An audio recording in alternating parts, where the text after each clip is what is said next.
Okay, I think I did it right this time. We'll find out. So, when last time we left off, watching through some of this stuff here, trying to see what's going on. I got a lot of notes. So we got a lot of stuff we got to put in through here. Um, it's here. These were the big ones so far. Is the lighting, the battle lighting. So what I'm going to do is I'm just going to get rid of that entirely because initially it was just supposed to be for um, the tower, the last level, right? And then I got all excited and was like, oh, I should put it in like everywhere that's dark, like caves and stuff too. And I wound up just kind of messing stuff up. I went through to see if I had maybe missed anything in the bug report section. I didn't see anybody mention it, so maybe it's just a slow time. So I guess I should be kind of thankful to some degree that it's not like a bunch of people playing the game. Let's see. But speaking of which, this has been an excellent example. I think this video especially will be a good example of how, like, being an inexperienced game dev, right, like your first game or whatever, um, on top of having to make changes throughout can kind of cause problems. I've got like I think this was the graphic that was popping up that was giving us incorrect on cargo graphics, because this is going back like 20 years of character design. And where I would keep something in here, like some of these things too, like that guy's not even in the game anymore. I should be able to safely delete a lot of these files. And some of them were set up for later, for like game stuff that I hadn't put in yet, or game stuff that was still to come. And that stuff I can keep, but like this stuff I don't need anymore.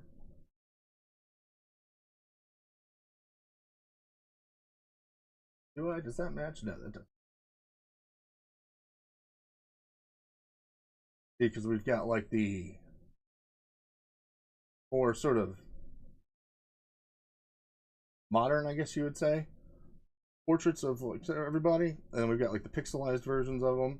Because we wound up going, because initially, or in the end here, we're going to be bringing the art style closer to this more like Final Fantasy IV type aesthetic. And so I've got to come through eventually and like redo a lot of these maps and stuff. I've already done a lot of work on a lot of them.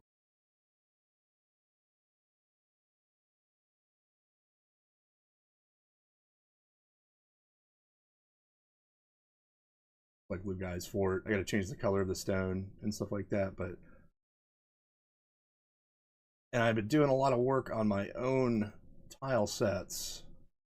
I think I'm sure I've shared this one in another video at some point, but like that. Right, so we're going to be coming closer here eventually. Yeah, so I started working on this one. We're going to be bringing it closer to a more retro kind of look.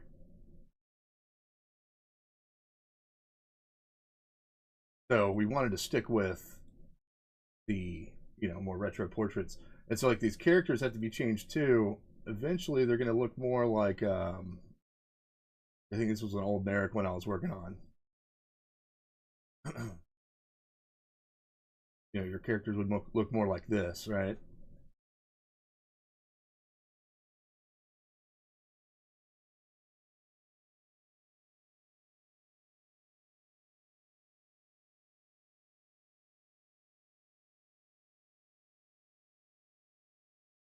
But so now these are problems that I'm coming up on because of my inexperience as a game dev. As a game dev. But these are some of the animals in the game. This is like the floating barrels and stuff. Fish. Don't like that. No, that's the old mom. Look at that. I don't even need that at all. But so now I'm gonna have to go through at some point here and get rid of some of the stuff I don't need. Like, see, I bet you this is why that one graphic was popping up like that in the cave. And so a lot of this stuff is used in the game, but a lot of it's not. Like, I don't know yet. So these are just some NPCs.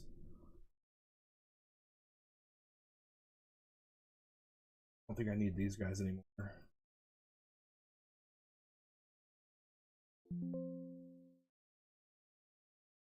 I got to go through all this. Yeah, so now it's like, and I've already gone through and cleaned up a lot too, but there's still more to clean up.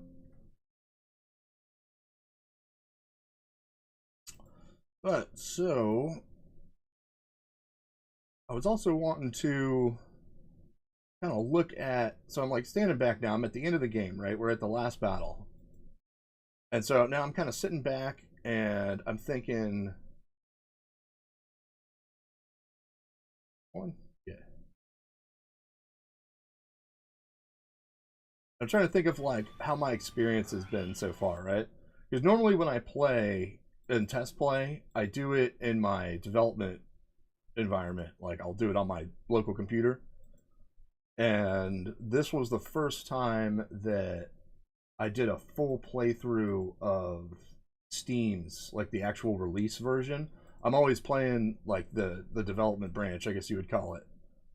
And so, you know, I got through, I don't know if anybody noticed, but like all my Steam achievements were popping up and stuff.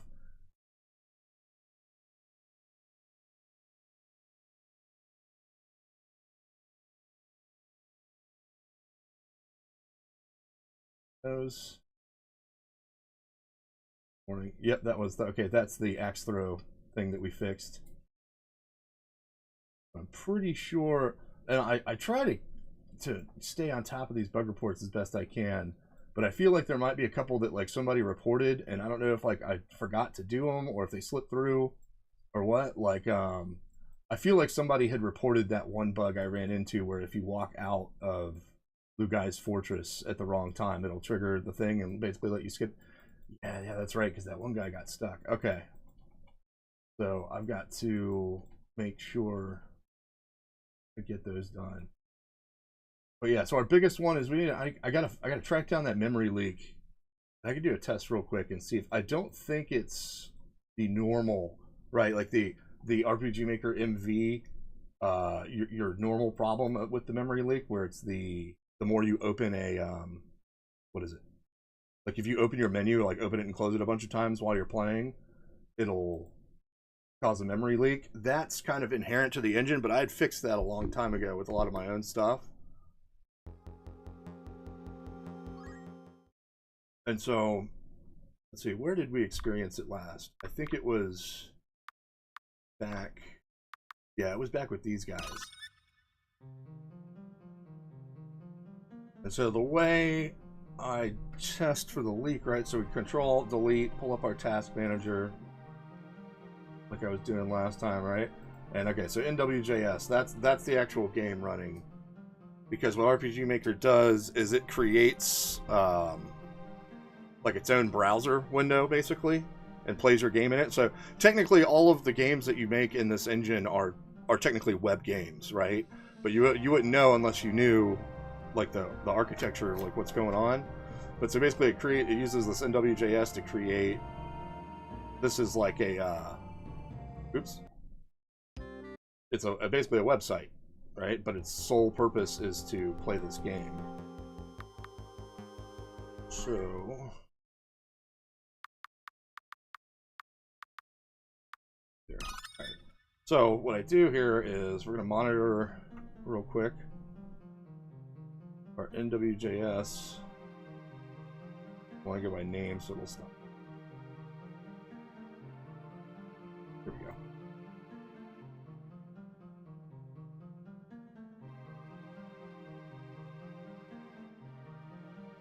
All right. So our memory is sitting at about, it's only like 300 megabytes. But we were pushing over 4 gigs when we noticed that. So let's see if I can make it happen on purpose. Now, if it's something I did that basically undid my fix of this, by doing this, I should ramp up the RAM.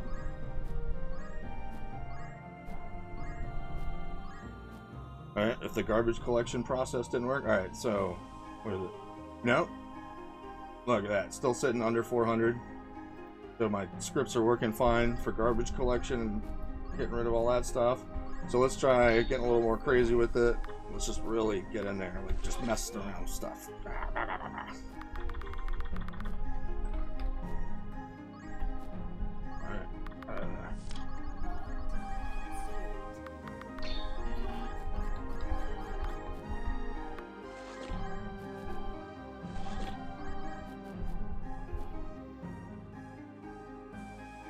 Oh, so look at that, barely over 400. And look at that, garbage collection's getting rid of it, dropping it back down. Alright, we're looking at this one right here. Dropping back down. Okay, so that's not what was causing it. Our menu system's fine, I'm thinking. Is it related to common events? Let's find out.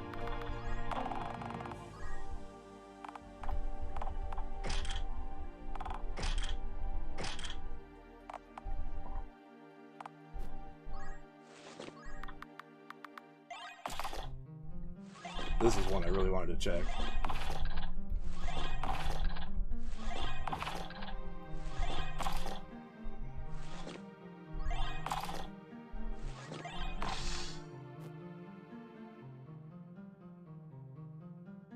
No, that wasn't it either. Okay.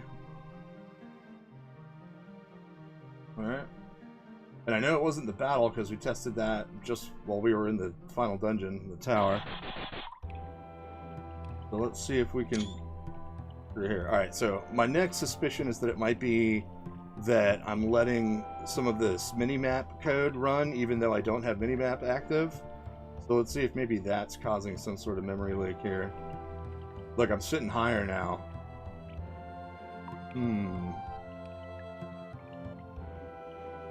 So...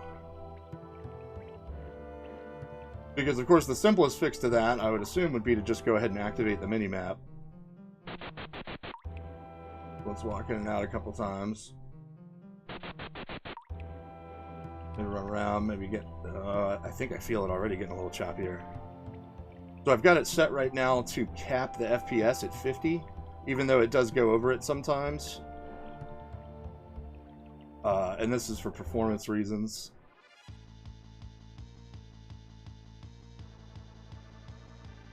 Alright, so I'm looking at this dip in my FPS here. Still feeling pretty steady. Like, if we can keep it above 30, usually that works pretty well. Like, and you won't really see too much chop. Did everyone see my flourish? Alright. Alright, so we had a battle. Look at this stuff here. Take a look at our RAM. Alright, look at this. We're sitting up at 700 now. Let's see if the garbage collection gets rid of it.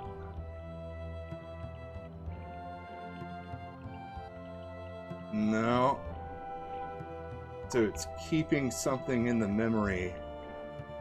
What's it keeping?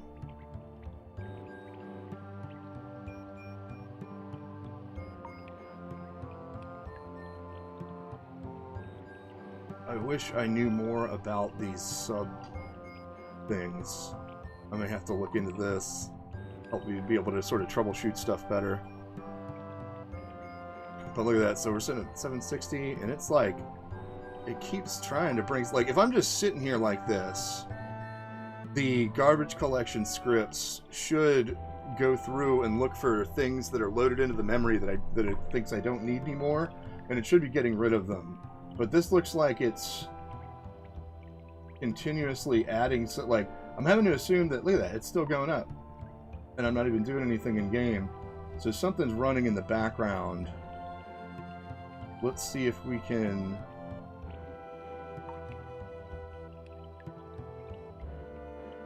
Is this all the stuff that's in my memory?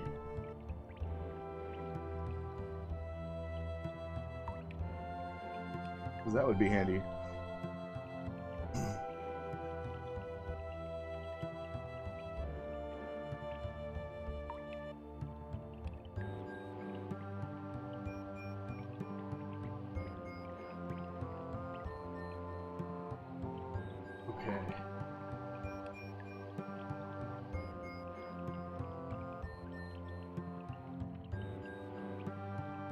This thing rarely works. Let me see if I can...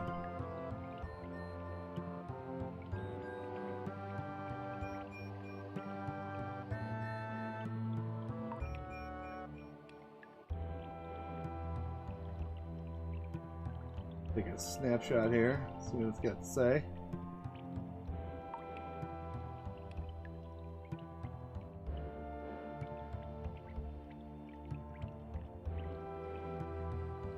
Holy crap.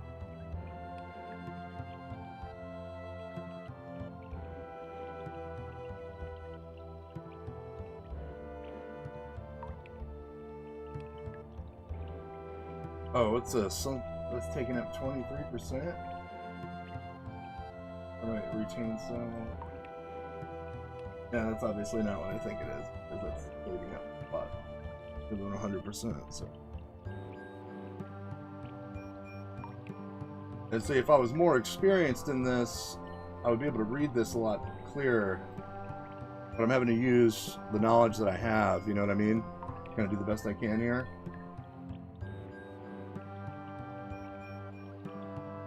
But there's other ways to do it. If I can't get in there and see exactly what's wrong, I'm going to have to do kind of a trial and error thing, right? So this is where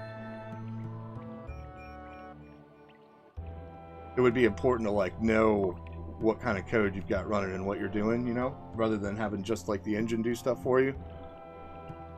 So we've got our, okay, so here's our script call error, right? And like I said, I guess the easiest way to test if this is working or if this is what's causing it is let's activate the map maybe. But okay, so in order to do that, what I'm going to have to do is update the game on Steam basically. Let's see if we can recreate the problem in our development branch real quick. Because if I can, then we can just test it in the development branch.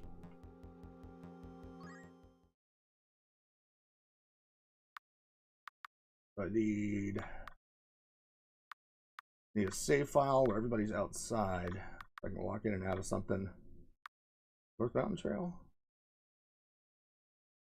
Maybe?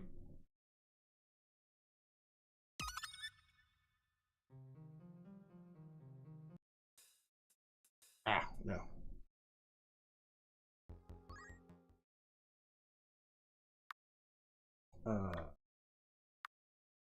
Maybe, oh, cool, I did return maybe?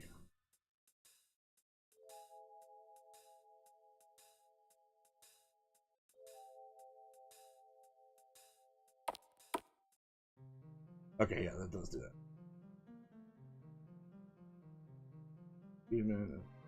Okay, that's fine. That's just because I'm not connected to Steam on this branch. That is. So let's see what our RAM looks like right now on this guy. We've got boom. All right, so we're sitting at about 4, and already the garbage collection isn't running like it should be. So that means that we might actually be able to reproduce this here.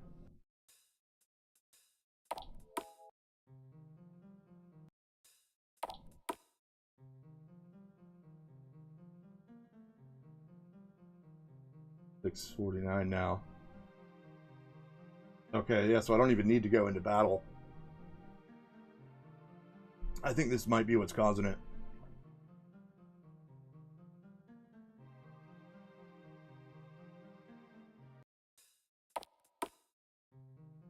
So this would mean that even if you were playing and not having a problem, that the more that you play through the game, like if you tried to play like the whole game in one sitting, or if you were doing what I was doing and playing in like 5 or more hours at a time, then this would really start to stack up. Yeah, look at that. We're at over a gig now. Okay. So let's see what happens if I just simply activate the minimap system.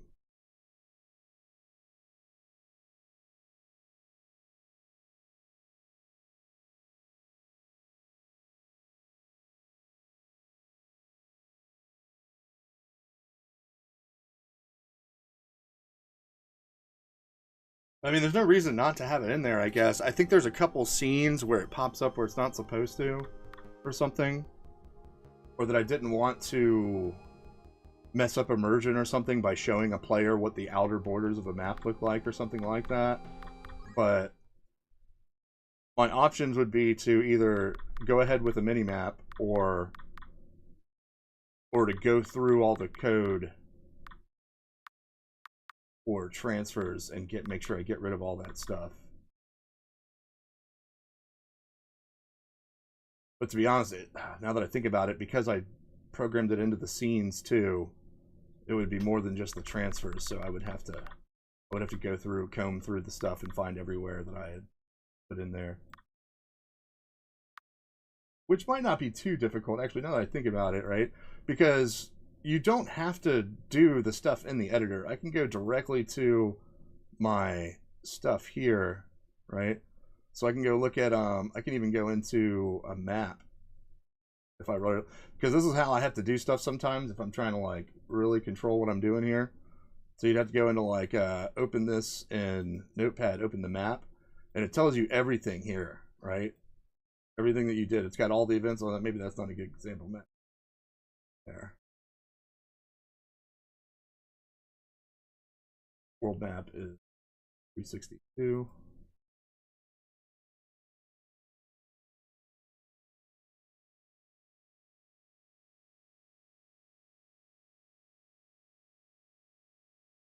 There we go. So this is what one of the maps would look like when you open it up in an, like, the raw code.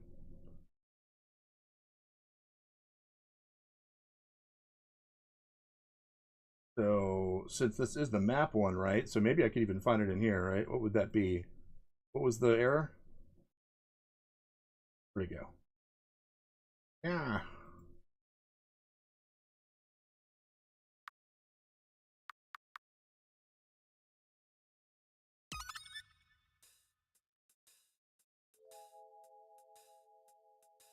All right, so there's my mini map, see?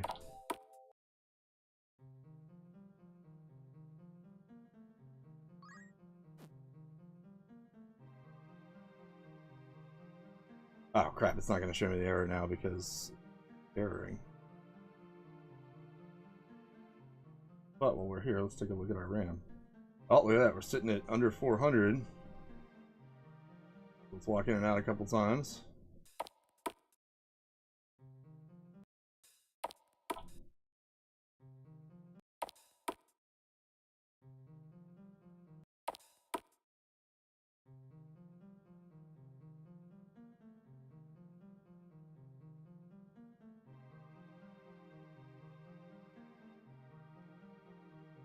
Still a little high. That's a, oh, no, wait. Are we dropping?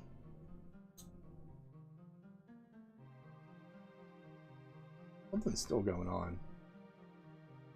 It certainly helped. I'll be in the shadows.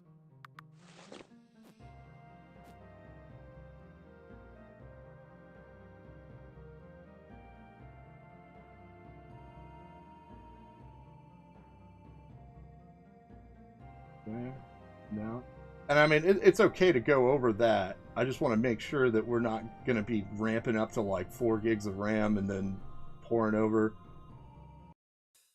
Because what's going to happen is, too, is, so again, this is why you learn about like your engine and stuff. So the RPG Maker framework for MV was built on, what was it, a 32-bit thing? I forget what the exact technical thing was, but you basically get 4 gigs of RAM. That's what you can do. And if your game starts to go over 4 gigs of RAM, it's going to crash, or it's going to, like, something's going to happen to it. Like, it won't be able to perform properly. And so you want to make sure. The game used to stabilize at like about 1.5, and so I've done a lot of work to bring it down.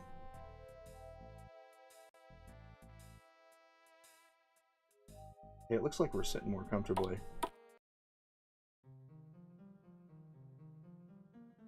But there's a lot of stuff going on in the background in this game, like especially in the combat. And so I had to do a lot of kind of weird stuff and rewrite a lot of the engine's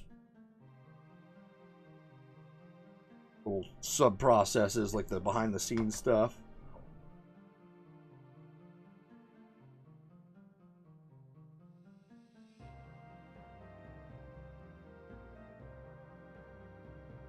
So my question then is, cool thing about developer mode is I can just cheat and walk all over the place and do whatever I want.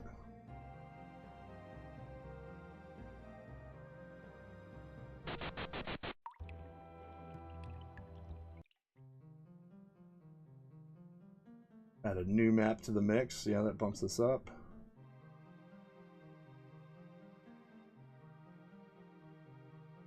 Got any errors yet? No.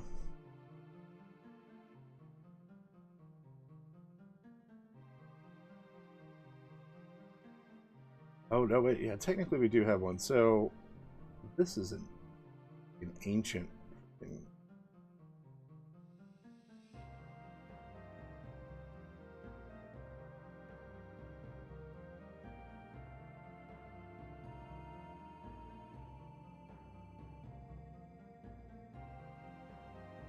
Huh.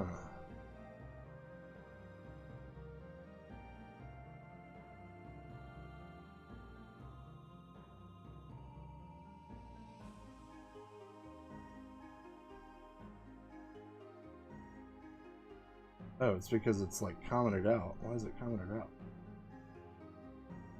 Maybe this should be commented out too. This is also the thing too, is like I used to rely on plugins a lot from other users, and I still do. Like, ain't nothing wrong with a little plugin or library usage, you know?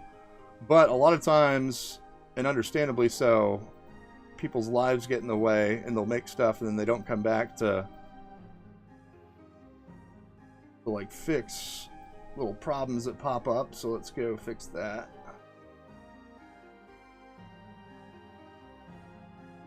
We're gonna want to go. Where am I? Where am I? Ah. JavaScript. So that's our time plugin, because in the game you don't notice it, but when when it turns dark and stuff, when it's night, there's an actual time system in the game where it used to go. There used to be day and night cycles, but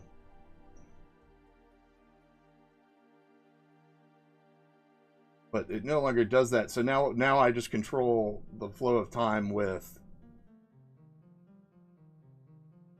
instructions during the scene. I'll switch it to night for night scenes. I'll switch it to day for day scenes and stuff like that. But there is a whole thing.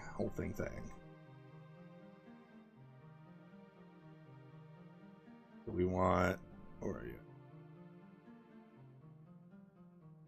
What did it say that was? Time system. Get rid of these two. I don't use all these. There we go.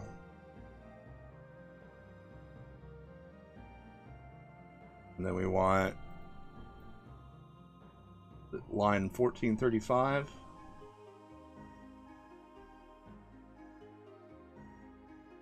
Look for line 1435. Right here. So let's see what happens if we just comment this out. If this breaks anything. Because it looks like it was saying that the problem was that window type status was not defined, and I see it defined right here, but it looks like the plugin writer has commented that out. So maybe they meant to comment this out too. Let's see what happens.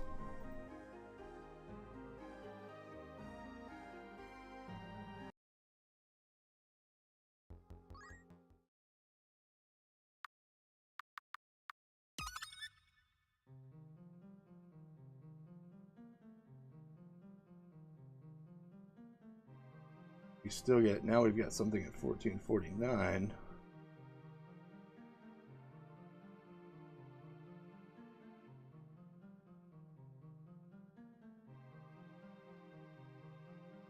Okay, that's part of the same function. Okay. Oops.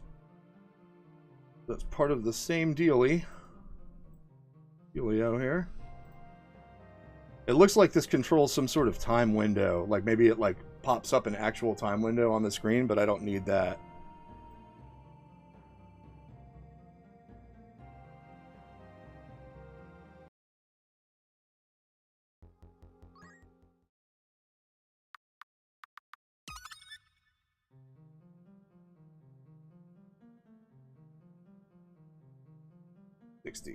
Time status. Okay, so apparently that's part of it too. All right, let me do this. Let me do this so I don't.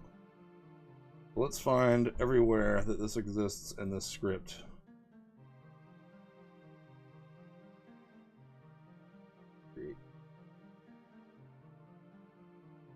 Oh geez, is this gonna be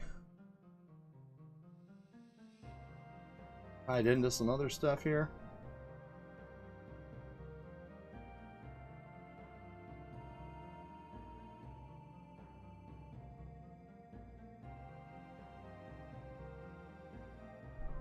See where this is called. Okay, it looks like that part's only called within the window time status functions here. The last thing we should check here. So, because what we want to make sure is that there's not some other function that's calling this window time status stuff. I don't think I see any anywhere.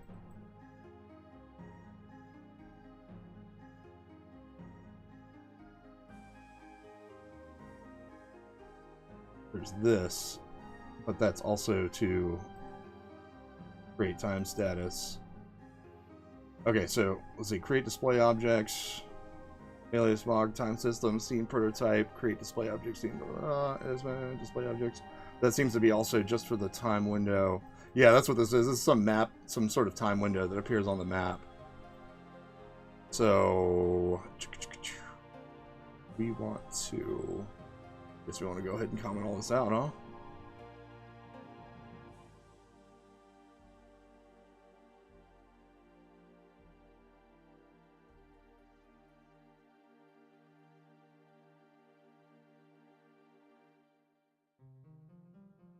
One. Ah.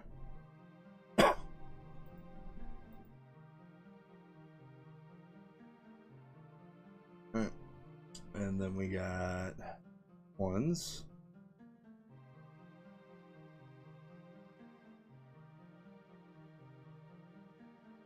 We're just gonna cut all this out here because it is not needed.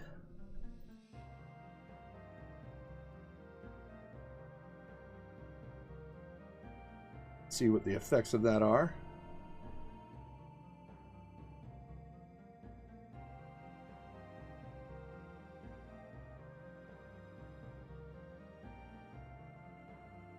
Make sure that doesn't get called somewhere else.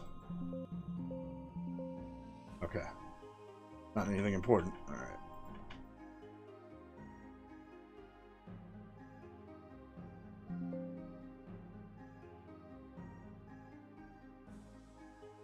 And window time status.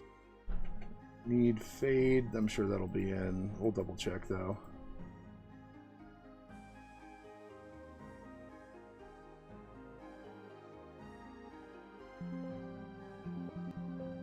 Okay. And last but not least, draw time contents. That will surely be in some sort of update function related to other stuff. Isn't this fun designing games, guys?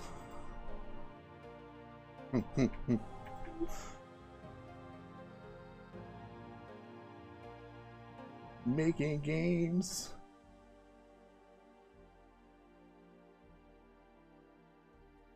Doing stuff and things.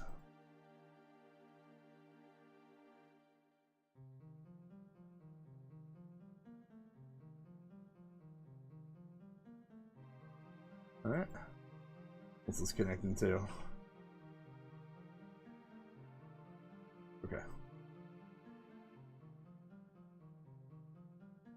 I want to get that out, or did he put everything in a... No, okay.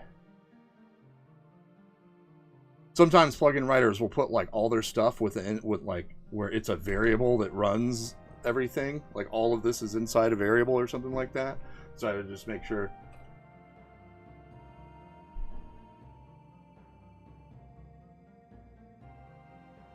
Let's save that. Pop out our jigger here. Our doohickey.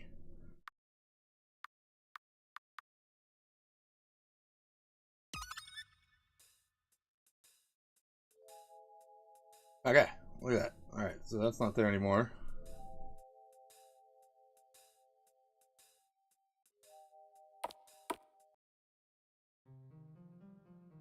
Yeah, fine, that's all that stuff. Let's see if that did anything. Or think Robert here. Really?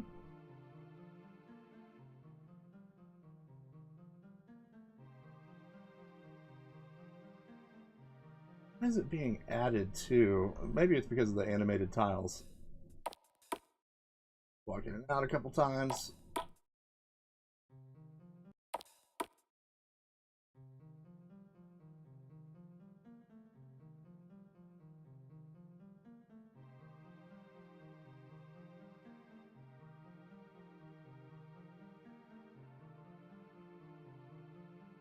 Hmm.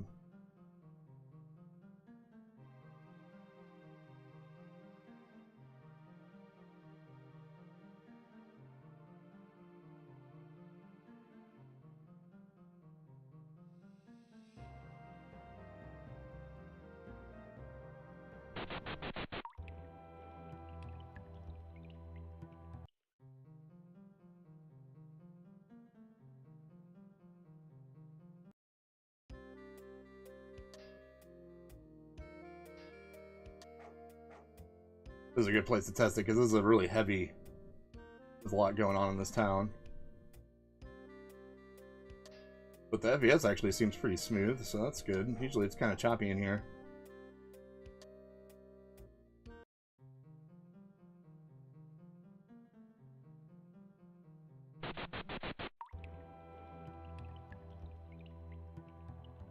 We're pushing up to a gig now.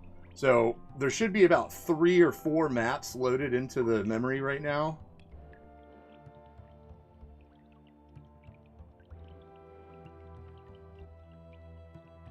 I want to see if we can get it back down to around 500. But I might be asking for too much here because it might be really I want to keep everything under a gig roughly if I can. Add another map.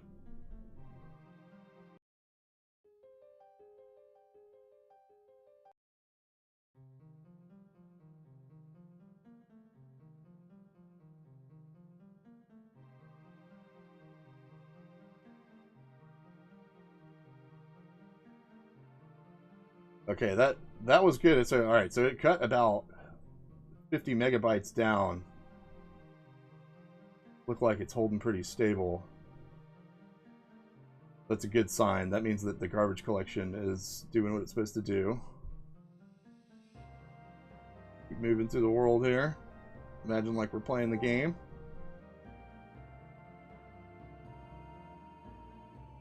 Hopping in the seaside. Ooh. Big ox. Maybe pop into a couple of little item shops here. Maybe bring up some windows. Into here. And so now we're pushing up to a gig.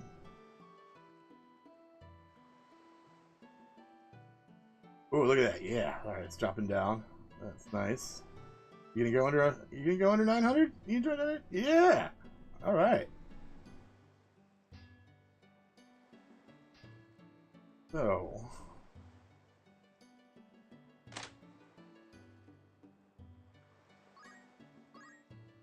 All right.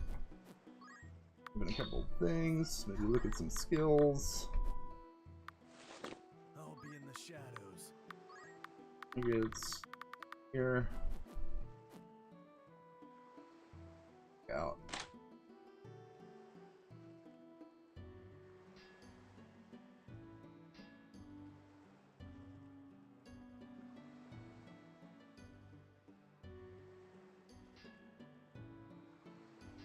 Okay. Oop. Oh, went down. Something's going on. Something fishy.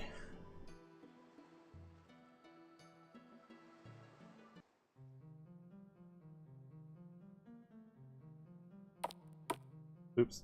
Oh well.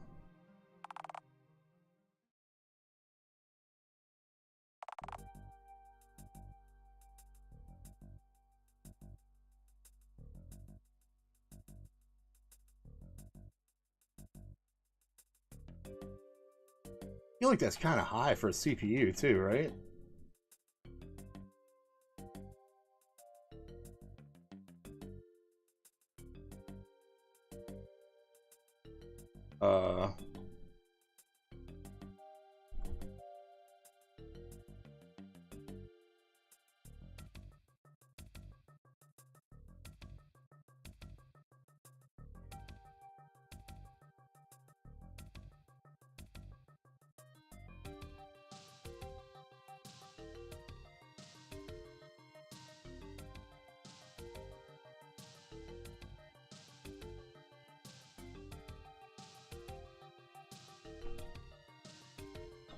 Amplify it. Utilize. Utilized. You utilize.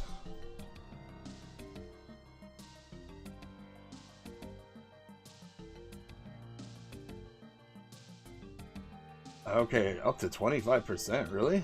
Typical baseline. Okay, so I'm staying around typical baseline. Ryzen 5 is what I've got on this thing, too.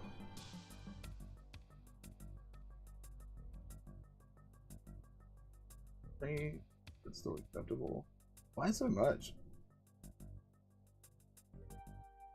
If like a small browser game, yeah. Well, it is a small browser. Warning zone. Okay, if I hit 30%, that's. I don't think I've ever hit that high.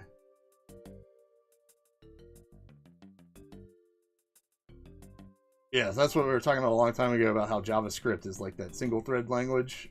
So it's going to utilize one core.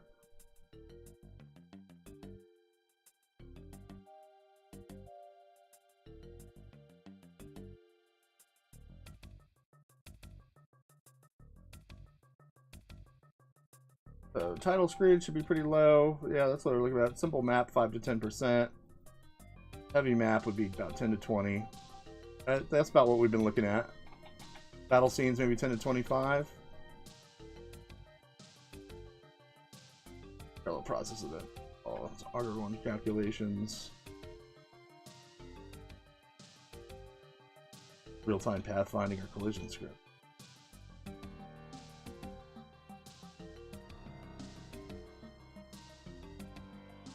We don't do that. We don't do that either. I do that. Oh no, wait, not in Neverspring. I don't do that. That's an ogre dungeon. Using event pathfinding on 30+ events. Nope, don't do it. So look at the ideal is I want to hit about 10 to 20 CPU. I guess that seems right.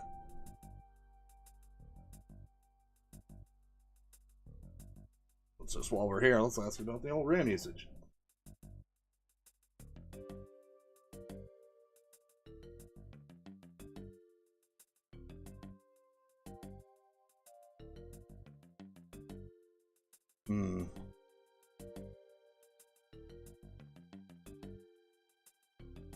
This looks like, so if it runs that high, it's usually indicating inefficiencies, which I believe that to be true.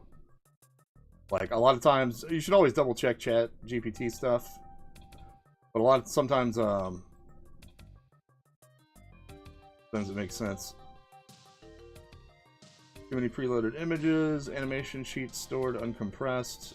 Yeah, that'll do it. Some MOG animations do this. Yeah, I didn't compress my stuff too this time around. So let's see, maps with thousands of tiles. We do have some large maps. Memory leaks for misbehaving plugins. Yeah, so if we're hitting a gig, unreleased WebGL textures. I do have a pretty large sprite sheet for icons, and icons are used in notifications, so that could be a factor. Too many maps sharing large tile sets. Why would that be a problem?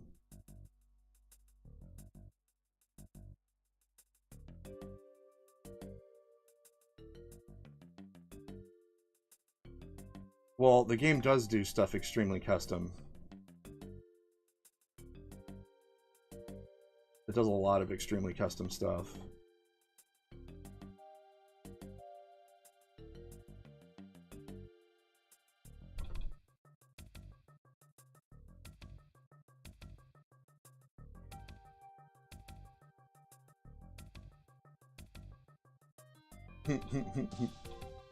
I saw a thing recently. I don't remember where it was. It was like a meme or some post or something.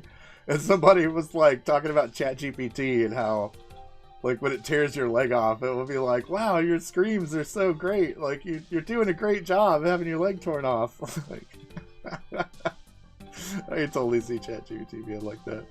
It's always like, wow, like you're asking these incredibly nuanced questions, you know? And I'm like, well, all I did was ask you to elaborate on this thing.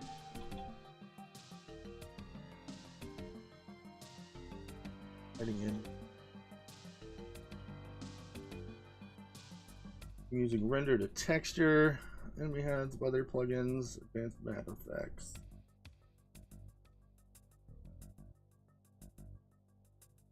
Yeah, see, we're leaking more than that, though. I feel like. Look, so we've been sitting here, right, talking to ChatGPT for a second, kind of like looking into some stuff. And look at this. We're up to that now. What map am I in?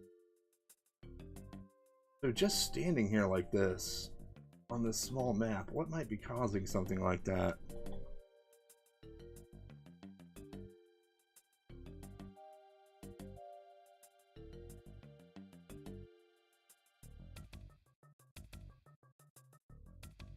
Oh, that could be useful.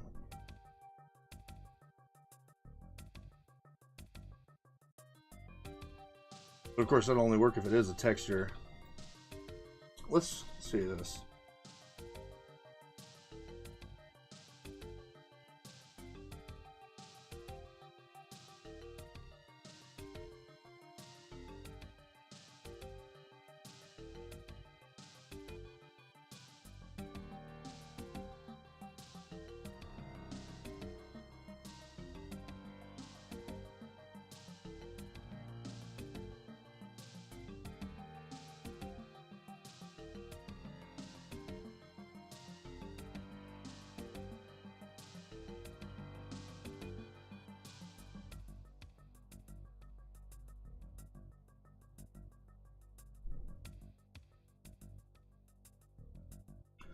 Feel like this might be our problem, that some sort of cache isn't clearing.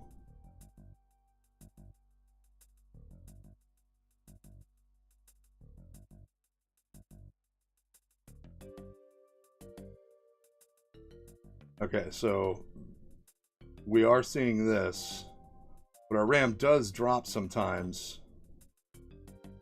Happens even on empty maps. Yep, this map's not got a lot on it. CPU stays normal, only RAM climbs. Very true.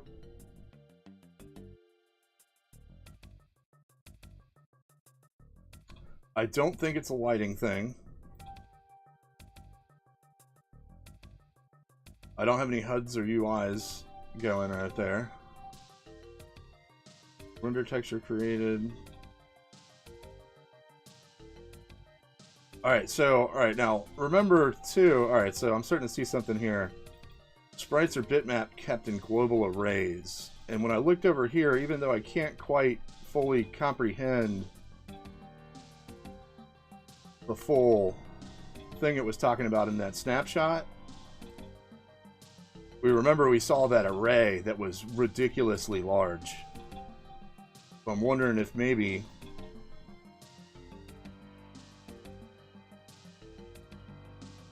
this might be the thing. Map tile sets, large amount of stairs, blah blah blah. Next test. Force clear caches and see if.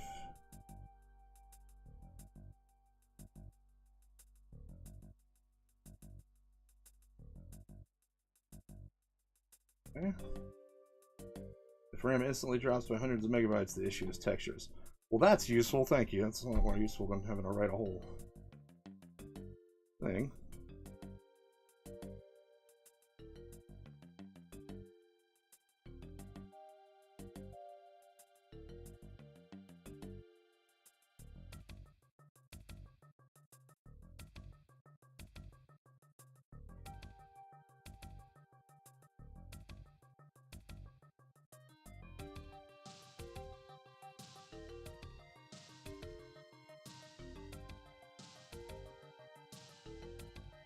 It did not.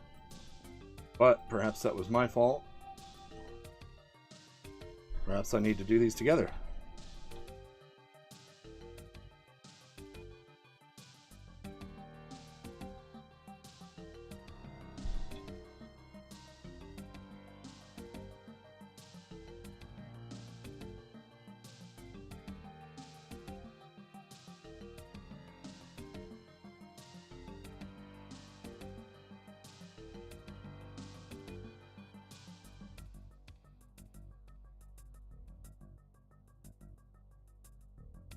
Yep, doesn't seem to be any effect. So it's not a texture thing.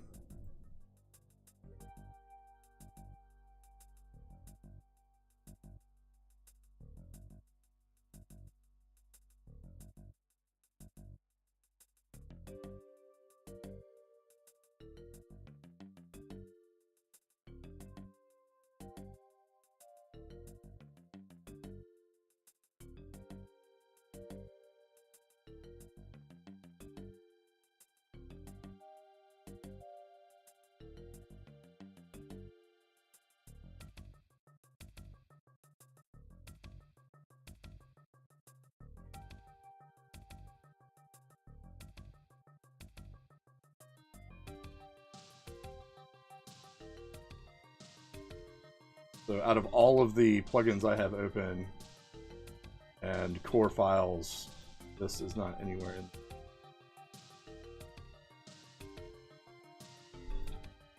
But this is.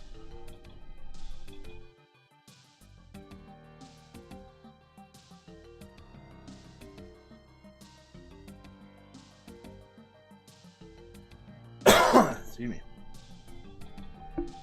This is for... Yeah, no, this isn't doing it because this is for my menus, and we already tested the menus by opening and closing them 1,000 times. So, we're going to have a deeper problem here. I think it's going to be... Let me see if I can...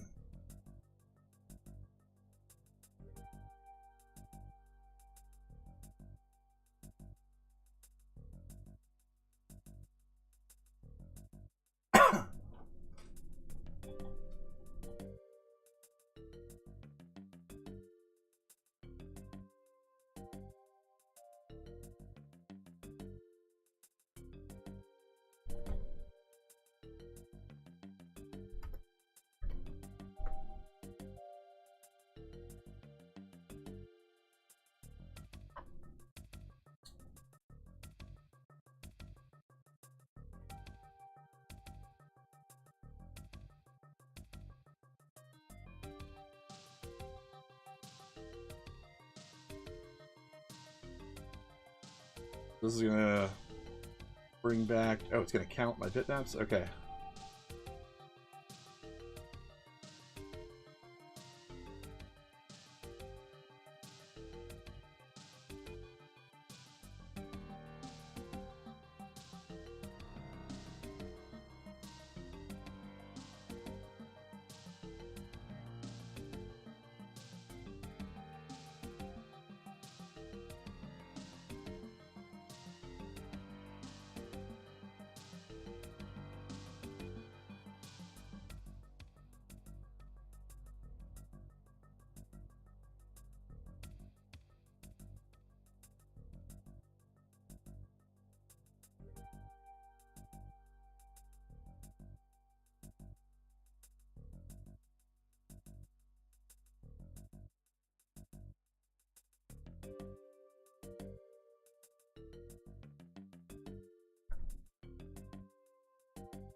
Hmm.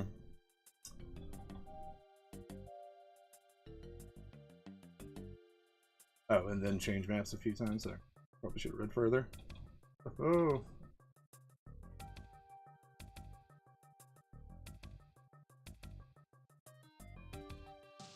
I may have to do this more in-depthly later. But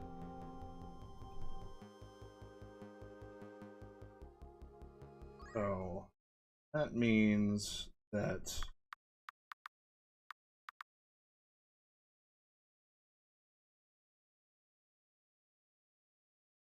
other thing is doing as well too. But so as you can see, this is the kind of stuff I'm gonna have to do here to make sure we get the performance and everything right where it needs to be. So back to what I was talking about with this thing here. So I was kind of sitting here, you know, and I was playing the game, and I was like, all right, so what are the points at which that I, you know, felt like one way or another? Because believe it or not, I spend so much time working on the game too, and as you can see in the developer mode, I can just like walk through walls and stuff, and sort of like check things that I have to, you know, I've got to kind of like focus my time and attention in like certain areas at a time. So I had some free time. This was the first time I was actually really, like I said, sit down on the Steam version, like the actual fully released version, where I have to play like a player, and give it a go all the way through. And also because I've been working on Ogre Dungeon and this other wedding app and all this other kind of stuff, I had basically like been forced to sort of take a break from Neverspring for a while, and so it was cool to come in like the way I did, because it felt, even though I knew, like I said, like even though I made the game, there was a lot of stuff that I had forgotten at this point, you know, because there's just so much stuff in it, and like I just was playing through. So I was having to like figure out what monsters were weak against, and like, you know, kind of like build my characters how I wanted to build them, and see if what I could do, what I couldn't do. Like little scenes and part of the story that I had forgotten about, you know. And so while it won't ever be the same as if I was a player who didn't have anything, you know, and I was just coming into the game, I did feel like it was a good sort of window into that experience, right? Like if I was just a player, just playing Neverspring. And so I want to say that, let's see, so these were our test plays, right? One of the things I noticed is that the game really picks up kind of in the middle. Like there's a point in time when you're playing, there's a point in time when you're playing the game. I want to say it's in, where is it at? So this was I didn't even list this one, the first one. I guess I should, just to make sure that the little series here is complete, but the audio was terrible. So you can't even hear my voice.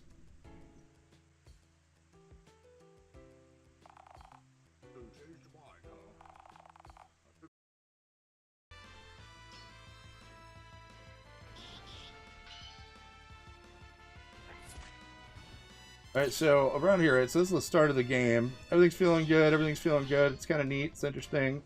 I'm going through, I love the sewers. I really like the sewers. I like the music, I like the way it looks, I like the design of the map and everything. I feel like I did a good job on the sewers.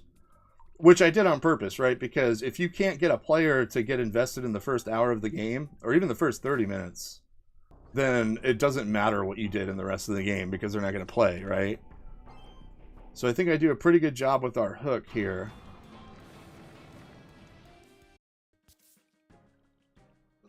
Right? And then I still want to fix this sprite.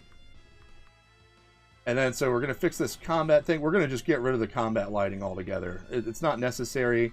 In the original release, it was only in the final tower.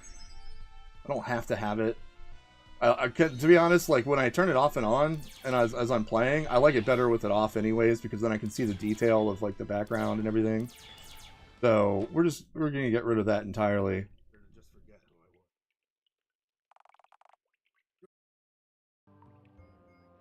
And to be honest, it kind of breaks my heart to think that there were players whose first experience was like, why are my battles all dark?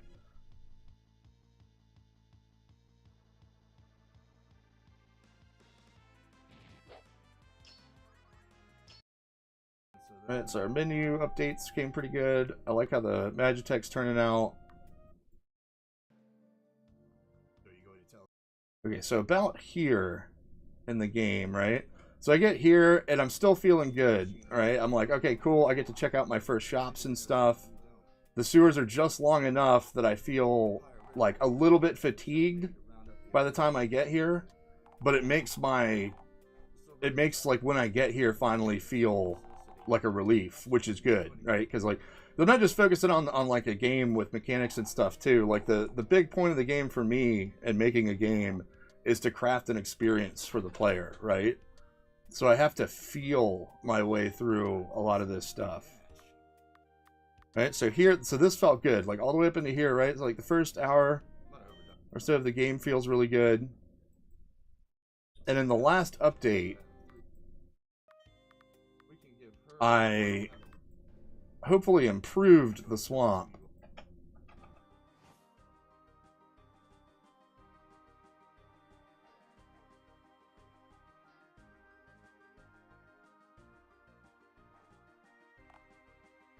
Alright, so then you escape.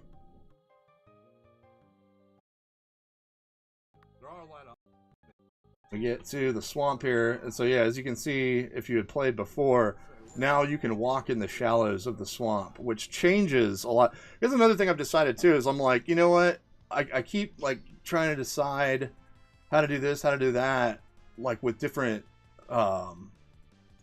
level designs.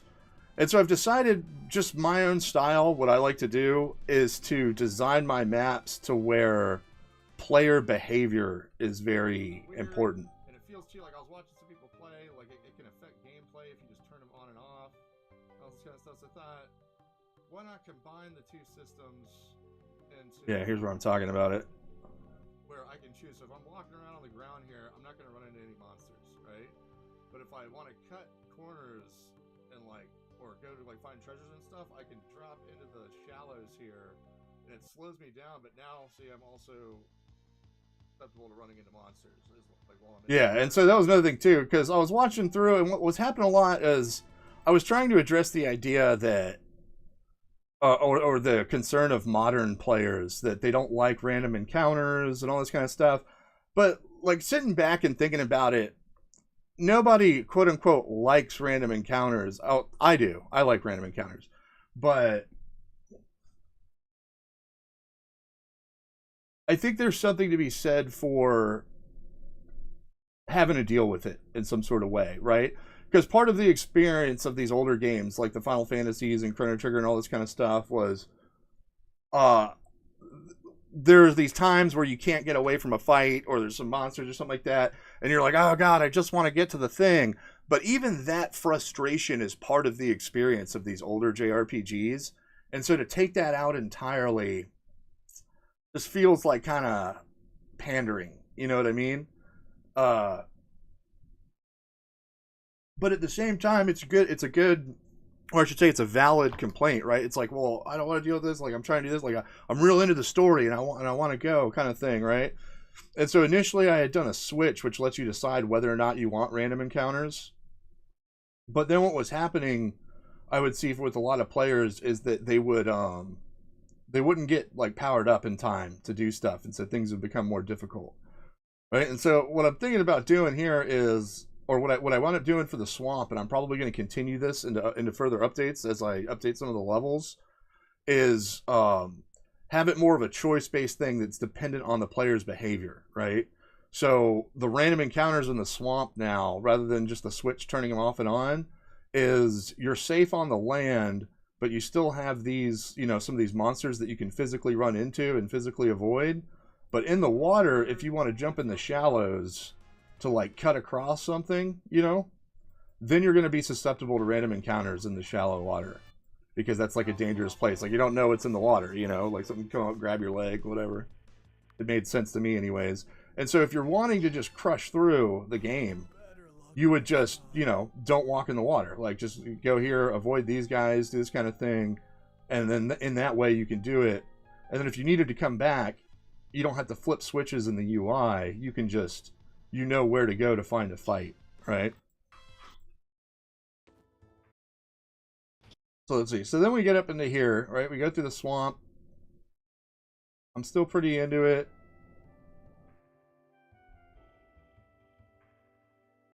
Here, maybe where you read a book. Just kind of checking stuff out here. And rather than having this, because this feels a little cheap. Like maybe get like a graphic that pops up, or like shows the book, and that get my medicine for today.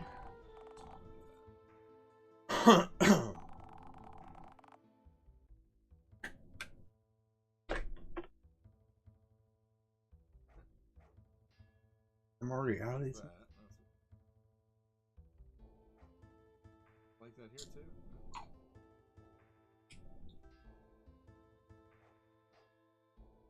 You gear up. Doctors keep dicking me around on these blood thinners, man. I gotta have these things to live. I've been taking them for 20 years. All I need, just blood thinners, just some super aspirin. I'll be good. But they're insistent. They're like, I know your stuff only costs $4 a month, but how about this $400 Xarelto? And I'm like, nah. And so they've been like, getting real stringent with my medicine, trying to pressure me into doing this stuff. Freaking hate it. There's nowhere else to go. Anyways, sorry I got this right. I was rambling. Alright. So we're getting to... Like every time I can't get refills, fucking bottle's got like 2 pills left. That shit stresses me out.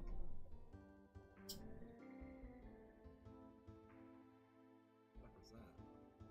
I thought I heard something weird.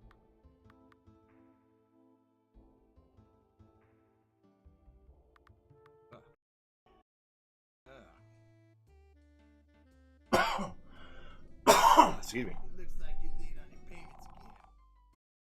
Here, I'm still feeling pretty good here. Somewhere along the way, though, somewhere along the line, I started to feel a little bit fatigued, though, and I don't know if that's a good thing or a bad thing. Is it in here?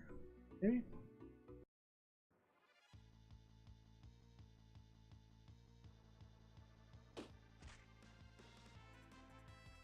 No. Actually, I think it was a lot farther in the game. What I did find, though, that I was pleased with was that I was always worried about, like lore dumps and exposition, right? I felt like it was going to lose the player or be boring or something like that.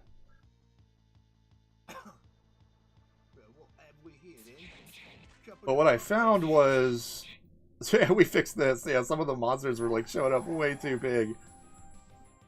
And see, like, it's not like I just like throw this stuff out without testing. You know what I mean? Like the whole reason this guy's even this size is because I was testing him and I was trying to get something. There's something happened somewhere along the way where I messed something up that was that I thought was unrelated to this, and so it caused things to like get all big. But what I hate about it is that like any first time player that like come in and play this would be like, why is he so big? I can't even see him, you know? Like it's the experience that's really important to me. Or like the player experience, you know? But so like yeah, and even in this, like I had like some problems happen, like the goon doesn't show up. This guy, like for some reason his character graphic didn't show up when I was playing here, even though it showed up a lot of other times in past plays. And like I've seen people stream the Steam version and he shows up fine, but for some reason this time he didn't show up. And it was probably related to these memory leaks and stuff like that.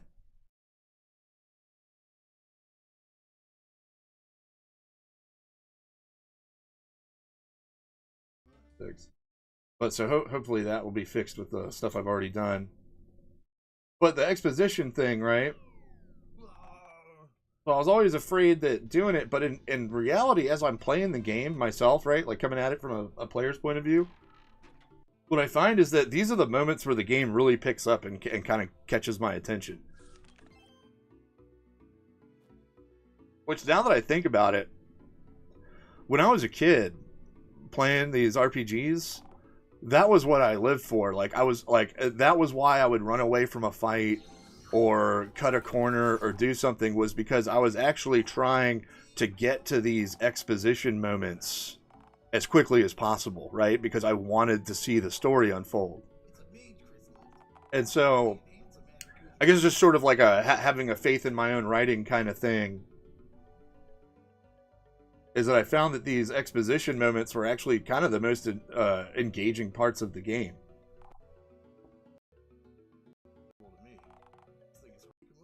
Well, it's like it's when things start to feel like they're really picking up.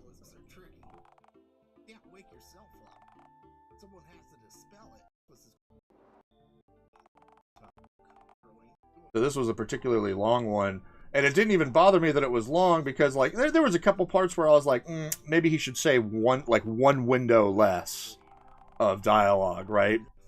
Because there would be times where, like, I'm reading it, and if my attention span is getting stretched, surely somebody who's not as invested in the project as, you know what I mean, as I am, surely somebody else might at that point feel bored. And so maybe I'd be like, all right, maybe he says like one too many things that I need to fix. You know, kind of condense the dialogue down a little more, perhaps. I keep hearing that name, and I just assumed you. Your father and I were Eldritch Knights. During the Great Mage Hunter era, it was our job to hunt down Architect. Lysander came in against Taurus. Oop, that's not the right father graphic. Or is it? It might be. And it was during by many Eldritch Knights would seduce even our natural bees from the streets of Bridgeton.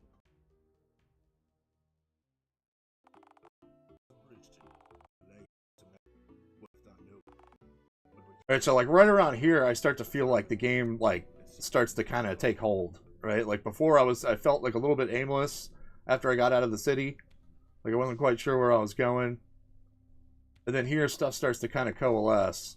I sense. Not expect you to break free so soon, old. Yet another variable in play to get me to adapt. This. Are you alright, Malin?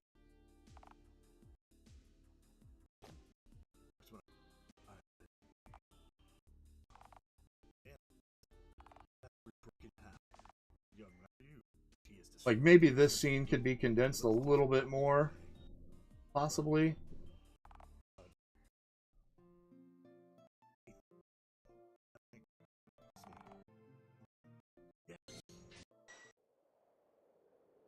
What is this? Oh my god, I That's right. Oh my god, I didn't do Sonata's face graphics. Yeah, I forgot to do Sonata's face graphics. Potential spam. Oh, gee. Oh, fuck. God, every day. All day, every day. Let's see. Gotta fix her face graphic.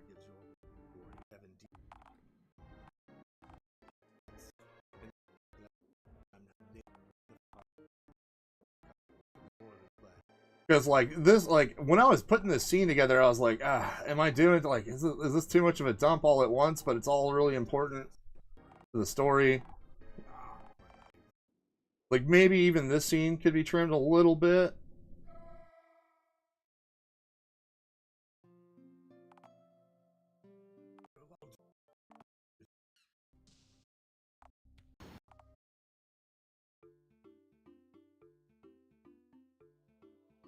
Okay, so but then something happens. Like right around here, something feels off. At the meat hall. Way down.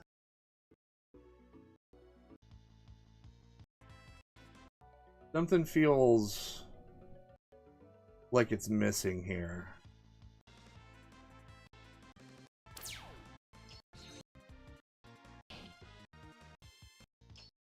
Like,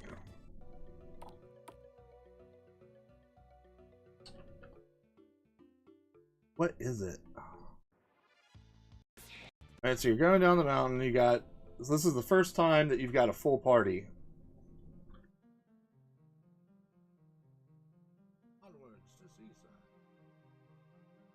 Is it that Seaside's too close?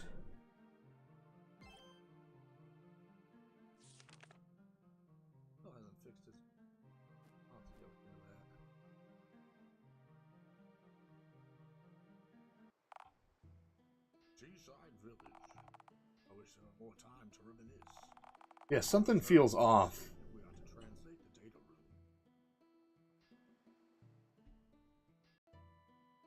To be honest, this whole town feels weird for some reason.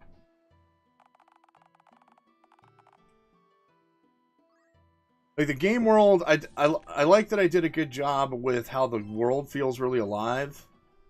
But this town, You see an agent. feels really hollow for some reason, Edges are torn and curled from and it feels dead to me. all assets of House Monroe are hereby property of the Empire.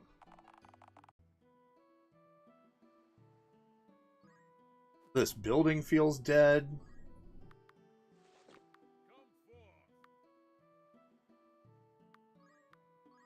There's something missing. And it hits me without me realizing it's hitting me. But like right here, I start to like, and it almost makes me kind of not want like almost as if like this might be where I put the game down. Whoa, what happened here? Looks like someone tried to blast their way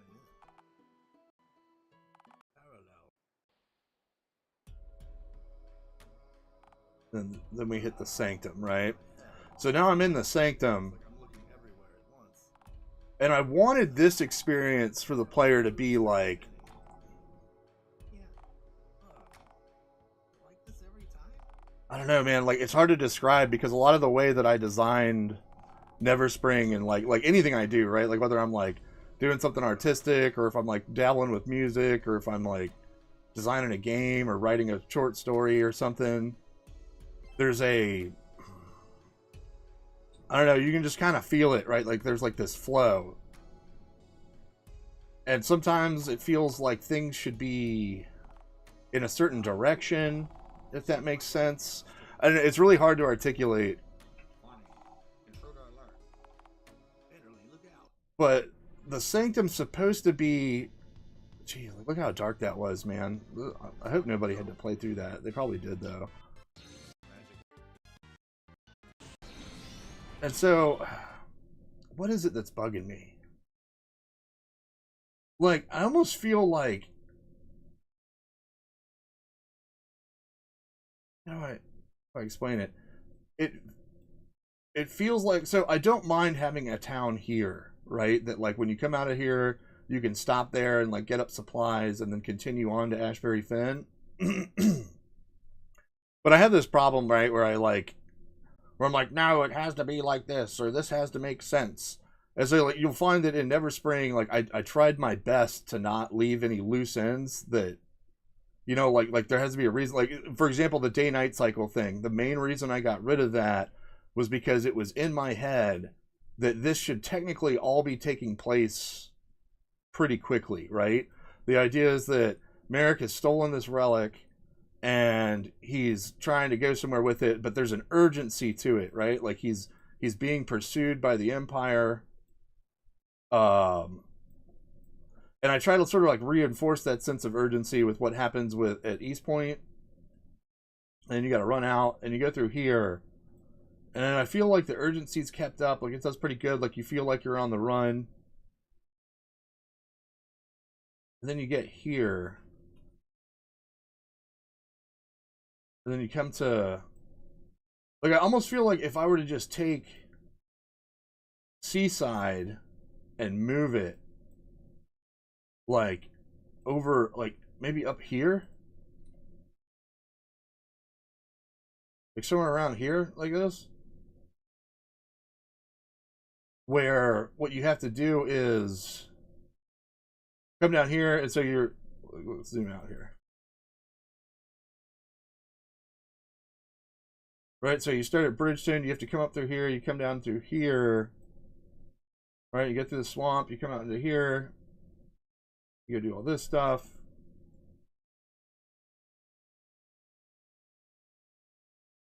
And then you've got to go up here, but then you just come back down here, and then you go back into here, and then you go up into here, right? Is that how you do it? Yeah. Yeah, because then they split up here, they go here, and then you've got to go into here, and then you pop out here and you go up here to the monastery. But I feel like it would feel better if you came up to here, you know, maybe even keep a town there, like, you know, like kind of like Seaside, like, or some sort of little hub there. Because I feel like if the player had to walk all the way to Ashbury after getting out, like it might feel weird somehow.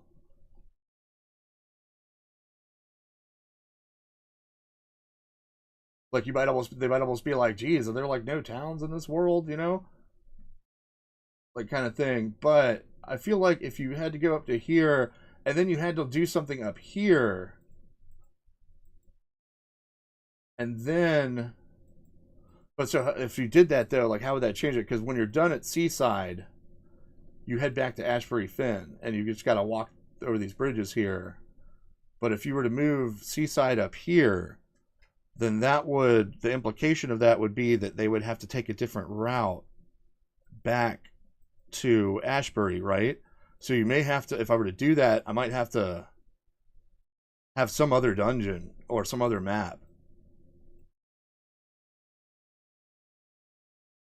Right? Because then you also have to ask the question, well, it's like, well, if they need to go to the monastery, why wouldn't they just go this way? Right? Because I was thinking, I was like, well, maybe they could take a ship and come back this way. But keeping that urgency in mind and the fact that they have a goal, they're going to this, like, if you could take a ship from here to here, why wouldn't you just take a ship from here to here, right? Because that's what they do when you split up, is they take a ship down from here and they sail up to there. There's like a little port there. And then but since the ship's gone, you have to go through the underways and pop out here. And then you go up. I don't know, I'm going to have to think about it. But so right around there, something feels kind of off.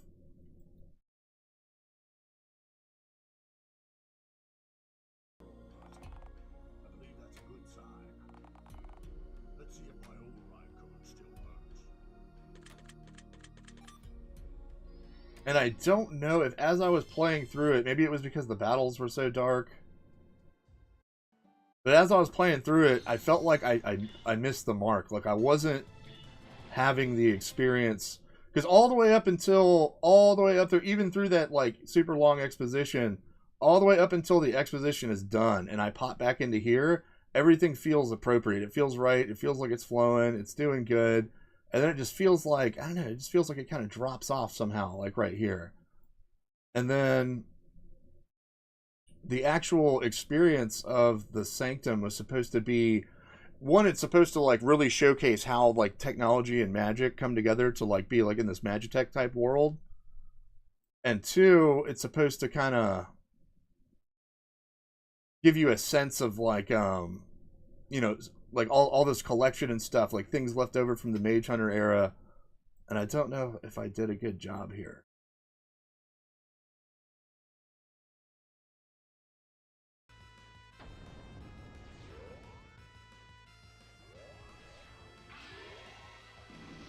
I was so embarrassed about these battle lighting thing. What's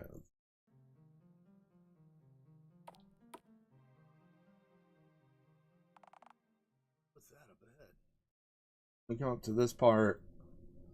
And so it makes to be honest, it makes like the whole game feel like it kind of affects everything going up under that, right? So all through this, I was kind of like just sort of halfway into it. That's what this whole thing was about to begin with. Those tell stories, they have something.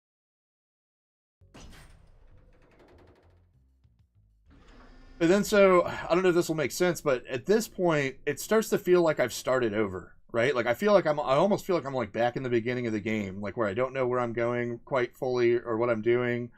But thankfully, excuse me. But thankfully, I feel like I did a good enough job with this dungeon. Like I like this dungeon.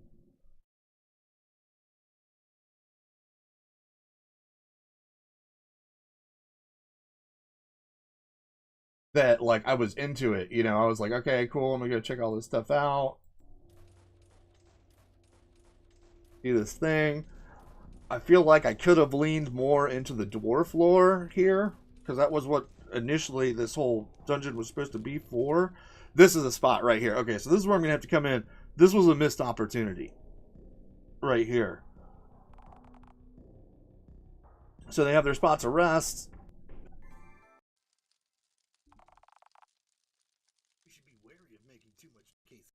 Right, I feel like I should have done a little more character building here. Like have them have like a conversation or something more than just what they do. But again, I was trying to keep in mind, like I was trying to not overwhelm the player with stuff.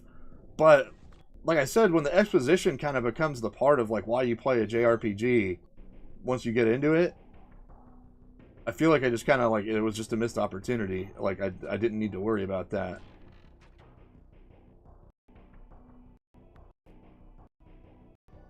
And so we go through all this.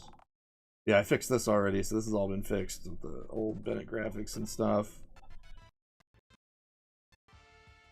And so what I'm missing is that sense of like really like I feel like the story's got hold of me here, right? Like I feel like something's like there's a structure that I'm following, and it's pretty easy to go along with.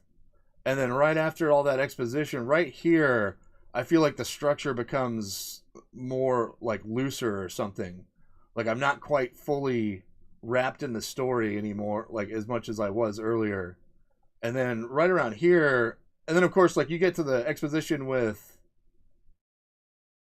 where is it? Here it is, with Zero. I liked how this scene played out. It felt like I was back in the game here, right? Two schematics, one executable, one personal recording detected. But Isolate and play back personal. like this felt good. Like I was even getting vibes back to like some of the older games I played here. Like I liked how this played out. But then it feels loose again right here, right? Like I come into here, and then something's missing.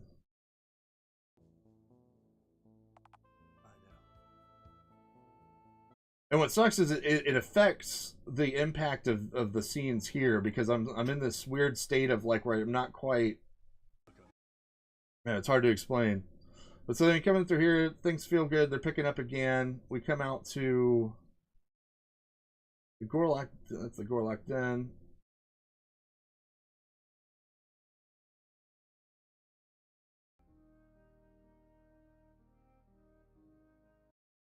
Ah, that battle lighting thing ruined everything.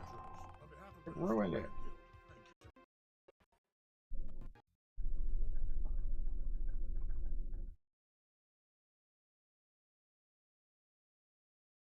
You can do it. Okay, so then comes up here. God, it's so funny. This was where the game started originally, way back in the day. This was the opening scene of the game. How things change.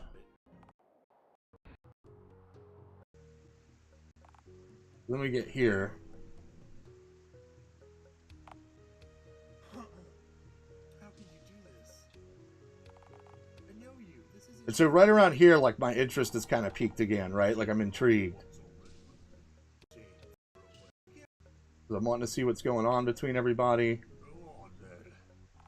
You got what you came for. Leave these people.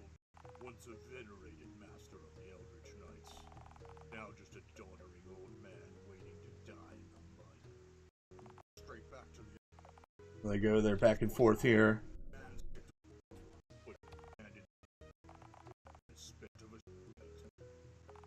What the? You sold us out. And so what's weird here is, let me just stop that for a second, because some of these parts were kind of hard to write. Like, I know that there's a lot of people who do like self-inserting and stuff and like their writing, and I don't ever really know how you can do that because it feels really weird to me, right? Like it feels like, I don't know, like it feels like kind of awkward. And so I tend to kind of, look how dark that got. Jeez. I got double lighting and fire effects.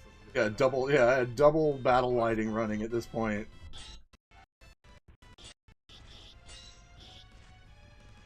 And so when we get to parts like here, right?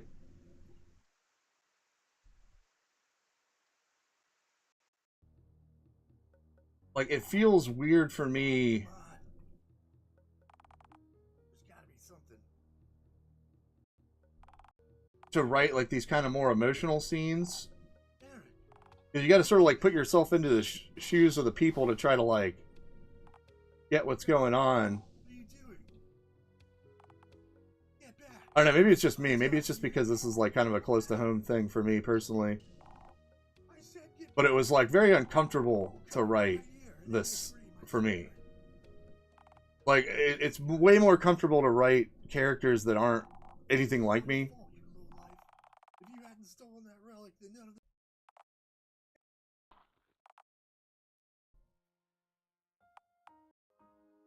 And so what the problem was here is that, like, so Merrick at this point, because to be honest, like, this was, and again, this was remember, this is the beginning of the game back in the day. And so this scene was written before I really had a grasp of Merrick's character. And so it was hard to imagine how he would react in this situation. And so I had to kind of like imagine maybe how I would react in this situation, if that makes sense. And so in that way, it felt a little bit like self-inserting to a degree. And it made it feel really uncomfortable. But like, I tried to do the best I could. I don't know if that kind of like makes the scene not hit as hard, or...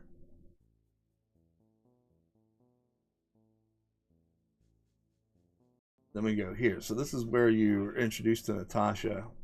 I take this one. Which I still think, I'm still considering going back and, like, all the way in the beginning. Like, maybe, like, right here, right, when they drop out.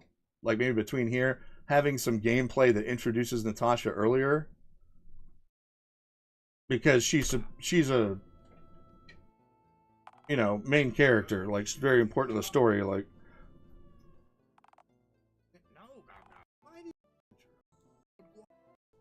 and it would help to kind of explain sort of like what's going on as to like why she, like what she was doing at the monastery while Merrick was off doing his thing, like why they were sent to the monastery, like what they were supposed to be doing there.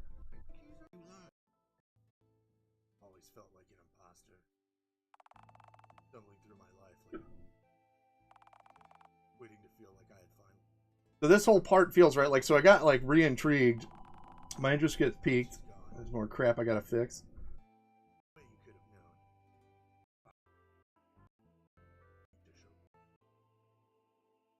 And then we go, we get the construct thing, which I wind up not even using towards the end of the game. We need to track down where the game from. Okay, and then we get to...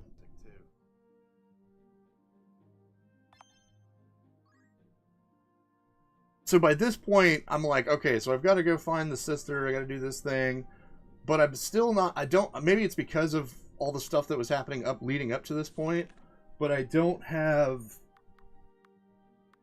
like, I don't feel captured by the narrative as much as I would like to at this point in my gameplay. This is pretty cool, man. I remember being a kid and like looking through my Final Fantasy 4 save files or like my Final Fantasy. Oh, there's people watching. Which were set up very similar to this, where you see like the battler graphic.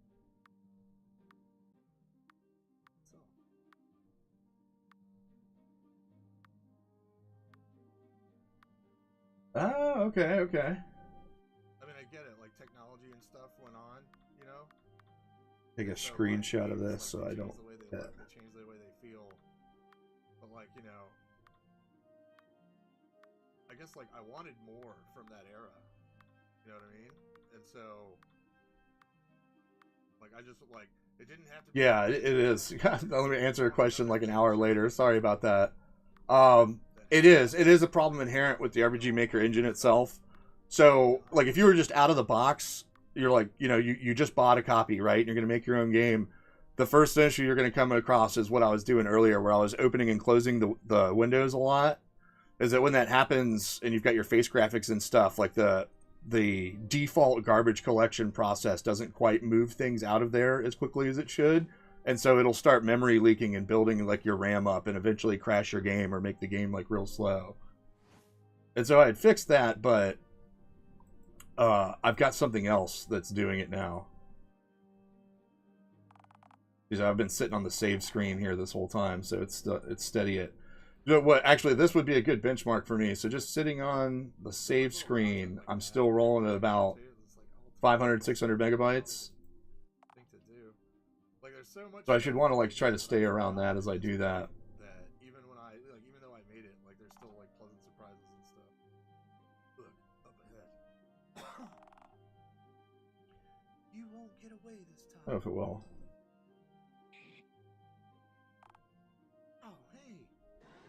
was performance. Doesn't look good. Let's give her some back. Oh, that's right. That's why I never figured this out, because I was always super impatient.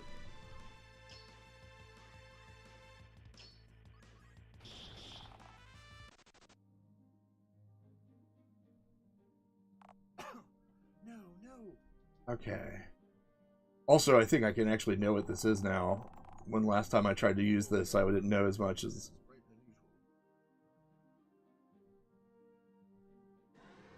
It's taking, I see it's taking snapshots of each frame and then telling me what's going on. Interesting. Alright, I'm gonna have to come back and check that out too. I can include memory? Okay. You are in danger? Okay. No. I'm a professional monster hunter, you dolts. Oh, I rewrote the garbage collection, so that probably won't work anymore. Oh. But that's still interesting. Alright, I'm gonna have to come back and check that out. Thanks for bringing that up. Don't worry about it. What are you two doing out here anyway? Excellent. I'm Merrick, and this is Doug. Hey. And who are you? Alright, so let's see. So right here, we come back out, I come out, we meet Alesidel. And this was always a big thing, right? Because this was around the time where I'm like, okay, if I'm ever going to finish this game, I've got to stop, you know, world building. I've got to stop coming up with new stuff. I need to go ahead and have my goal, you know, A, B, C, D, E, F, all the way to Z, and make sure that my characters, like, go there and do that thing. I need to redo, or touch up, I should say.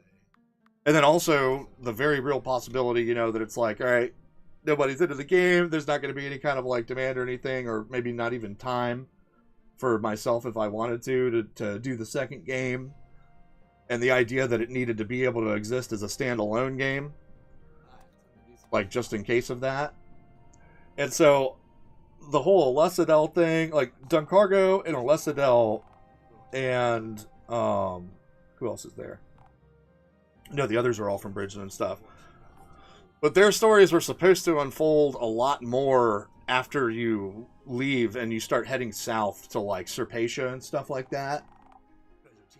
But since that doesn't happen in the first version of the game, it started to feel like a little too deep of a cut towards side content. And so I kind of threw in as much as I could to sort of like let players know, like, hey, there's more to this. Like, they're not just, you know, random characters that are, you know, they're not like just two-dimensional characters that just support the main character kind of thing. But so here, I'm still feeling the effects of that. Like, you know, that structure not feeling complete. But right as we hit the Gorlock Den,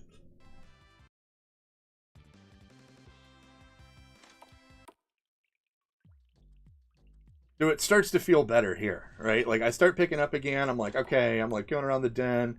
Though I do feel like this dungeon needs a little, just something else. Like maybe like a more active hiding system.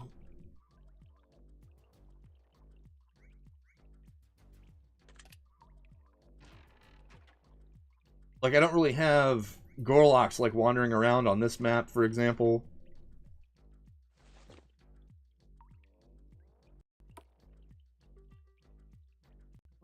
And then this was like totally optional. Like you don't even have to go here if you're playing. It's just for lore stuff.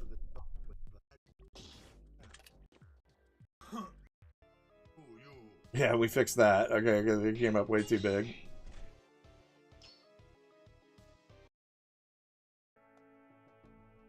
And then this, I've always really liked the Natasha arc.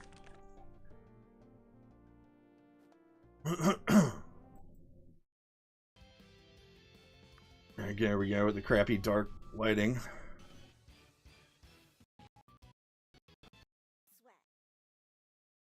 Then we We got here. So this was on our list, I believe. Yeah, check Spider Recluse fight for performance issues. But that might have been something else. Because how long did I play this? So this one I played 8 hours. And did I have to lag through any fights on this one? I think this was the first one where, yeah, because see, there's my FPS. Like, it's dropping. Look at that. 10, 6. Oof. I guess laggier than any of the fights yet.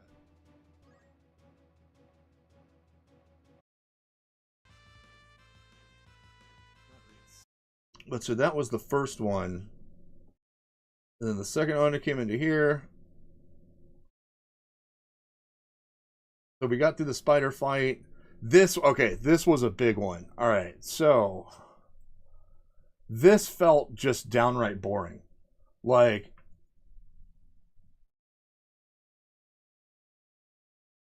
I knew it would be a little like low energy, you know, like especially since you just came from like, you know, running out from the Gorlock stuff, and it was supposed to be like more like kind of calmer, but I don't know if it's the speed, like maybe the speed at which you're going. But this just felt like, and because I had to do it twice too, because I came down here, eventually, yeah, that's right, it did. So eventually that stuff caught up to me, and I had a crash right here. Like the game locked up or something happened. Nothing there. Yeah, see, it drops out. And so I had to make this run twice.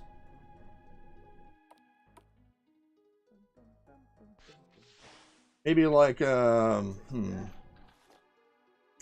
maybe like choices, like maybe when like you're coming down, like maybe you don't actually control it and it floats down, and like, you know, it's like, do you go left or do you go straight, kind of thing, like sort of maybe Final Fantasy 6 style raft sort of thing. But it needs something, because this was kind of sleepy. Sweet stuff.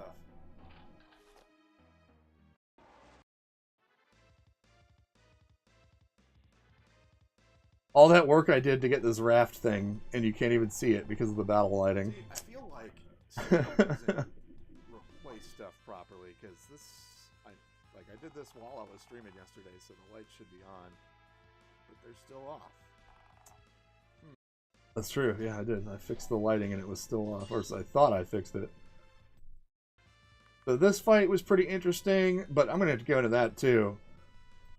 So the way it works right now is I knew that I was like, okay, so we want to make a traditional JRPG, but we can't just like, you know, not even just legally speaking, like just, you know, if you want to make a game, you don't want to just copy another game where it's just like any old traditional JRPG. So you want to, you know, introduce neat mechanics and things like that to like switch stuff up. So what I did for the boss fights is, the way it works is you'll have the, is it not showing up for this guy? It didn't show up for him. All right. Let's make sure, let's add that in too.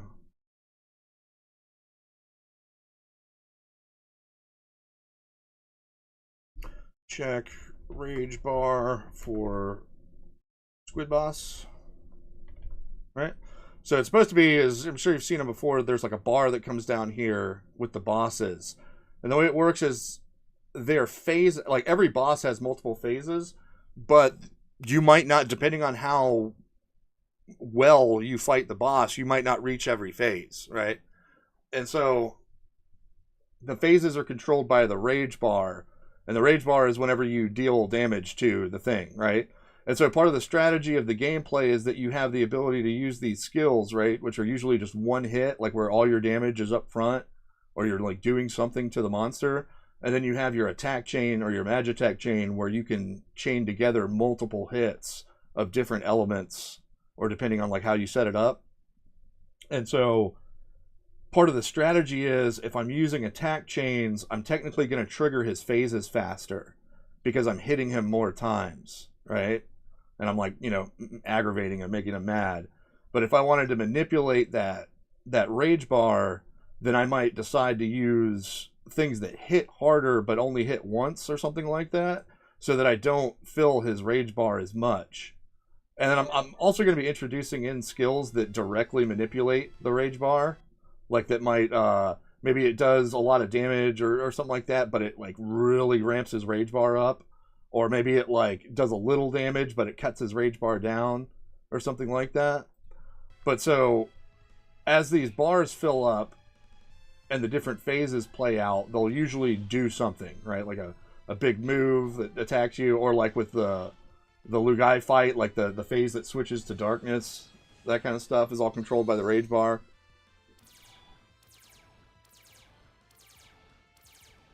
But there's still something else needed. Like, I think there needs to be a little bit more choreography to the fights, personally. Maybe not all of them, but definitely some of them. Like, for example, what I'm working on right now for this guy is I want a mechanic where the tentacles or the undertow skill, one of the two, can actually, like, pull a character into the water, and then they're not available until you either like get them out of the water or something, or maybe you have to get them out in a certain amount of terms, or they like or they drown or something like that. But like some sort of have each boss have a little bit more of an interesting mechanic, maybe, just to make the quality of the boss fights better. Now that we're getting our balancing right, because the balancing so far as I've played through has felt kind of just right. Like maybe I'm a little bit on the strong side, but it kind of like, it seems to be working out pretty well.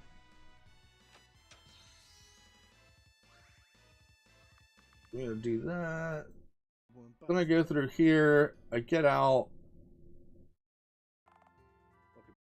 And so, yeah, there's like this low energy all through, like right after you finish the Gorlock thing, and it persists through to here. It makes this town feel very sleepy.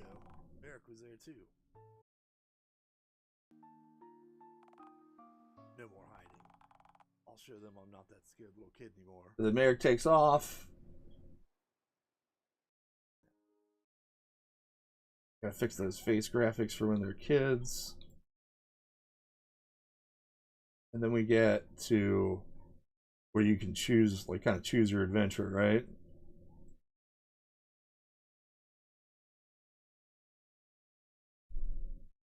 Yeah, there we are. So then we get to this point, and so I guess that's okay if like that's what it is that there needs to be a natural descent in the energy of the narrative in the game that gradually kind of like eases the player into this moment, because this is a moment where the energy drops entirely, right? Like you're like okay, like choose which way to go, and there's just this kind of quiet that settles over the narrative because it branches off into three parts. And I think what I did was I inadvertently dropped the energy too quickly, I think is what I'm feeling wrong about this part. Is I think that the energy needs to drop a little more, like instead of boom and then coming down and like you're like, okay, I'm done with the thing and now I'm doing this. Maybe it should kind of gradually decrease back down, and then there'd be this flat point here.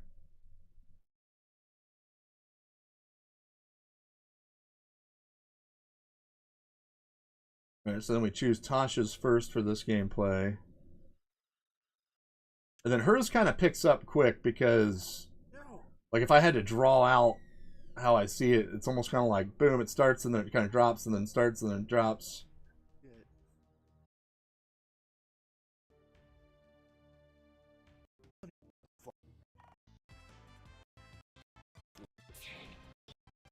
Like this fight here too, like maybe something about this in here. So then you finish them, you rest Natasha. This all feels okay. Then we get to here, and I always like this map too. I just like the music, I like the map, I like the look of it. You're kind of like traveling across the lands, you know? But, and I guess I would have to ask the players this, really, like, the original storyline kind of for this whole part here was they were supposed to travel a bit longer. And but again, this is where we get into the whole thing where it's like, okay, I got to make sure I stay on task and push the player towards like the actual goal of the game. I don't want to branch off too far into the side. And so I kind of wound up watering it down. And so there's this period where you've got the whole party, right? You've got Ogun, you've got Gobsworth, you get the Wargs and Natasha, but you don't ever really get to play around with it that much, right? Like, as I do here, because I'm just trying to like kind of test through the game. I even skip some treasures and stuff, but you could just walk through, right, like I do here, and not even have any battles with that party. And so I'm wondering if I shouldn't go back and restore some of the stuff that I've cut out to the player. Maybe do it in a... Again, going back to that whole, like, letting the player's behavior dictate a lot of, like, the boundaries of what's going on. Maybe have it be, like, sort of optional in some sense, where it's like, if you take this route, you could just walk through, but if you take that route, you get to, like, play with the party more. Because then we get up to this part here. This all comes off pretty well. I never knew Vice wasted it. I've got to fix... I hadn't noticed this initially. I've actually played it a couple times. This was the first time I really noticed it. But because I shifted how the camera works in order to get like this kind of like more panoramic vista here, I wound up inadvertently messing up the alignment on this part here. See that? Like that black thing is supposed to be, I'm pointing with my finger, the black part here is supposed to be directly overlaid on the character. But when the camera was the way it was before, and I couldn't quite get like the cinematography of the scene correct with the default RPG Maker camera, I had to go in and like change some stuff around, and when I did that, it kind of messed that up a little bit, so I need to fix that.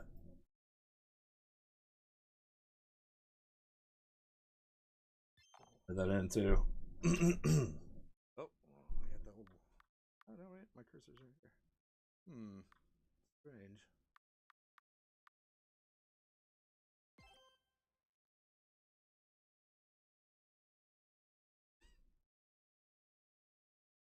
Let me choose the next guys here. And so this is a big problematic part for me. This whole arc is Mayor can take care of himself. kind of off. Catch up with him after. But he should be rocking and rolling. So the whole story behind, like, to whom it may concern, the whole story behind the Duncargo and Alecidel thing is that their relation happens to be that they're both like, so Alecidel's an elf, Duncargo is a Dangi. The Dangi are half elves, and they live over here, right? So there's Bridgeton. When you go south of Bridgeton, you've got Serpatia down here. And the Dangi live all in this desert, all in through here. And they're nomadic. And it's like, you can't see it anymore because I've got to restore, or I cut the map off here. But you can see it on the old map. Yeah, there it is. The elf lands initially in one of the older maps here, so I had to redo this map because it was like too small. But there's an island off the coast of this whole, like, you know, land. And that island is where the elves went. Because they used to be around here too, but during like the whole shifting of power that happened with Magitech and everything, the elves and humans had their own war, and the elves had to leave, and they went to like their own like homeland. And so, but before they left, or like way back before even the Magitech stuff happened, like it used to be that elves only lived down here, and there was like a shipwreck from a different human. Like this isn't the whole world, right? There's more out there. Like this land is surrounded by the Wild Sea, which is a whole other part of the lore, but nobody can really get to other continents because of the Wild Sea and the sea monsters that live in the Wild Sea. And it's like and that affects like everything from like how airships work to how ships travel and all that kind of stuff, is that most of the technology is for like short to mid-range travel because nobody has a need to go further than basically this area because you can't. You'll die if you try.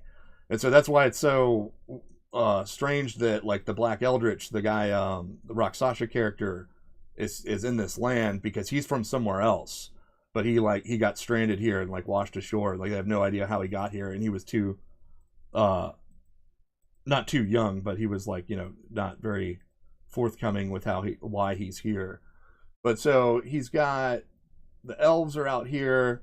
Way back in the day, this human shipwreck comes in here. The elves decide to kind of take him in and sort of teach them their ways and stuff. And through interbreeding and over generations, you have the Dangi. And then so when the elves left, the Dangi were left behind. And then, you know, more time goes on and cultures, you know, develop and all that kind of stuff. And so you have the Dangi of today that are like this half-elf type race. And so, so Duncargo being from down here, and then Alesidell's from off here. But as she explains in this arc, and that's another thing too, is it's like, you know, the whole show don't tells kind of thing, is that this is where the problem comes in for me for this arc here. Is that it's like, okay, so you've got to go get this medicine for Anderlane. Fair enough, right? Go into here. Talk to all these guys. And I think part of it may be that this is the single most concentrated point in the game where there's what may feel like loose ends, right? Where it's like where any like unanswered questions might come from are probably going to be from this arc. And so it makes it feel almost like separate from the game. And this is my territory. Mine. Was that a rat wearing armor? The nail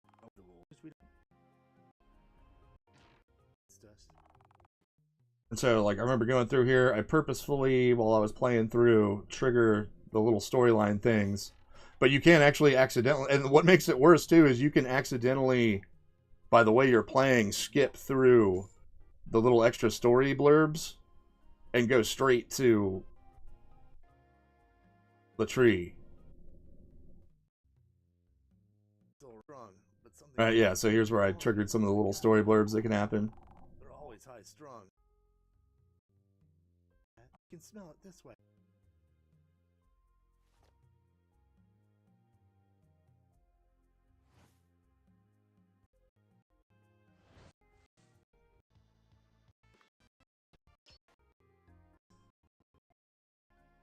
Alright, and then we get to... There we go.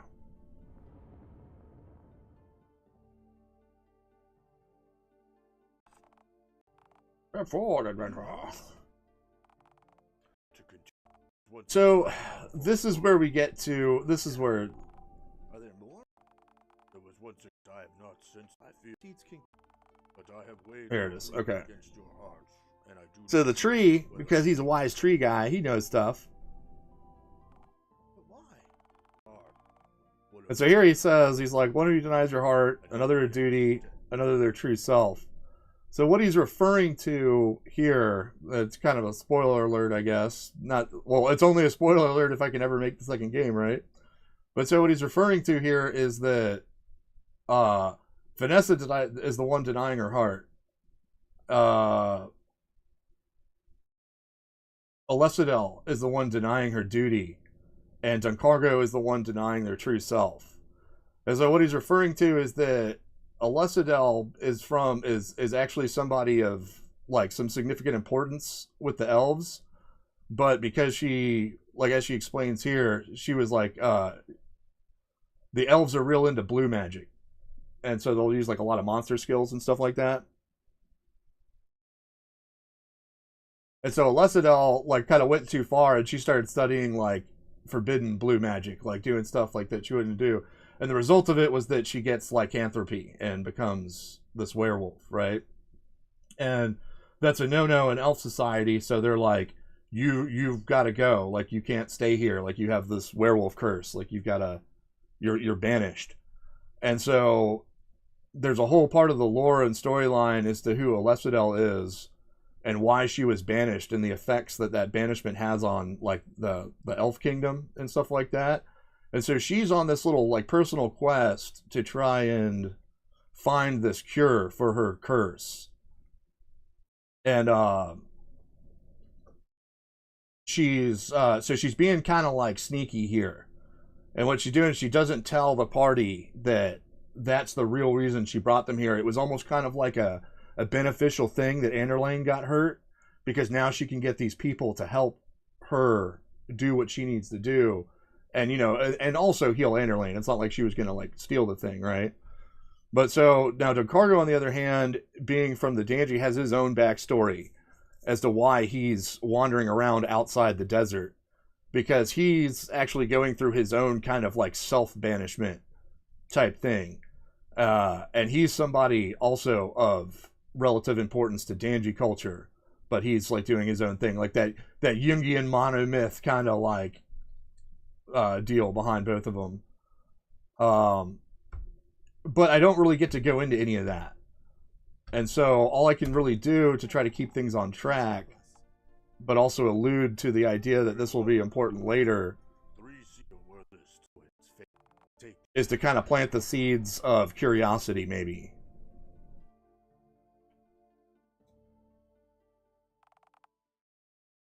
So, and again, the tree says, like, he's like, this is my final test. There's 3 seeds. Wow, hey. But 2 of them get stolen, so by the end of it, there's 1 seed left. And of course, the test being, will Alesidel give the seed to... And so maybe I should put this in, right? Like, maybe I should have the character reflect on this. Is that there's this moment where there's only 1 seed left. And Alesidel could end her journey now, right? If she would just take it.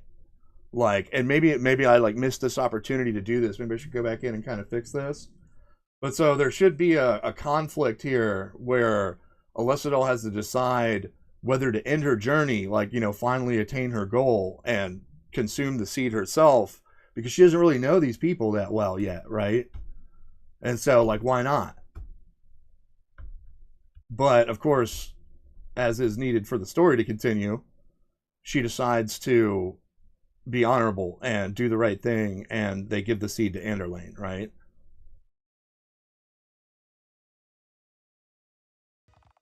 I needed that seed. And so she gets upset about that, and they all fight, and it's a big deal there. And you got Ripfang, who pops out, and then of course I find out that my database got wiped and messed up my wolf thing after I just fixed it. I did so many updates to fix the wolf thing, and then I broke it with my stupid update. Oh, I'm terrible. I'm terrible at everything. So then they fight that. She's supposed to go into here and do this, right? And then, okay, so that was the end of playthrough 2. So terrible. Where is the one?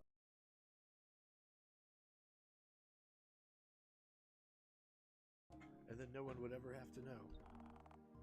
But now you...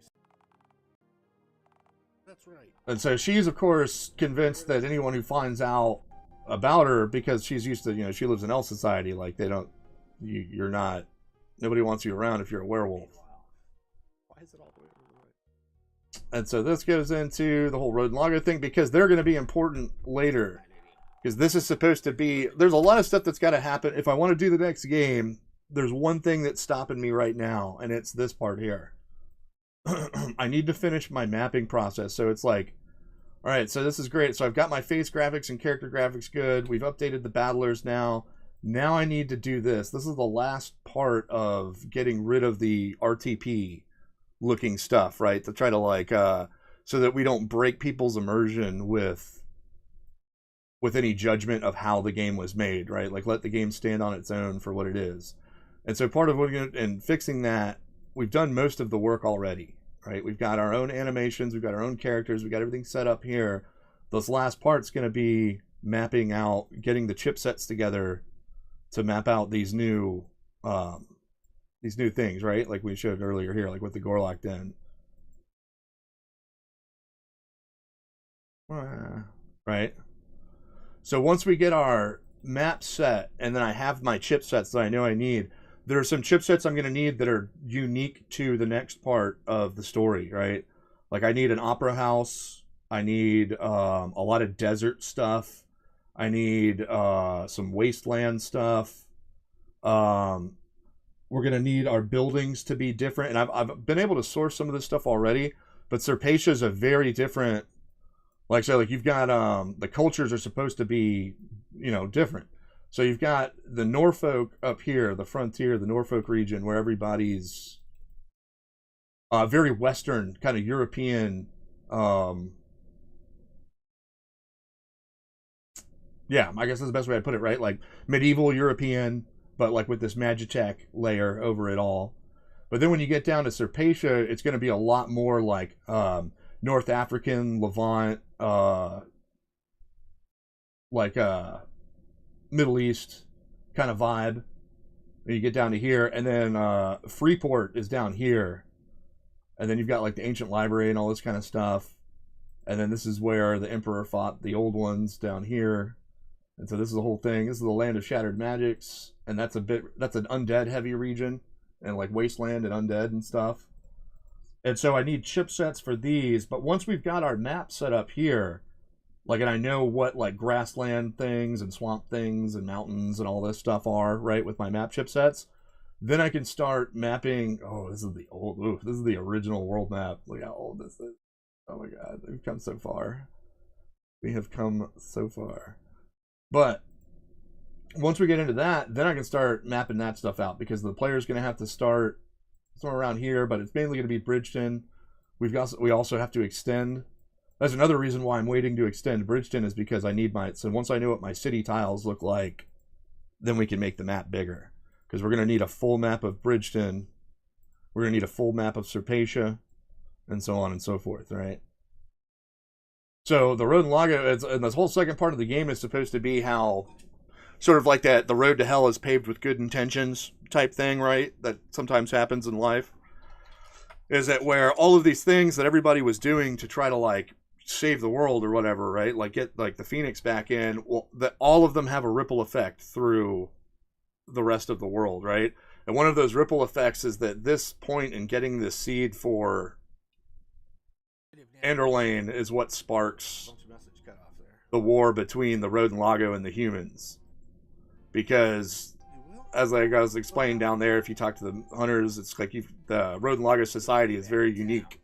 They have like this matriarchal society, but it flips for so many days out of the year during breeding cycles, because all the females go crazy and like bloodlusty and stuff, and the males have to protect all like the young. And so this is sort of like a this is how that changes, is that you had Ripfang and Deadpaw, who were brothers, from one of these old things that happened like during one of the bloodlusts, as the Deadpaw almost got eaten by this lady actually, and so she wound up like mangling his leg when he was like a little pup. And so because it's just part of their society, like they never hold grudges about this stuff, right? Like it's just their way. But so when his brother was killed, he gets mad, and him and his brother are much like Ogun, like really well respected warriors in their cultures. And so this is going to spark Deadpaw. Basically, they'll start raiding the humans against the matriarch's wishes, and it causes like a whole revolution in Road and Lago society where they flip to patriarchal, because Deadpaw takes over, and then they become really warlike, and so that of course causes problems for the humans. But so that's why I included that scene, even though it seems kind of like irrelevant to the story. Then we move on to Merrick's.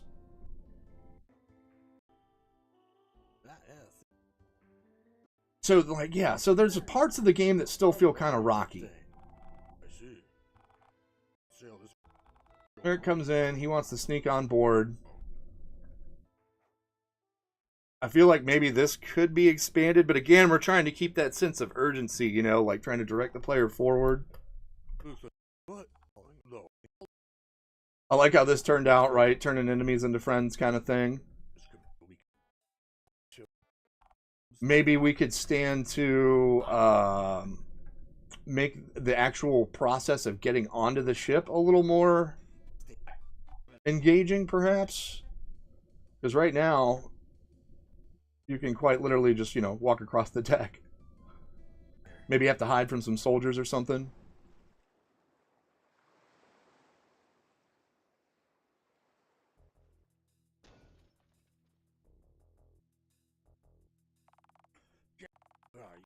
And then this map too. So I put a lot of work into this map. I even studied how ships were laid out back in the day. To try to make it more immersive. But it still feels like something's missing, and it could even just be something as simple as the tile set being too close in palette. Like usually I like my floors and walls to be different palettes so that like there's a contrast between them. So it could even be something as simple as that, and that I don't have as much like wall ornamentation and stuff in here or something like that, but something feels off about this map.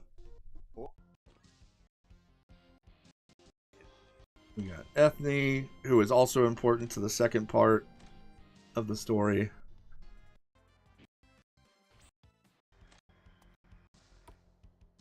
It was off.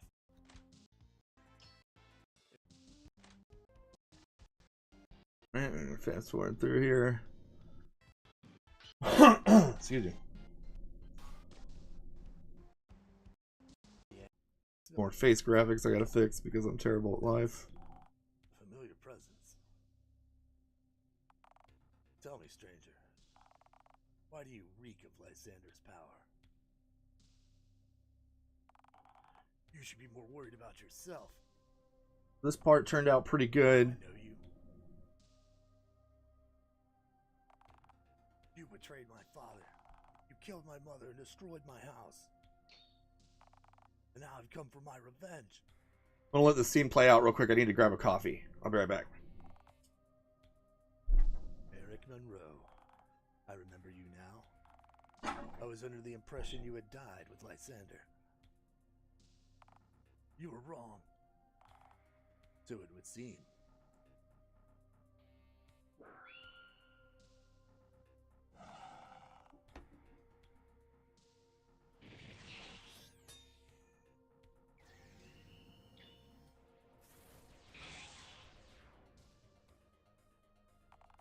Still playing with swords, are we? All my life.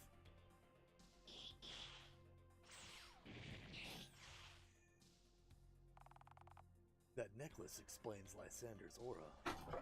But you, why can't I sense your power?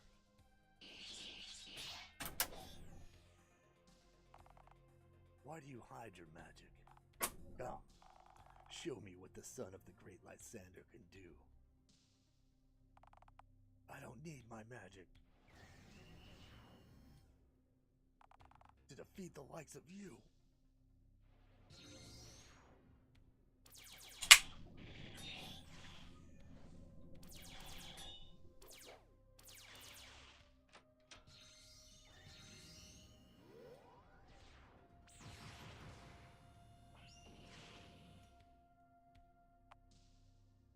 Enough games.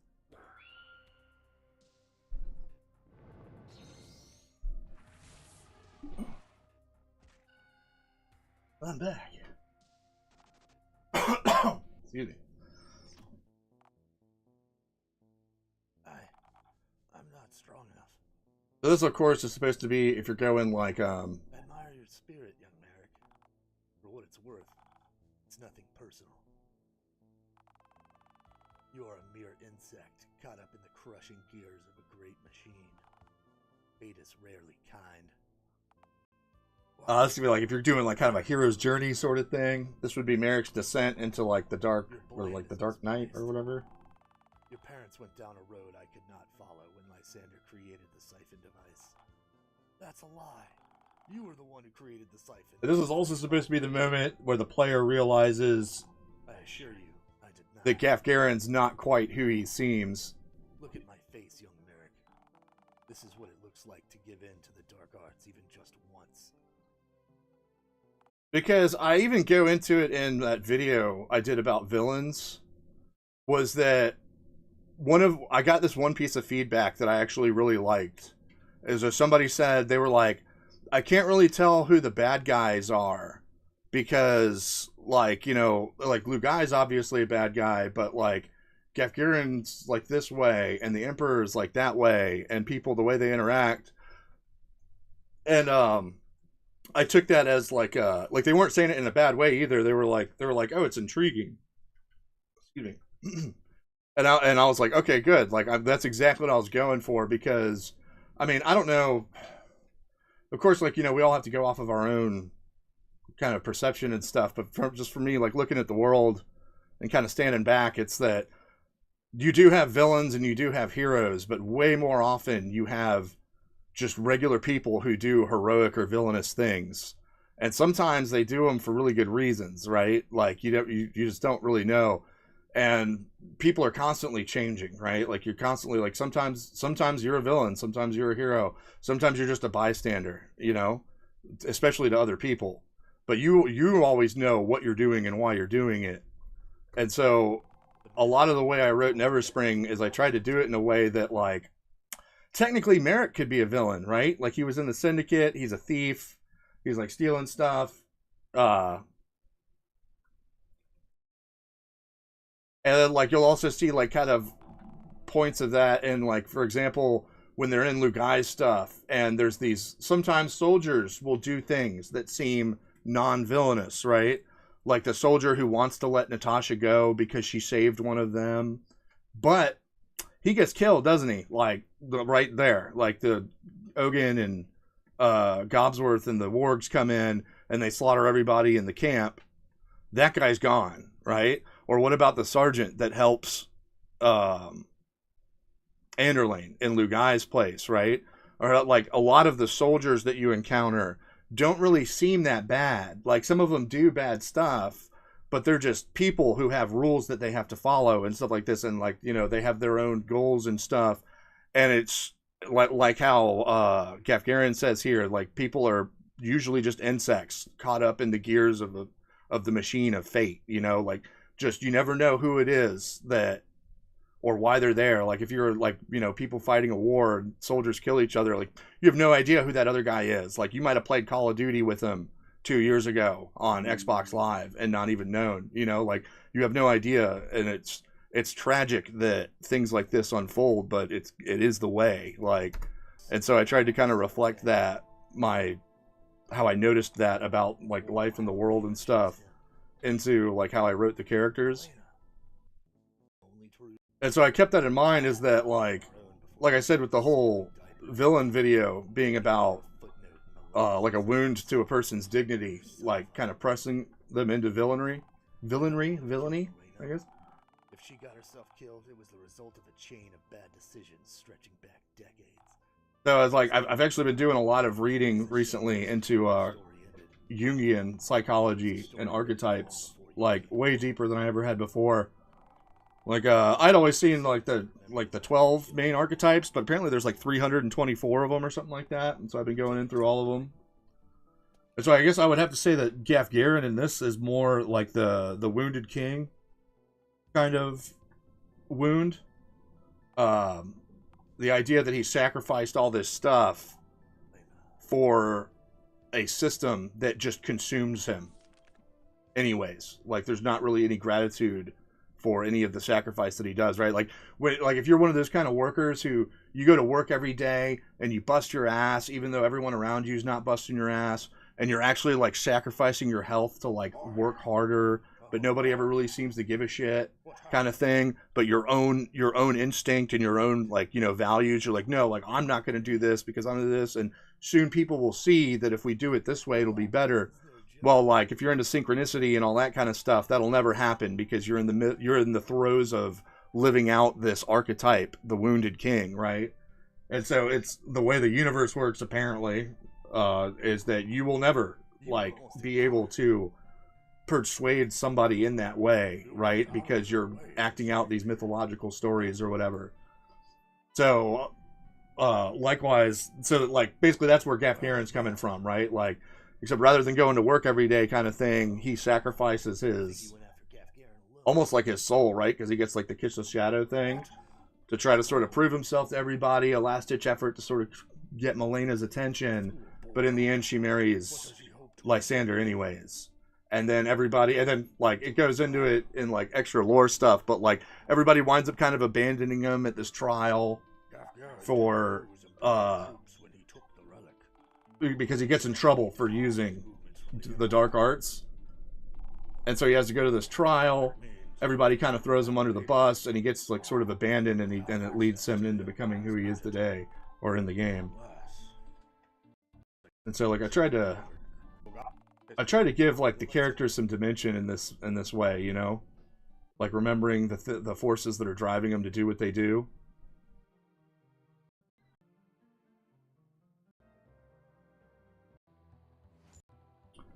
So this part felt a little weak.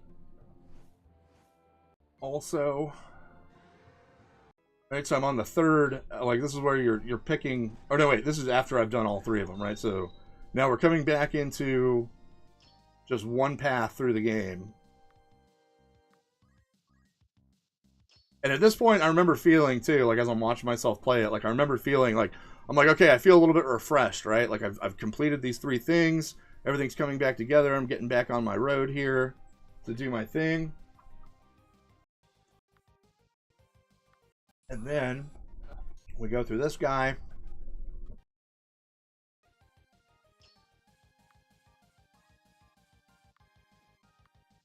Not any warlock name. And then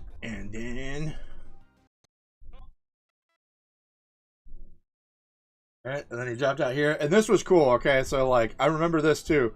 There's a part in, if you ever played Final Fantasy VI, where you kind of come full circle and you have to walk back through this cave that you walked through in the very beginning of the game.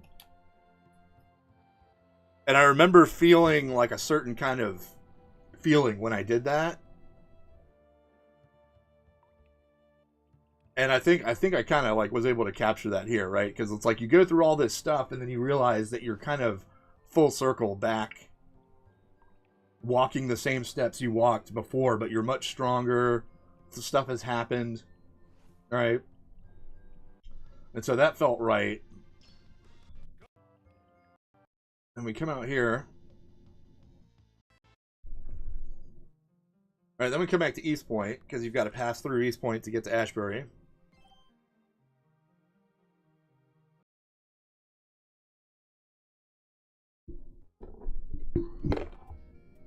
It's coming from the inn.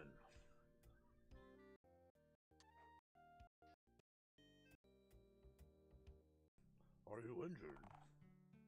Then you hook back up with Natasha here. What happened? And she kind of explains what happened after the whole Ogun thing. Did we make it? And so this scene, We did it. it feels pretty appropriate, but there was some information missing because I cut something out a long time ago. I know, go with you. And it's supposed to be that in Gorlock culture, they don't have names, really. Like, they're kind of worthless to one another. Unless you do something interesting, right? Then people name you stuff because they need to refer to you. You're not just some worthless, like, you know, warg sitter. Or there are occasions where you can earn a name in a bad way, right? Where, like, if you're so worthless, or you're so this or that, you might get, like, a nickname as, like a derogatory name, which is no fun for Gorlocks. But so I wound up kind of skipping past that and like cutting that out to like streamline stuff. But that was supposed to be, I need to go back and put that in, find a way to squeeze that in somewhere, because it's kind of relevant to the impact of this scene. Tell Gorlock den story of Ogun God final battle. It's a Gorlock way. And so there was a scene back in the day where Natasha asks him what his name is, and he's confused, and he's like, what do you mean? Like, I don't have a name. And then he explains to him that, like, the only people who can officially name Gorlocks are Gorlocks with other names.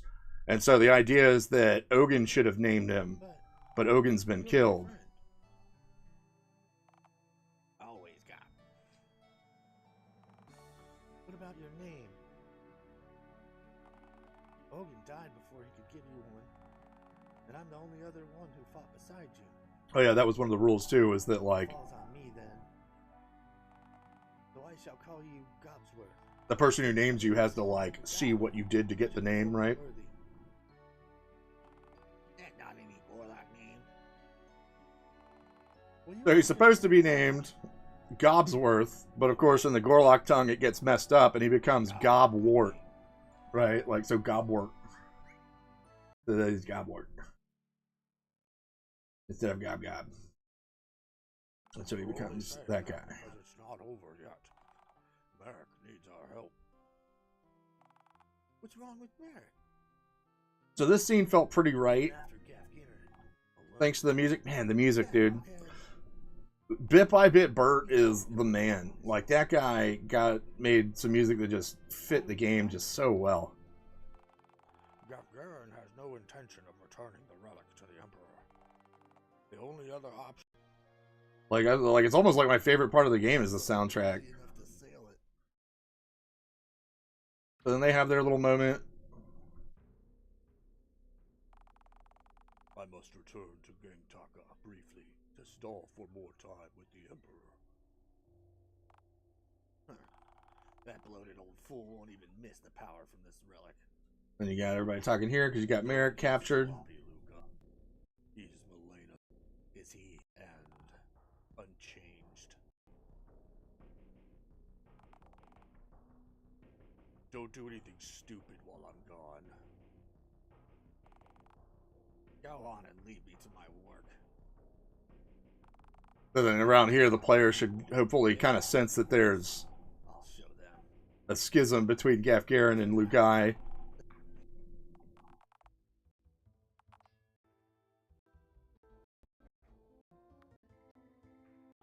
Hey, no, stupid. You just listen out. You get talking. And here you talk to Ethne, who's back in the town now that Merrick happened to bust her out. It's weird.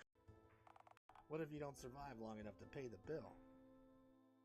And I remember, so if you happen to play the game, you'll notice that the women in the game often have like they're like some, they don't all share the same traits, but there is some traits that they all kind of share. And one is that like they like to eat, like they're always hungry, right? And that's kind of a joke. Is that like every girlfriend I've ever had, and like my sisters, like everybody, like they're always just they'll just eat anything, like no matter what size they are, like big, tall, skinny, large, doesn't matter. Just girls like good food, right? And even when I was a chef, like I remember I used to watch, like if I like cook something, I'd like stare out the window, like because I wanted to see people, like, you know, make sure everybody was enjoying everything. And I would watch for the dance. There's a dance that girls do when they actually genuinely like the food. And what they do is the first thing they do is they don't say anything. They don't go, "Ooh, that's good." They don't go, "That's so great." Is like, I mean, they might go, or something like that, but they'll do this thing where their shoulders kind of hunch and they'll start to do this little food dance. And it's like how you know that like they genuinely like it, is that they'll do this little food dance. And I just like little quirks like that I used to observe that I always thought were funny. I tried to add into like my characters. And so another one is that like Brenna especially and Vanessa are constantly hitting Merrick up for money, even though they don't need it. It's like they have money, but like, you know, they just like to, you know, mess with Merrick. And so Vanessa's always like, I need money, like from Merrick and kind of stuff.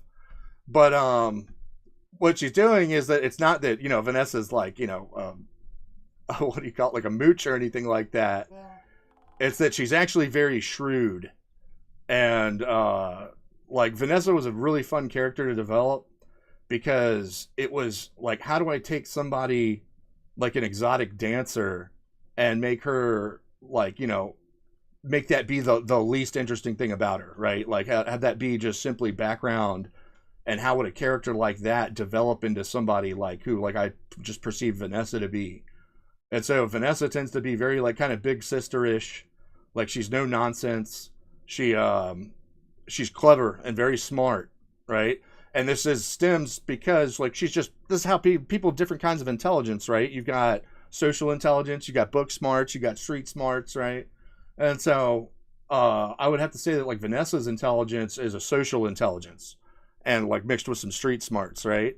Because being an exotic dancer, having to like work the kind of work she did, the life she had, she was a people person, right? Like, and pillow talk and all that kind of stuff. Very like, you really like find out the actual people behind the people, right? You get to see how people act in certain situations. And so because she's so, bright, she picks up on these things and incorporates them into her way of being. What if we made it 7? And so when she's in this scene here, she drops this fat sack of gold. Where did you get all that? You've been carrying around a fat sack of gold this whole time? You haven't bought me one drink.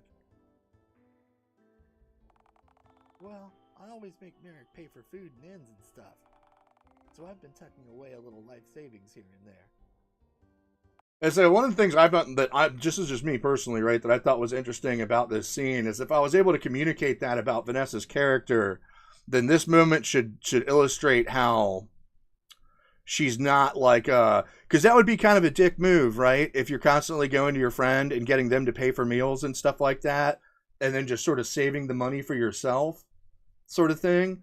But in this moment, we find out that Vanessa's not doing that, right? That she's not just like hitting up or anything. It's that she's using her own way of sort of like controlling resources, right? Especially in her relationship with Merrick. It's not that she's trying to take or anything. It's that she wants to make sure, just like that big sister energy we're talking about, is that she wants to make sure everything's going to be okay. Like, I would almost say, like, if Vanessa, if you went with like if you wanted to do her personality type by like maybe like astrology or something like that, maybe she'd be like a Leo Cancer cusp or something like this, right? Like where it's like that need for security sort of thing. Because that's what she's trying to do the whole time, right? Like that's what, even when she has her falling out with Merrick, she's like, I don't want to go back to the life. We're supposed to be building this new thing and doing this new thing.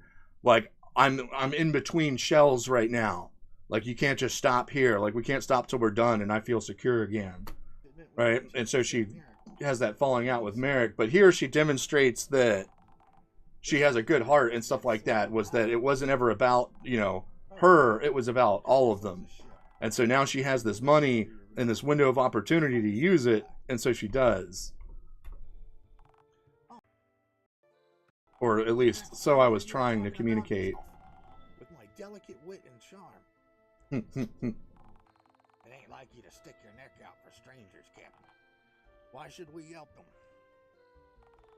You know me, mate. I don't like owing nobody nothing. Eh? So then, again, we start having, like, little bits of problems. The game starts feeling, and it might be my own fault for, like, trying to, like, get things done and, like, streamlining. But that whole philosophy of streamline starts to compound from here on. Right? Like, the game starts to move very quickly. Coming back, right? Back will blind their gut. Eric, can you hear me? Nova, are you there? We have this kind of moment of self-reflection in here. We're also, then you have a moment of revelation, where Lugai reveals Have you been wearing that this whole time? a lot of what was going, like why stuff happened and how it happened. I haven't really taken it off since he died. Ha! Oh, this is too much. What's so funny? You stupid, stupid boy. Don't you remember? Haven't you ever wondered how your father was cut down so easily? What are you talking about? I muted that Eldritch pendant years ago. I had to be sure Lysander met his end when the Judicators came for him. What? Lysander was supposed to come alone, but then you were there. I asked you for your father's pendant, and you just handed it over. It was so easy. You were so trusting to hand over your father's Eldritch pendant for recharging. I couldn't believe my luck. Any natural magic user wearing that necklace becomes just as useless as any other mundane. You didn't have a chance. And the fact you willingly wore it and muted yourself all these years. I couldn't imagine anything more perfect. Your powers have atrophied so badly. By now, it wouldn't even matter if you stopped wearing it. You dirty piece of... Actually, If you This here is too is like, God, Lugai was a lot of fun to do, and especially because I went real in depth in his backstory. Like, I got like a whole thing from like birth to this moment, like exactly what he went through, why he is the way he is, why he gets so mad about stuff, and like this kind of like inferiority complex he has, and all this kind of stuff. And he winds up becoming just like a really hateful kind of guy. And so he, in this moment, is him being like really messed up, I think, anyways, where he turns and he basically places the blame on Merrick. I guess we've both got blood on our hands. Me for my ambition, and you for your childish stupidity. No,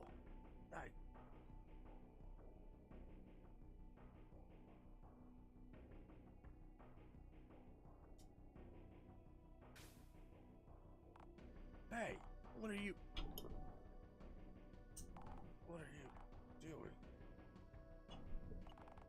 I need to test your blood.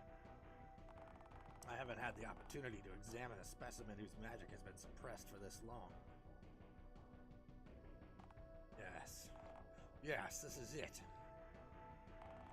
My preparations are almost complete. By the time Gafgarin returns, it will be too late. Not even the Emperor will be able to stand against me. And you got Roxasha coming in because they're all doing stuff. Inquisitor Lugai. Damn it, don't you people ever knock? What is it? I'm busy. You are under orders to contact me with any news regarding the criminal. This is my jurisdiction. What? You didn't get my raven? So this is the relic. So this was kind of a funny scene, at least for me anyways, too, because you've got Roxasha who's looking for the relic, and the relic is literally sitting right there on the table, but it's been muted, so he can't sense it. Leave me to my work. So the guy just kind of sneaks it off.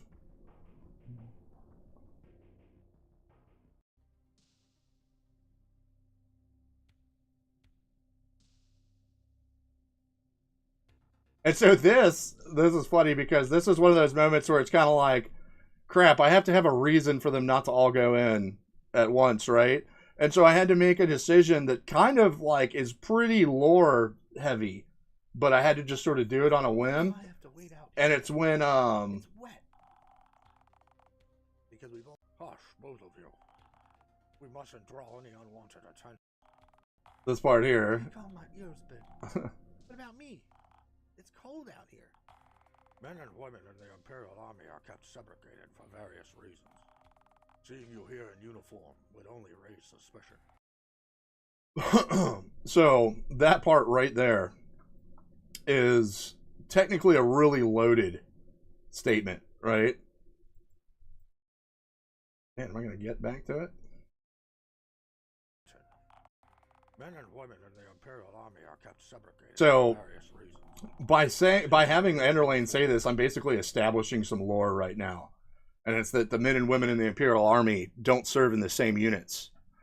And so I did have to, like, after I put this in here, I was like, I'm going to have to think as to, like, why that is. Because that works really well. Because it just so happens that Alesidel,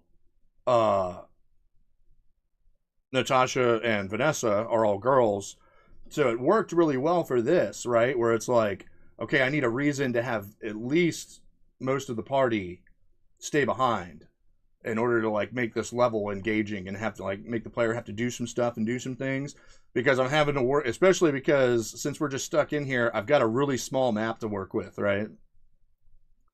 So it's like we can't really put like a lot of traps and stuff in, or like, you know, or have a lot of room to move around and explore things. So we're going to have to rely on more of like, how would I put it? Like having to like, maybe like a point A, point B, point C kind of thing. Is sort of like what I came up with. So when you play, what you got to do is you got to come in here. You go to the guardhouse. You don't have to go to the guardhouse first. I even skip it and go straight to where the wax seal is when I play. But if you're exploring the area, you would hit this guardhouse, and then when inside the guardhouse, you'll find a thing, and Interlane's like, oh, we need to find a wax seal, right? Because you want to forge orders. And then so you go back here, you find your wax seal, Then you've got to come back out, forge your orders. Then you come back out and grab the rest of the party. And so once you have the rest of the party, you can go back in, and you're basically saying, oh, hey, these girls are prisoners. They're all magic users. You know, let us through. We got to take them to the dungeon. And so then they let you deeper into the complex, right? And so I had to think about that too. I had to come up with ideas. I was like, well, why would they do that, right? Because in a fantasy environment like this, you don't have to worry about like any kind of like differences or anything like that, right? Like magic is magic. And especially if you're dealing with like Magitech where you can enhance people's bodies, or like steampunk, Magitech, all that kind of stuff, right? Where like you're enhancing capabilities and things like this. There wouldn't be any reason necessarily that you would segregate them unless it's maybe cultural or something like that. And so I had to go in there and like come up with some lore and stuff as to why that is. But there's so this wound up being it's just one of those moments where you kind of like, in trying to make something fit, you have to like do something sort of We will Imperial for you to write in. do something sort of intense. Yeah. Yes, I can.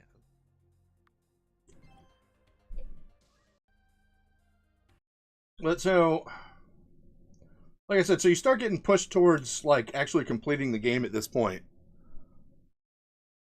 And so right here is where I first feel it. Is the sudden jump from here to the ship makes me feel as though something's missing. And so maybe I should allow the player to like go back into the town and then maybe like go to the docks, perhaps. And like, you know, and then like choose when to leave. Possibly.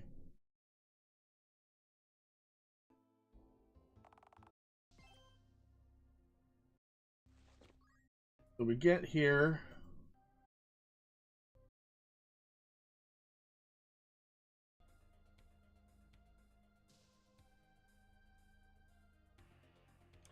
Supposed to be able to do that. We came up here. I still need to fix. So this is also where I've been going in now. Like now that like the game's like complete and you know we're upgrading and updating and stuff. One of the things that I'd really like to do is go back through the entire game world and fix all of the little lore bites. All right. Like, for example, the libraries. I was like, you know, maybe we can do something a little like more visually appealing. Like rather than having like this, like the window system, the engine's message window system, maybe do like maybe like some graphics, like a picture of a book, like it looks like you're actually looking through a book, perhaps. And likewise in here, these personal logs of Lugai are supposed to be like little lore bites, which are all totally, like, completely 100% optional stuff. You can walk by them. They're solely there for the kind of player who likes to, like, really dig into a game world, right?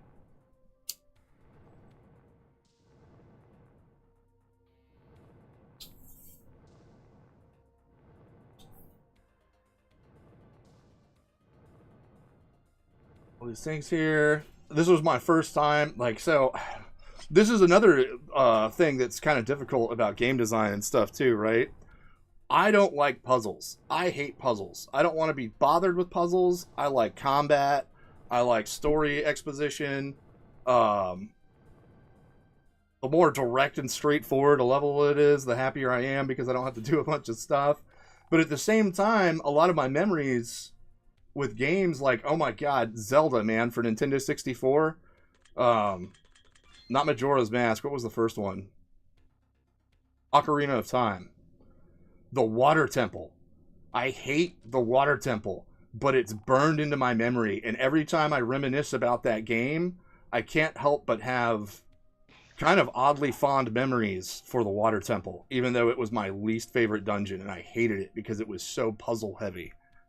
And I also know that other players really enjoy puzzles, and if you're going to have like a well-rounded game, you know, you'd want to do that, right? So I tried to come up with like some little puzzles and stuff in here. I don't know if I did a good job or not. Um, I also did some stuff too. Like I went through.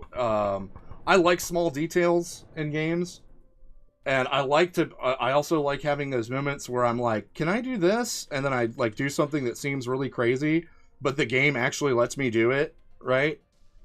And so one of those things I did for this is the idea of pushing statues into the lasers, because as I was doing the laser fencing and I was doing the statues for the puzzles, I found myself one of the very first things I found myself trying to like play with, right? Where I'm not just directly trying to solve the puzzle, is of course I tried to push a statue into a I thought of pushing a statue into the laser, right?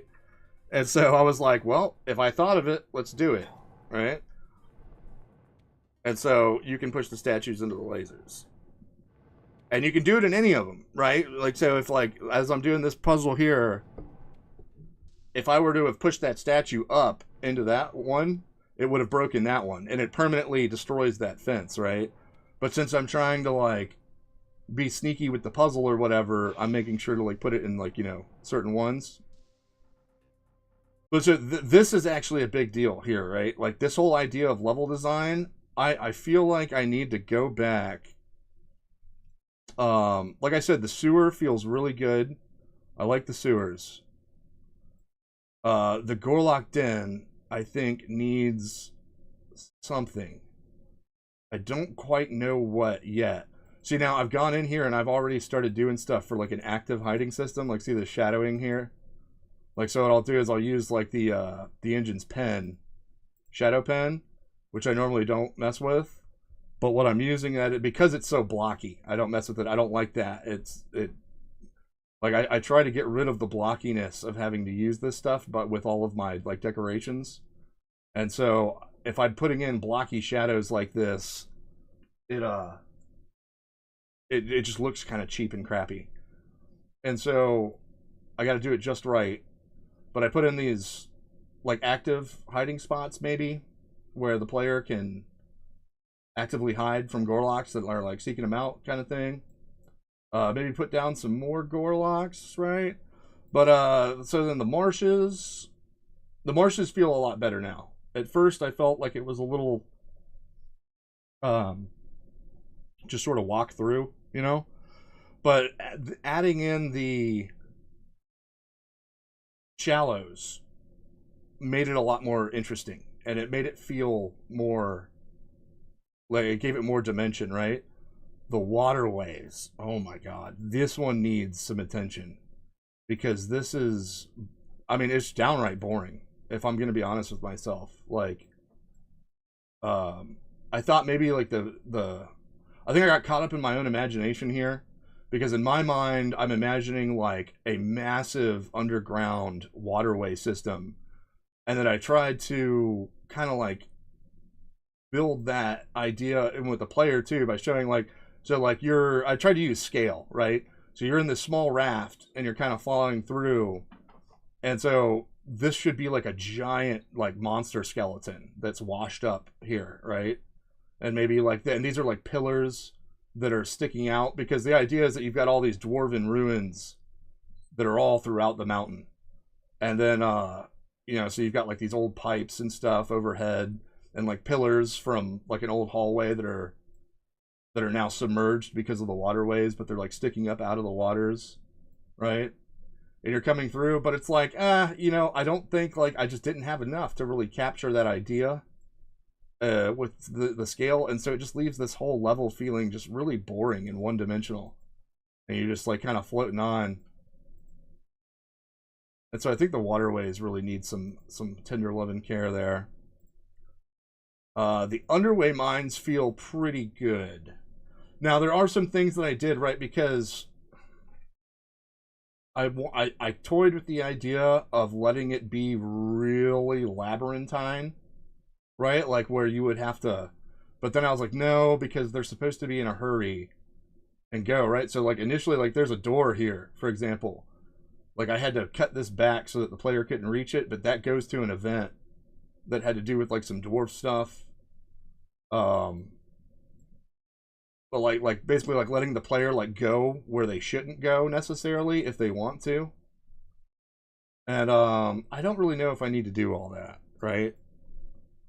Because that's where the difference, that's one of the things I've discovered along the way, is that it's not so much just putting more stuff in there. It's like quality over quantity, right? So it's like I could expand a map to be as big as I want it to. I can give you as much room to explore as I want to, but it's not, but does that make it fun to explore just because it's big? I don't think so. I think actually it might even make it more boring, and it might even serve to just pull the player out of the immersion, right? Where they have to stop and wonder what I was thinking. They're like, there's nothing here. Like, why is this so big? Right? So I've got to come up with ideas that are more related to engaging the player, or giving the player a chance for engagement, right? But I do like the Underway of Mines for the most part. The only thing I would add in is maybe some more stuff about like the whole Clacoid versus Dwarf thing. Because the whole story behind that is, as it might have seen, because like the game's called Neverspring Chronicles, right? But like the actual name of this story is Phoenix Down. And it's supposed to be like sort of like a little bit of a double entendre play on words, that it's literally about a phoenix down, right? Like the feather, like a down feather from a phoenix. But it's also about the fact that they killed the phoenix, that the phoenix had been downed, right? And so it was kind of like a whole Phoenix Down thing. And the idea that you have these things that are common tropes in fantasy, right? Like a good example, like Phoenix Downs themselves, right? Like the Phoenix Down's supposed to like resurrect you. Another one would be maybe like shoot.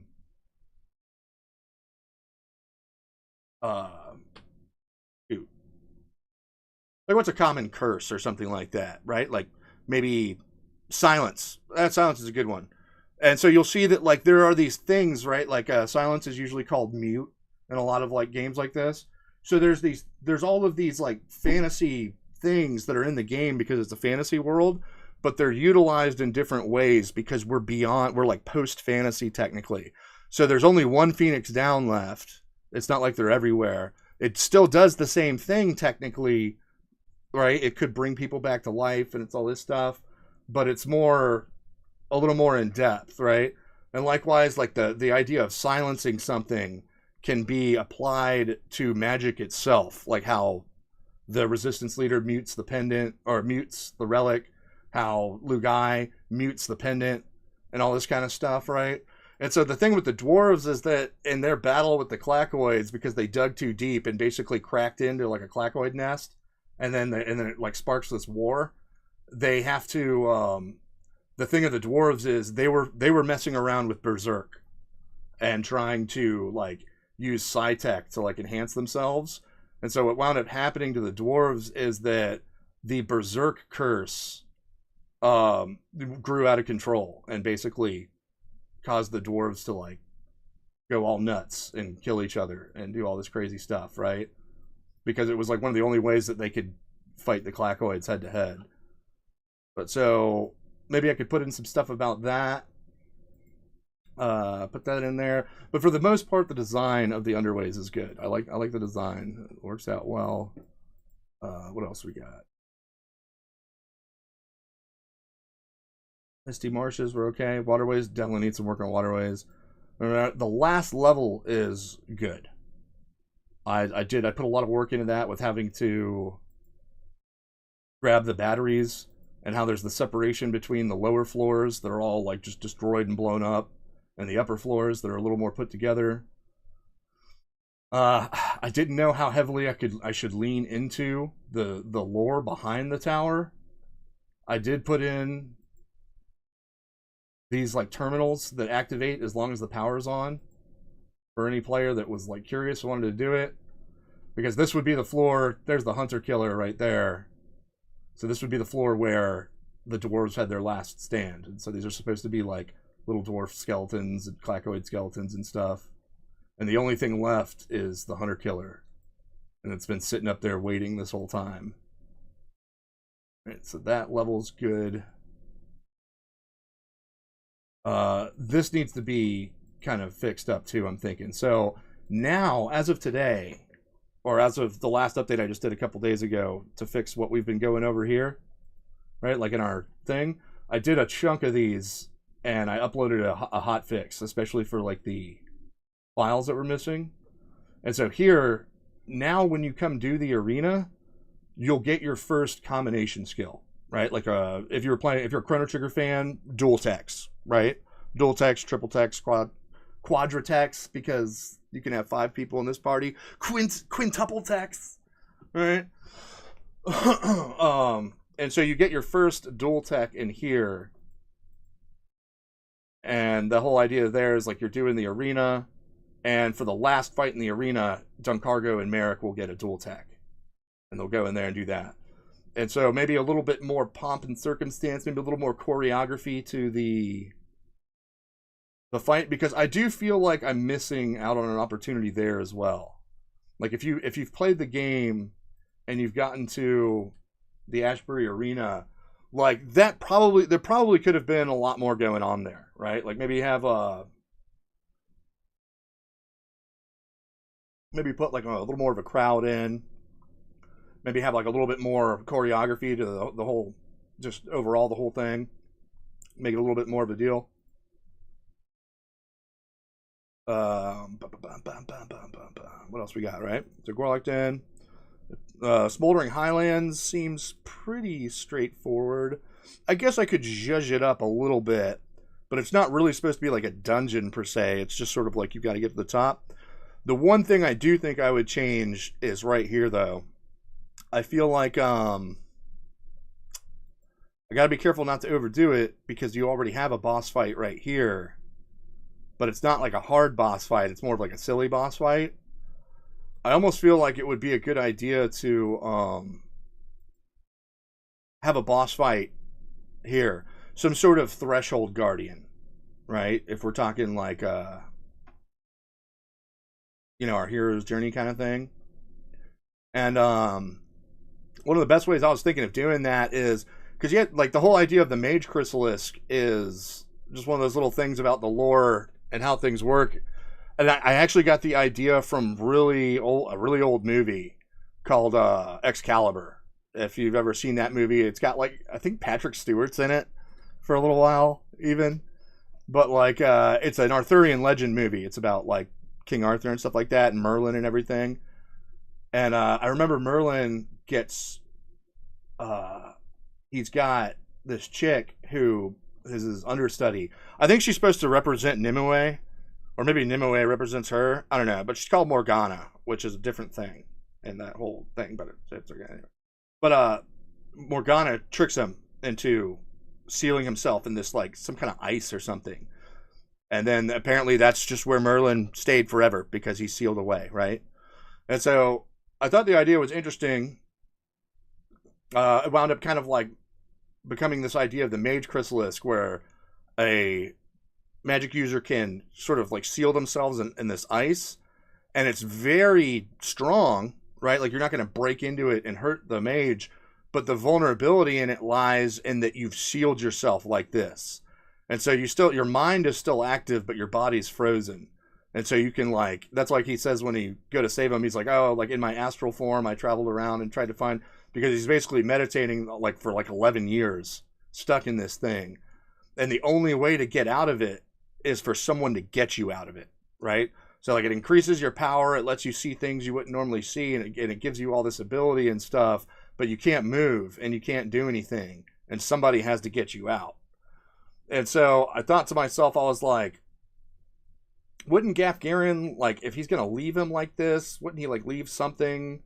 Or maybe something could happen. Maybe, like, you could have, like, some sort of, secondary effect of, like, Anderlane's frustration, or maybe his, like, despair at, like, the realization that he's trapped here. And maybe that could somehow manifest into some sort of, like, threshold guardian, like maybe like a spirit dragon or something like that you have to, like, fight and destroy in order to, like, get to him. I feel like that might, like, some kind of, like, little boss fight there might feel appropriate. Natasha's Mountain Trail. I like Natasha's Escape, where you fight the Spider Queen. I think that all works really well. This part So this is where we were talking about earlier, right? Is like, I guess I'd have to ask the players like what they think about it, or either that or just do it in an optional way, but not necessarily extending this map. How would I extend it? If I were to extend the journey between here and there, I would probably need to do something like introduce a cave complex, like a system of caves, right? Because these caves right now, like this just goes to a treasure room. These like go to each other. They're just sort of like teleporters kind of thing. But there's nothing stopping us from throwing some cave maps in here, right? And rather than just running along the ridge line like you do, maybe like you have to come up through a cave and then that cave will come out here. But in that way you can extend it without actually having to extend the map itself. But either way, like something to give the player more time to play with Natasha's arc group if they want to, right? Maybe. That's the only thing I would really change about that. Like that, Mr. Waterway is good, Undermine's good, Tower's old farmhouse. Norfolk caves aren't really supposed to be like much of a thing. It's okay that they're small. They work good going this way. I would maybe change them going this way, right? So when you come out with, because I'm getting that same kind of problem, or that same feeling, I should say, off of, where is it? Oh, I'm looking at the wrong thing. Well,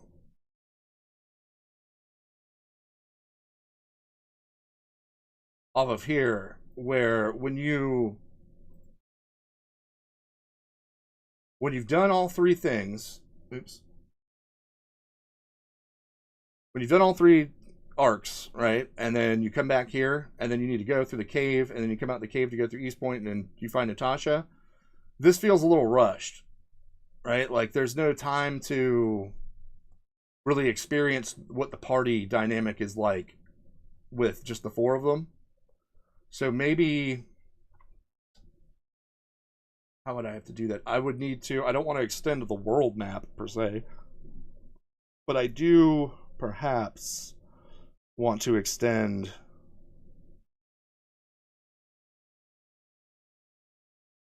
the Norfolk caves, at least when you come in through this way, because right now you pop in, the golem's right there, and then you just drop out, right? So maybe have like, maybe just something like maybe like about this long, right? Nothing too crazy, just enough with maybe a couple monsters in between. The Imperial ship, what is it about this that's bugging me so much? Like, why does it feel so empty? Is it the contrast? It might be. It might be because sometimes, like I've had this sort of struggle before, where I'm like, why can't I get it to feel right? And then something as simple as just changing the color of the floor or the walls makes it feel like. I mean, there's a thing to be said for design like that, right? Like the idea of putting mirrors in a room to make it seem larger than it is, or using lighter colors to make something feel more open, right? The same is true of game development and level design, I'm sure. So if we were to do like, oh, I don't know, let's say, not wood, because that looks even worse, right? Wood on wood? Like that doesn't look right. I don't know, I would maybe need like, oh, maybe just adding some carpets in here. Something as simple as that. Break up yeah, that's what it is. I think it's the repeating pattern of the floors, and then the closeness in color is not contrasting enough. But like, I don't know. Do you guys feel that? Like the difference, just by putting a couple of rugs down, kind of breaks up that pattern a little bit. I don't know. We'll have to figure that out. But I'm gonna find out what's bugging me about this and fix that, because it felt weird. The inside of the ship felt, I don't know. It's hard to describe. And then, like I said, the lower sewers are great. I like the sewers. The old logging road. I do feel like Yeah, I've been working on the new map for the logging road here.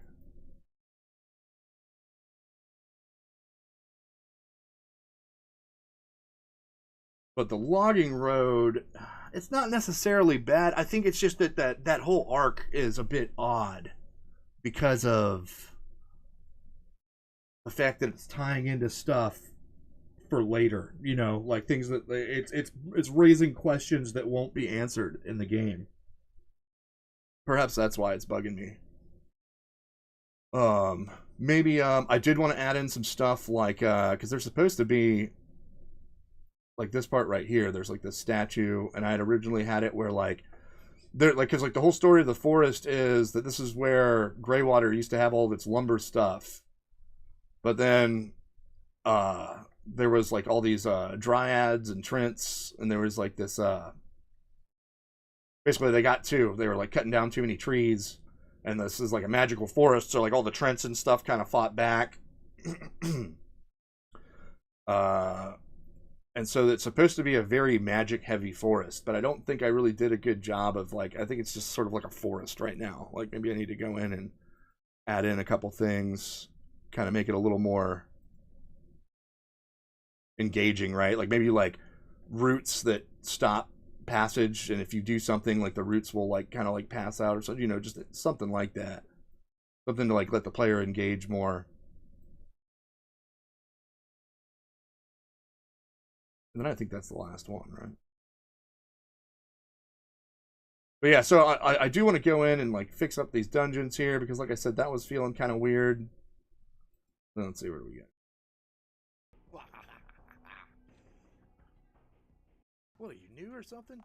Your orders and We get here, and again, this was weird. Like I don't know why I feel so uncomfortable writing like emotional scenes or whatever. But like this one was like was awkward for me to write too, because it's like this this kind of moment of vulnerability for Merrick where he's sort of like about to give up, and then everyone's like, yo, you know, here we are, and we're your friends and stuff. Because God, you know what? This is gonna sound sad, but I think this scene was hard to write because it's so contrary to my actual experience. Like. When you're in a situation like this where like you're about to give up or whatever, or like, you know, the world's dumping on you or like whatever, like, I mean, nobody comes to save you. So like, it's very weird for me, like they're like you to write this because it feels so foreign, but at the same time, it feels traditionally correct, right? Like, if I was watching an anime, or if I was playing a JRPG, or if I was doing like this sense of like friendship and camaraderie and stuff like this, and like the bond that your adventure party builds between one another, then they would you know, be that kind of friend, right? That shows up for you when you need them. It's just unfortunate that I have not experienced that, right?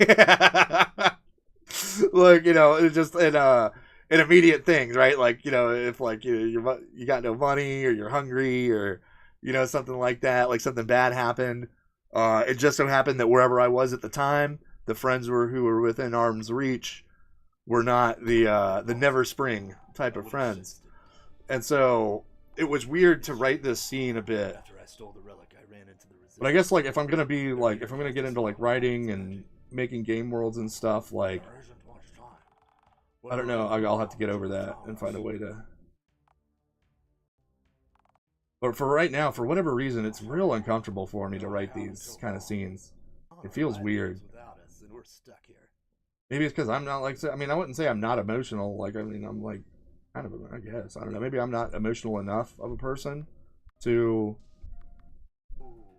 really feel it. Like, because I tend to, I don't know, maybe it's like a weird like disassociative thing, but like when I write dialogue or whatever, like in my head the characters are speaking through me, right? Like I can put myself in their shoes, I try to understand who they are, what they're doing, why they're doing it, which has been a really interesting experience, right? That's why like initially it was really weird to write female characters, because it was like I don't know what the fuck they want, like, or what they're doing or anything like that. So I had to like kind of like really try to like put myself in their shoes and try to like see like what makes them do the things they do. right? In order to write what I would hope would be like an authentically Fix like, that. you know, female character. I think it's the authenticity is what I'm really drawn to, right? Is like I'm very into trying to be as authentic as I can, and rawly so, right? Like a raw authenticity. Like going back to that thing with like the villains being not quite really villains, it's just people doing their own thing, and they're more villains in your story, but maybe they were heroes in someone else's story kind of thing, right? Like that raw authenticity. I don't want to say like truth, right? Because it's like, unless we're talking logical truth, the truth is a weird word. This is when I like went to the bathroom and grabbed a coffee or something, so it's gonna take like 20 minutes though.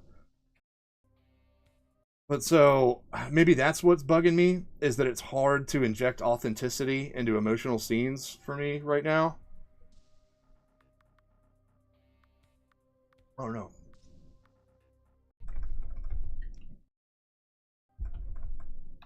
Let's see.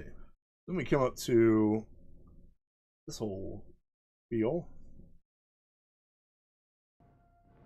And so something else, while I was doing the puzzles too, I don't know if this needs to be longer, or if maybe the maps need to be a little bit, just a tiny bit bigger, or something. But it felt like something was missing in here too.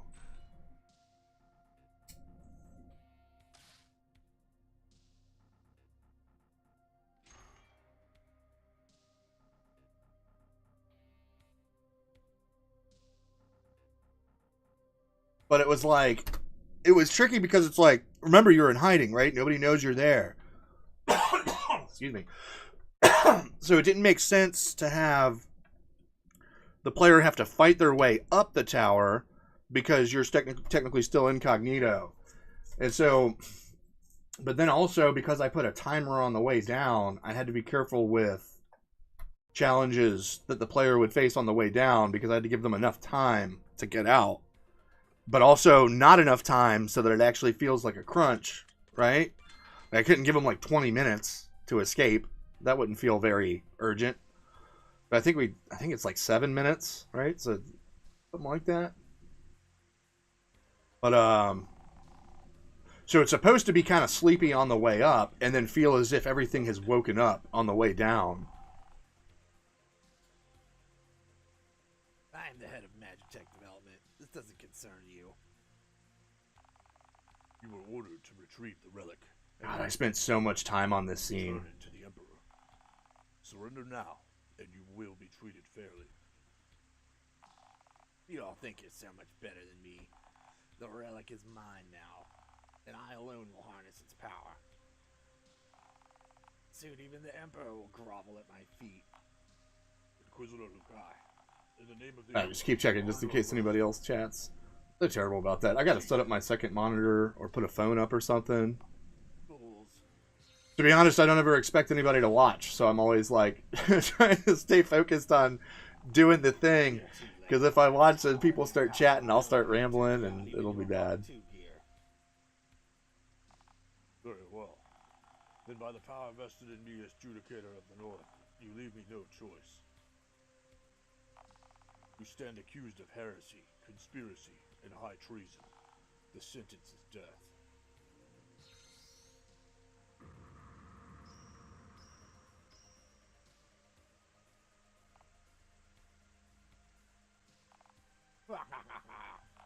This entire setup is dedicated to siphoning and redirecting true magic.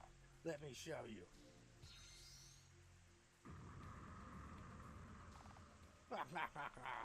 And I haven't even started yet.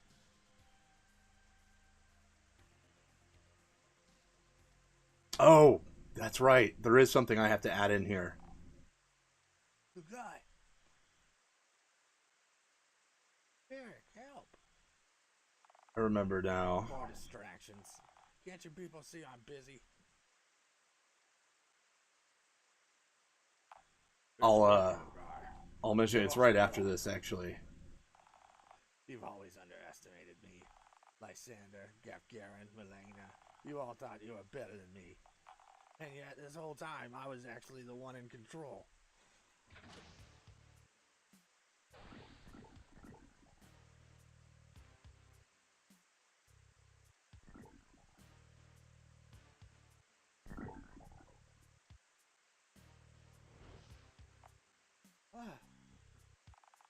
are those people?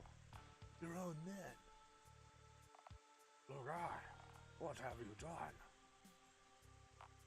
You and Lysander, it never occurred to you that a lowly mundane such as myself could be the source of such power.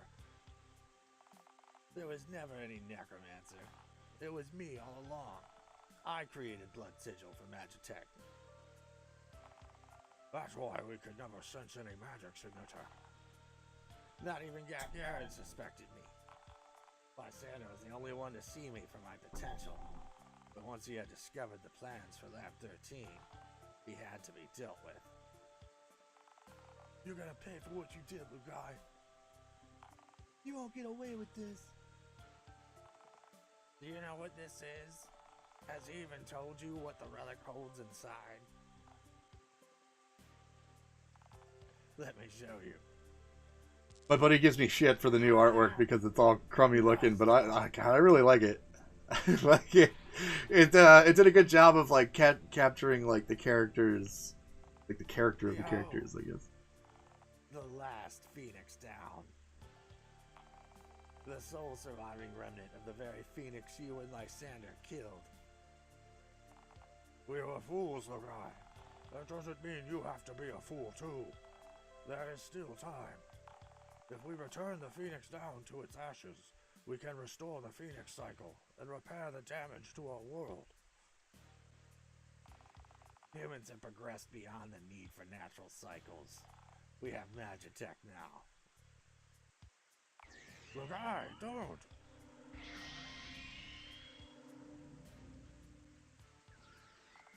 Yes, I can feel its power surging through me. I was born mundane, robbed of my birthright and forced to endure the sad gaze and low expectations of my own house. But not anymore. Recognize this? Is that? Lugai, you mustn't. This Lich contract is yet another little treasure from your days in the Mage Hunter era. Watch as I defy the laws of magic. With the power of life and death, I summon you. Arise! Arise!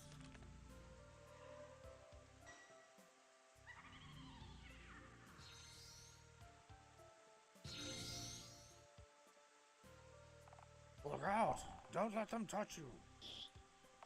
Ah! Uncle! No!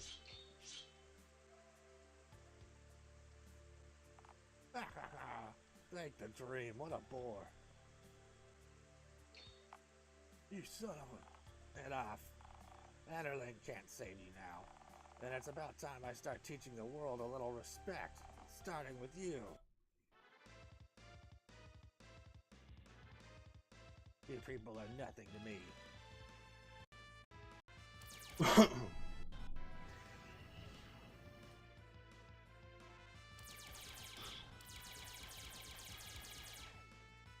That was a fun move to make. Alright, so then you fight Lugai's first form.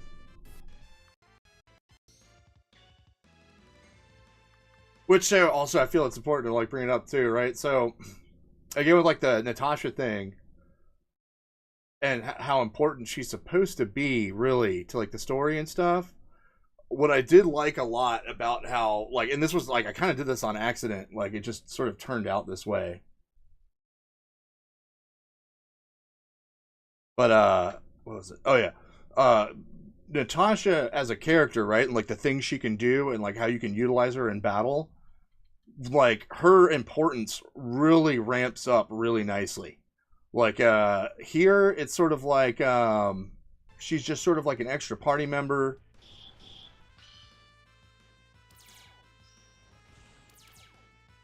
But with the spells that she learns as you level her up, she starts becoming like way more important to your party composition. So much so that actually, like, at least the way that I play in that last fight with Gafgarian, which I still got to do, I got to finish that fight after I go through all this. She's invaluable. Like, you need her dispelling abilities to even fight Gafgarian.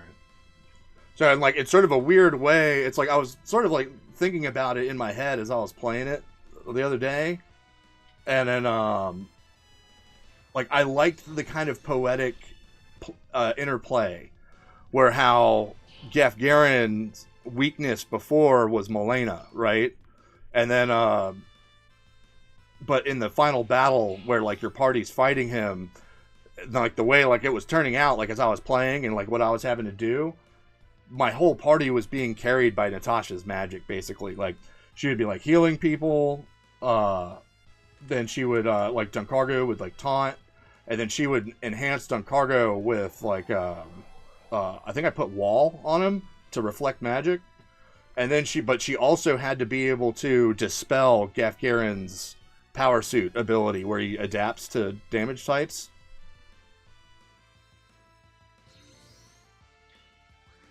And so she suddenly went from being just sort of like this cutesy character to like a full-on combatant, right? Where like by the end of the game, in that last fight, like it feels like she really comes into her own. Like, you know, she's like an integral part of the party. And I did like that a lot. Bothersome insects.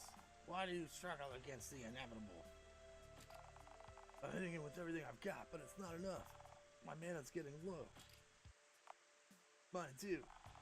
Better make every cast count. This won't do it all. If I can't crush you in seconds, then how am I supposed to get rid of the Emperor? I need more power.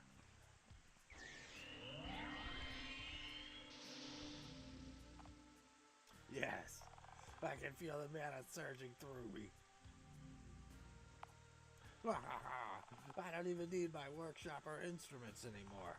I can simply will my creations into existence. I can... What? What's happening?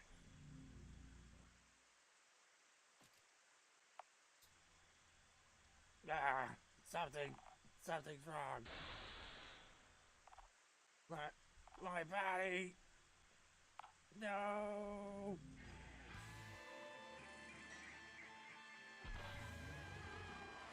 Ah, ew.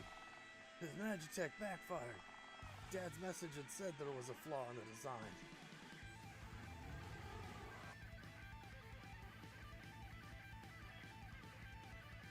The pain, the agony, it's exquisite.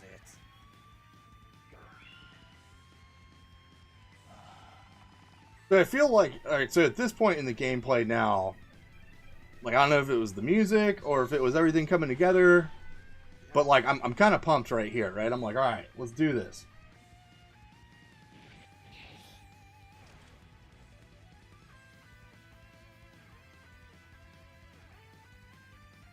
I gotta do something about that Steel too. I think Steel's message lasts a little too long. I gotta be careful though, because like I read, I guess, it seems that I read a lot faster than most people do. And so sometimes I'll put messages in there, like any like timed based messages I've got to be careful with because I have to take into account people who read slower. Or even who read like on average. Like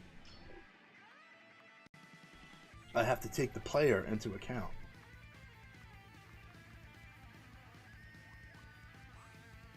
I'm still feeling pumped up here. I'm like, alright, let's do this. I really like how Vanessa's dance mechanic works now. I think I'm going to remove the cooldown because I hit a glitch in the gameplay where her cooldown wasn't working properly and I was able to just like stack dances. And to be honest, it wasn't like, it didn't make the game feel cheap or anything like that. As a matter of fact, it made Vanessa's character feel more flavorful. That I was able to just kind of like, depending on how long the battle lasted, I could just dedicate her to party buffing. Right? Like, where she doesn't even attack, necessarily, because she's too busy dancing and, like, using, like, buffing skills and doing stuff like that, right? And so I might take that off. Because that's another thing I'm focusing on right now is, on release day, the characters were very, they weren't bland, they were, like, just sort of unshaped clay in the player's hands. And you could, and you still can, you could equip them however you want, right? Like, and so you really just sort of like what they do and what they can do, like it's up to you, really. But they didn't have any flavor really, and the flavor helps with the character design, like the overall character design, I think.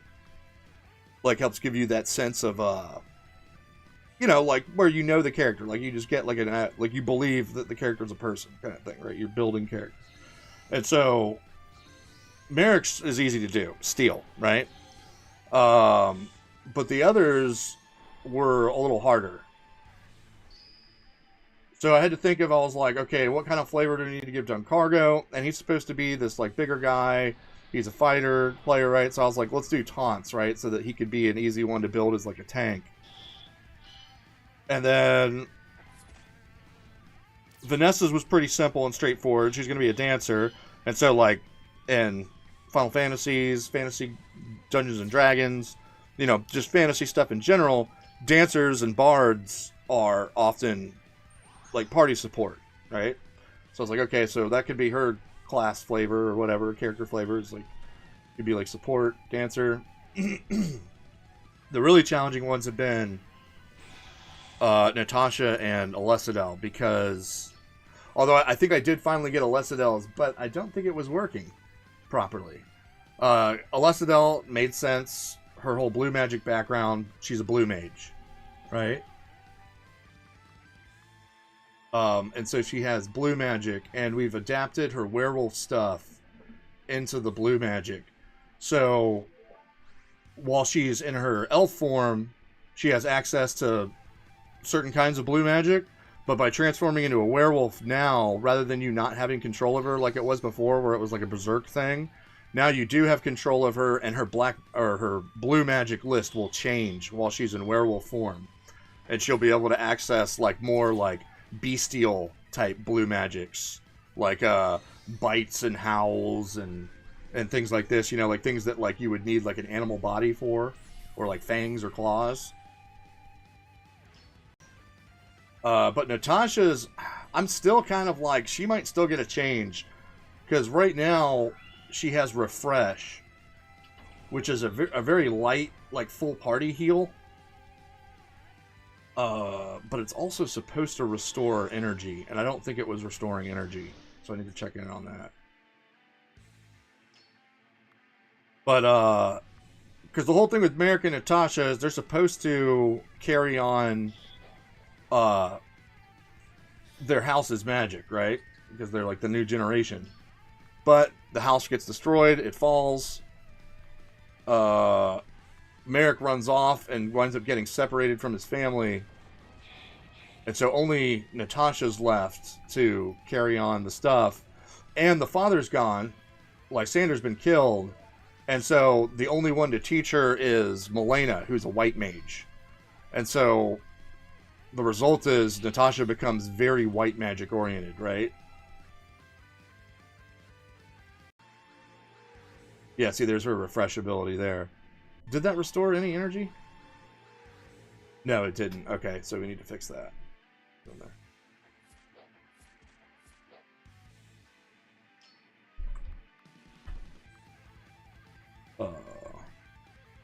Refresh.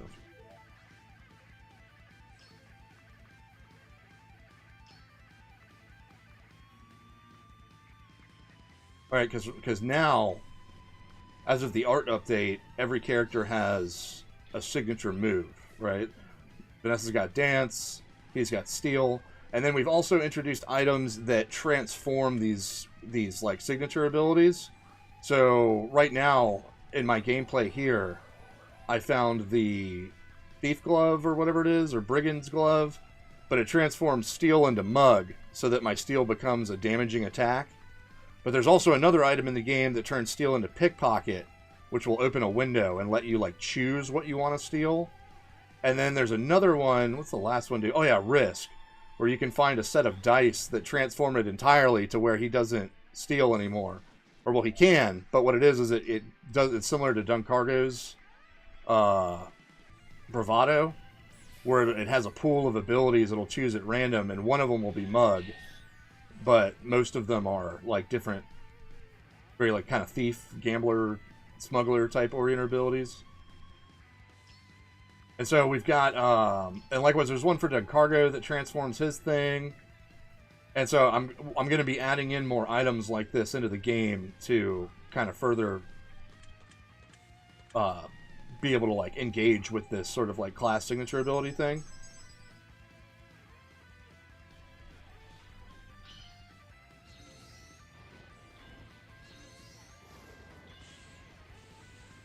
So right here, something felt off during the fight, right? So remember I said I was like, all right, I'm feeling pumped. I'm like, all right, yeah, let's do this. And so I'm fighting. And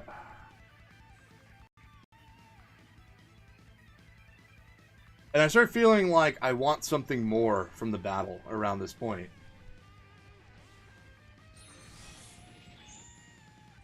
Because I think I did a good job of like having this whole like scene and moment feel like a culmination of stuff. And so there's this crescendo that I'm trying to hit, right? And I think that as a player, when I was playing it, I was along for the ride.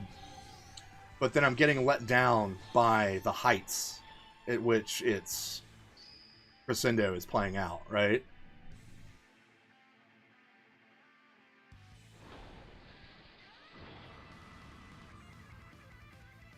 And so, I don't know, maybe a scene change.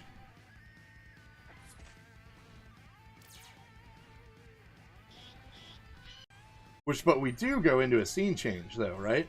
So, let's see. His rage bar is almost full. His rage bar fills. Yeah, here we go.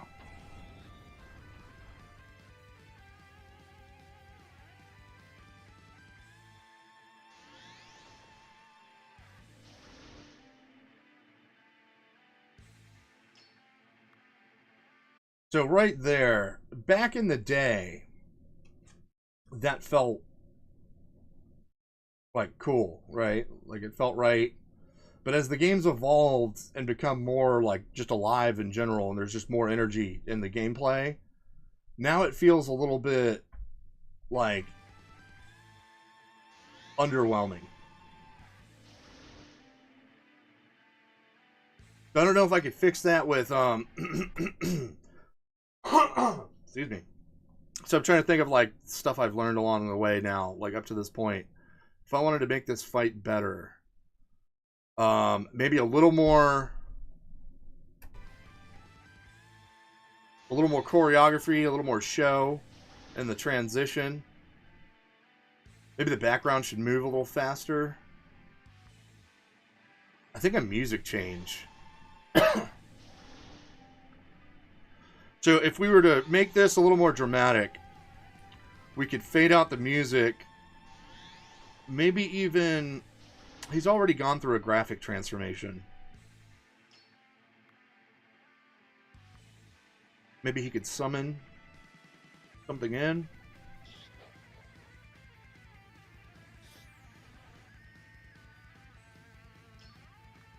I guess you could do a graphic change, right? Like more, but not necessarily a graphic change, like a graphic enhancement.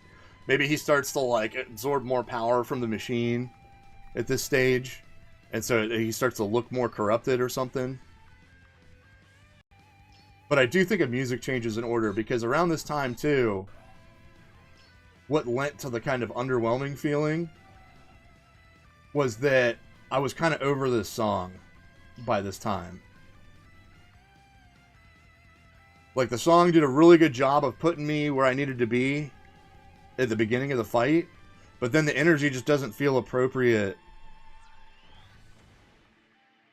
for the prolonged engagement. You know what I mean? Man, that's going to be tough, though, because...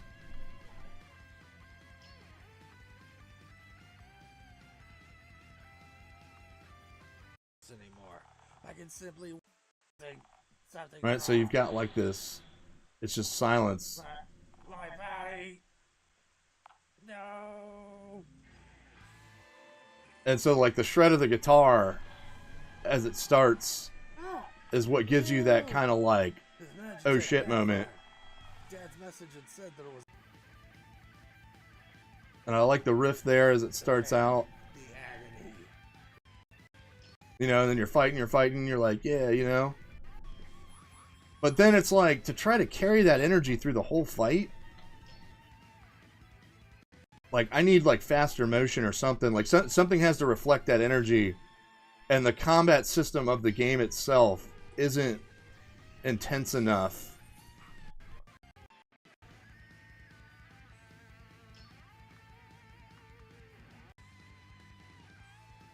So how would you shift that tone, I wonder? Right, because then towards the end, once you start to beat them, maybe if it happened sooner, I wouldn't need the music change.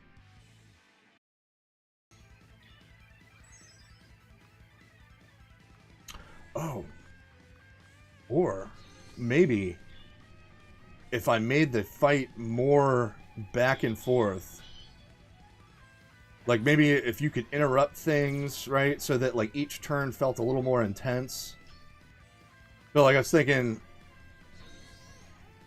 that might require multiple background changes maybe. And it might require some sort of new QuickTime event. But there's something needs to be, there's an imbalance in something here that's I'm picking up on. Right, yeah, because then once you get him down to 40%, I think it is, he's like, he can't maintain like the magic to do the thing. And so it drops you back in.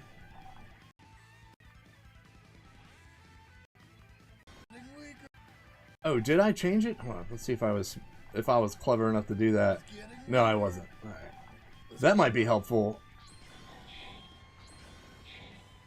All right, so because it's night when you're fighting. Remember, the whole thing is that you've got till sunrise. But that's a sunrise background. I should change that to night. Like, maybe like darken it in paint.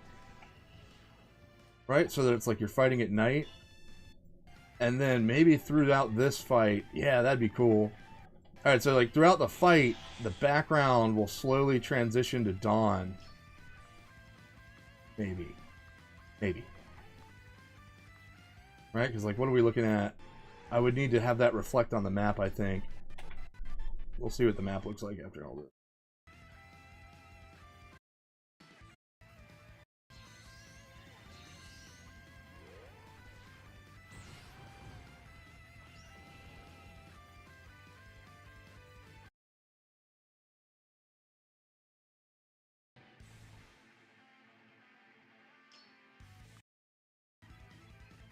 Let's see. Keep fighting them. Yep, there we go. Enough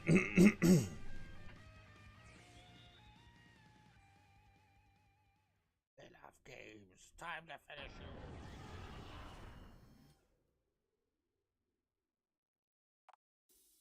you. Lugar! Then Enderlane pops in. Enderlane, how are you still alive? Enough. I banish you to the depths of the very darkness you so admire. I feel like I should have done this earlier, but... What? I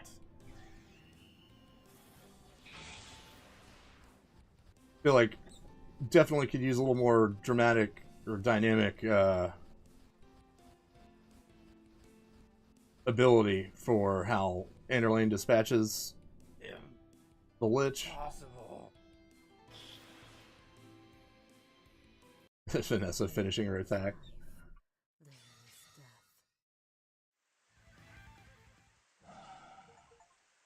Okay, yeah, so it is still kind of night.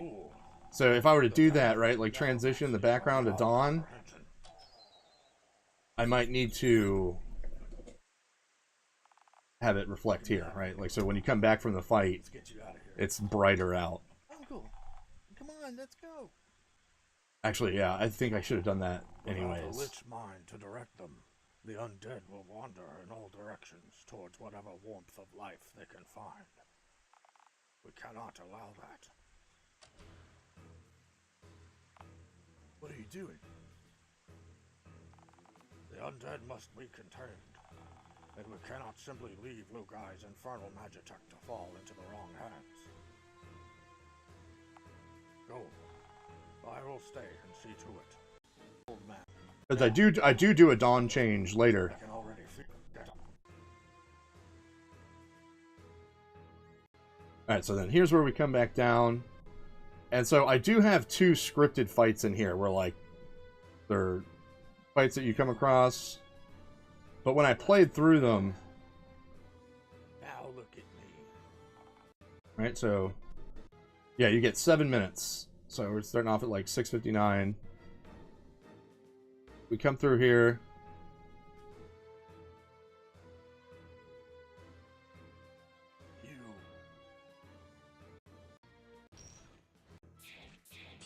I don't know, maybe I should put them physically there.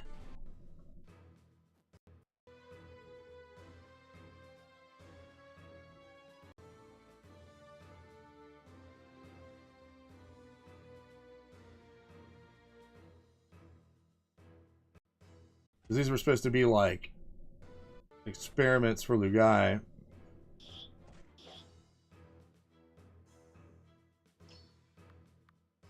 You know what? How long of a timer did how long of a timer did they have in Final Fantasy VI for what'd you call it?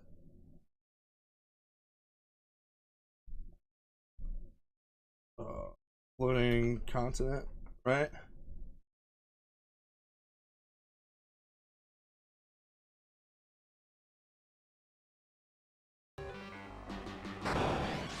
Oh, he's cruising.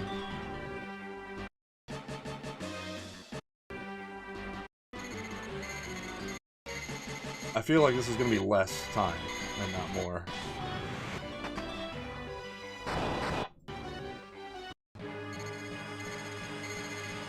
Oh, so there's something I don't even think of, like, simple but effective. Right? Just hitting switches to open things. I don't do that enough.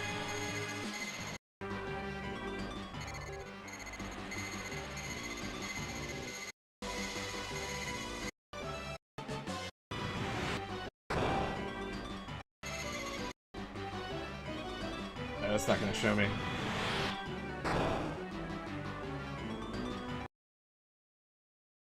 You tricked me. Soundtrack. Okay, I feel like this one's actually going to show me the whole.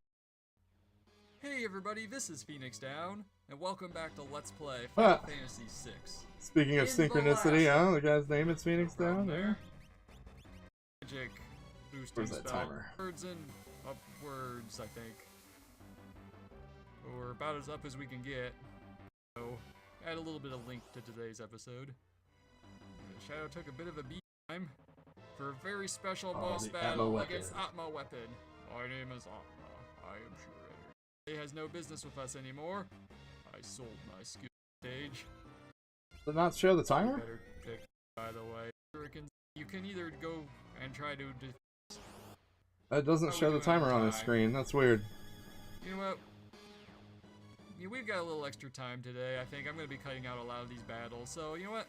Let's go after. But anyway, if we fall down into the fur, huh.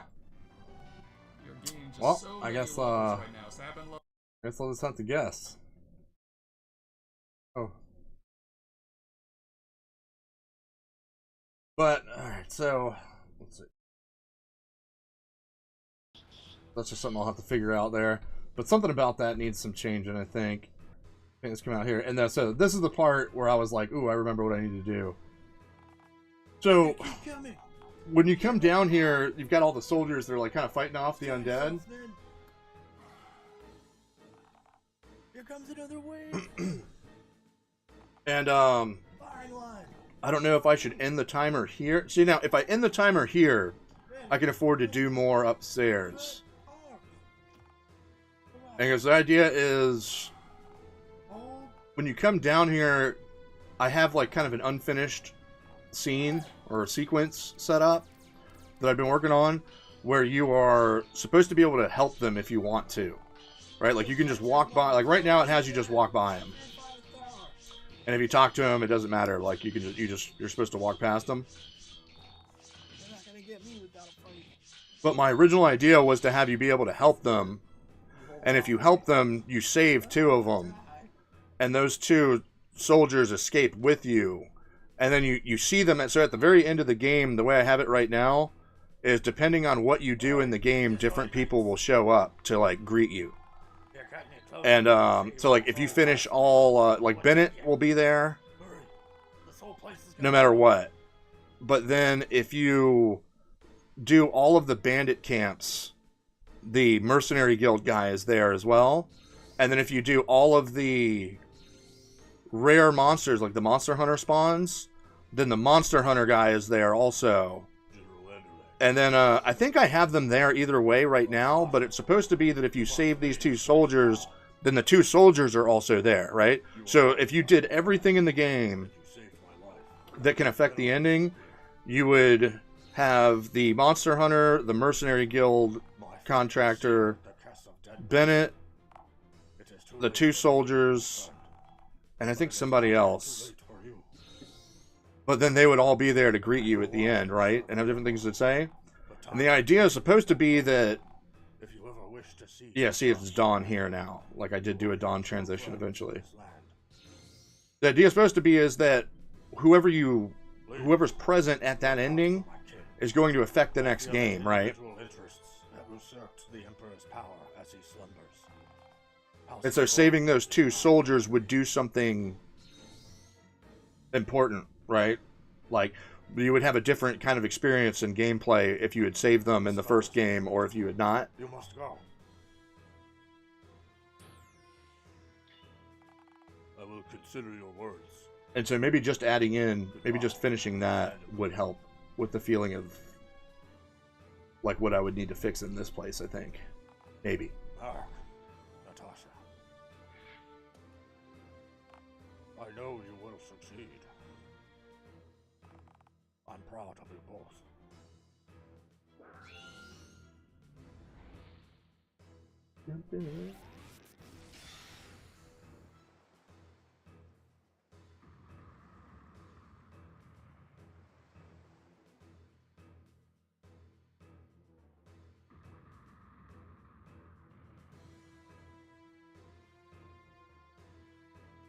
Yeah, that flashed you out, Karen. He senses a disturbance.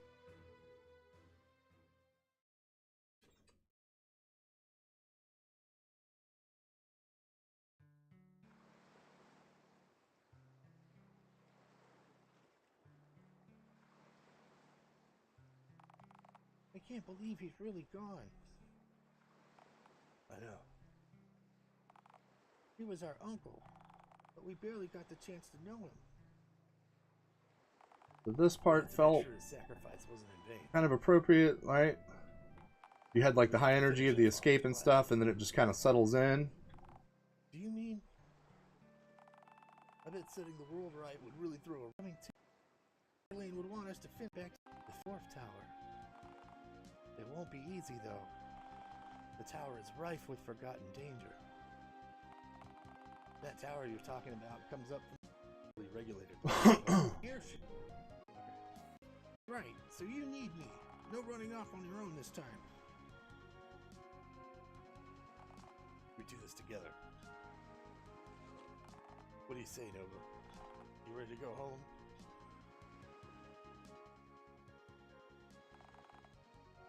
I have a friend there who knows a thing or two about airships.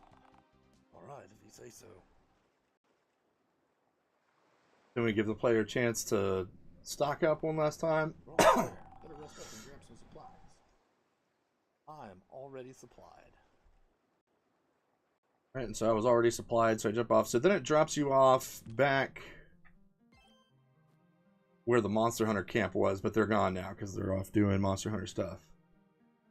So you're heading back to the Gorlocks.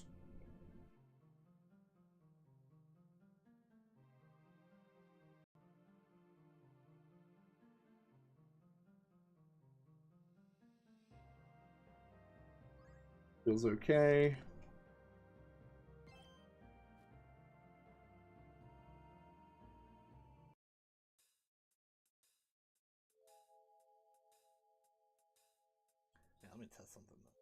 fix this yet? Sure about this? These are the guys that attacked the monastery. That was because of that big brute Gob Gob. My friend is different. You worry too. You jump in here. Seize him, Gob. And it just sort of grab you. Unhand me, you. He said what do. I know he came back here, so you better not mouth what you are, Gob. Why you And this is where walking in here? I handle this. This is where we get the Oh, it's just you, Gob. where you find out what happened to Gobsworth when he came back. Giant expected handler to claim. It beat away. I'm a boss Gob now. I'm good. Now Gorlock's do my way. Bitch. I make you eat your own tongue. Tough as those tiny little nothing. Gorlock meant for glory and battle. Caught me sick to begin to growl and bleed. Any else don't remember? This was fun. I enjoy this scene anyways. I like this scene. Find him stand like a wig hanging on them one. Stop.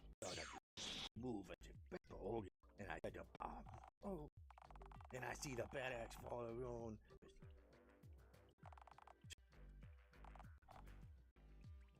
Now. We followed the old ways here.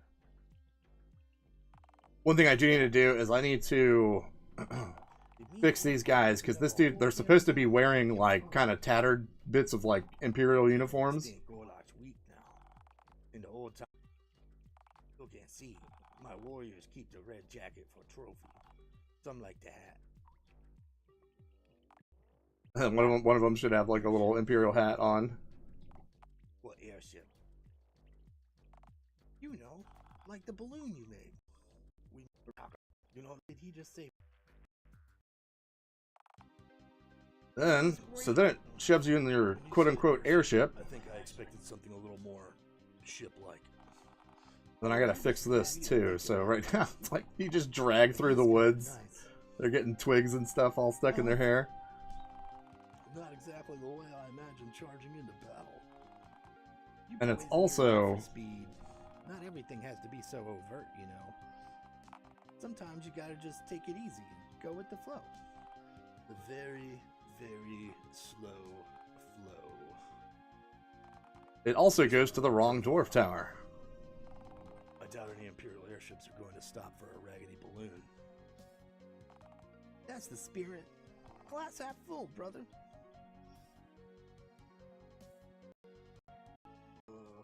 Goes to the wrong dwarf tower.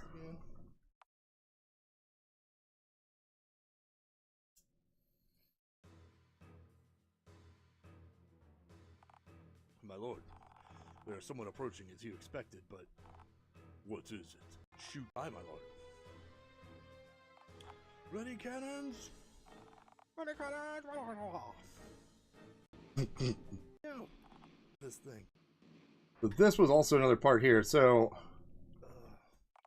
Let's not ever do.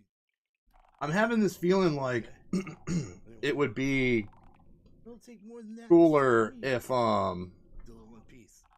So far, so good. maybe as they fall they get separated. What's wrong? Maybe have like just Merrick and Natasha here. See dirt under my nails. What have I become?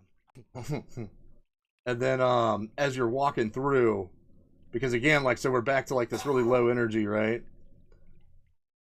It's like it's very quiet. You just hear the trickle and like the run of a water. Maybe you come up and you find your party members along the way and collect them. I think just kind of like there'd be a sort of symbolism in that people would sort of subconsciously pick up on. Maybe they could enhance the overall quality of the narrative.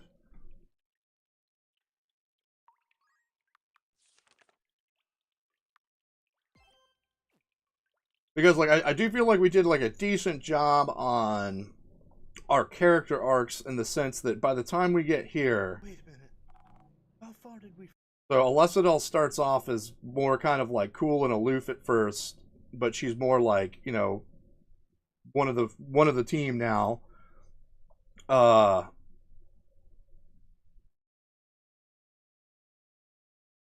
don't know, what did I do?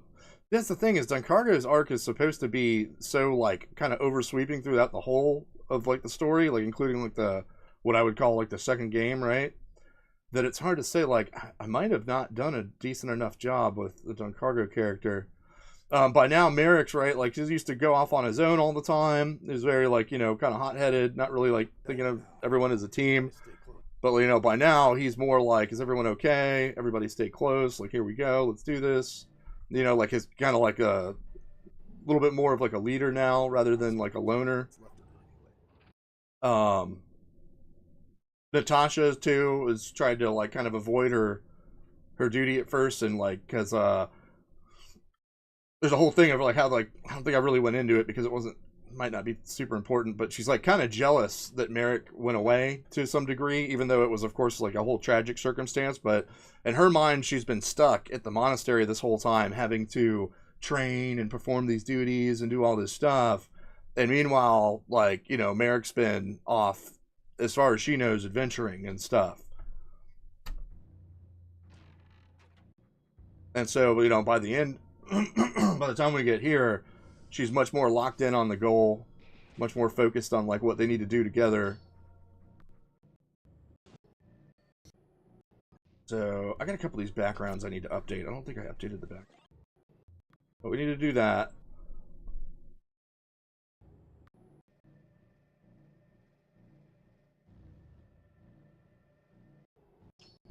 Yeah, so originally this was the only place that the combat lighting was in, because it's supposed to be like so dark, you know? And so I think I overdid it by trying to put it on other stuff. We're just going to dial that back. And so the monsters in here are very, very tough.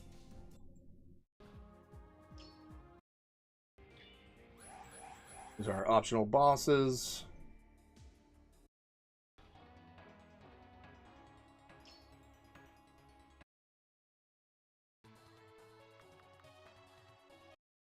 And like a lot of the most powerful like accessories and stuff in the game are in here.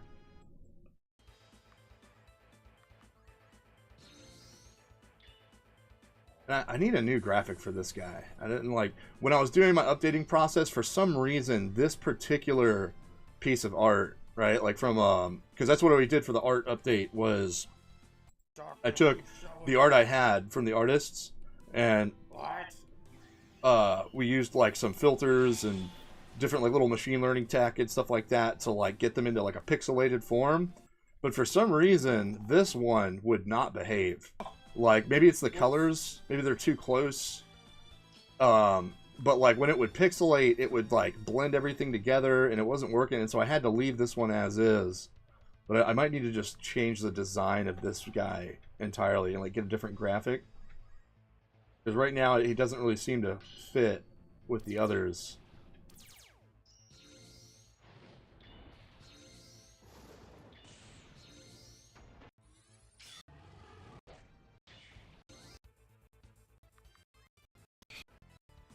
And he died pretty easy.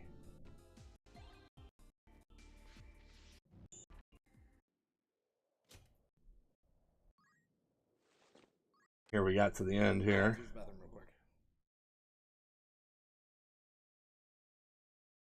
Then I had to take a bathroom break, so that's going to be like 10 minutes of nothing.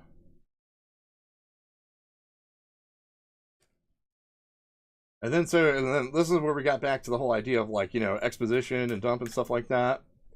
Right, as it was like when Gaff Garen shows up, it was like, how much should I say? Or how much should they say?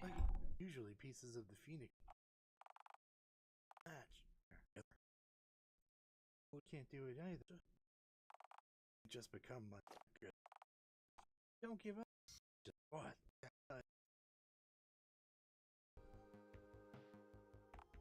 Nova? Is that you?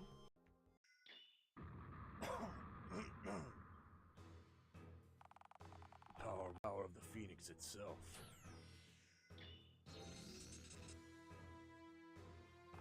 I simply can't resist.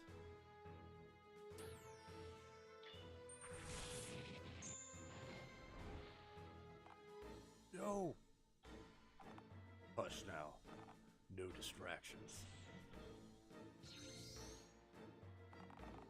This next part requires focus.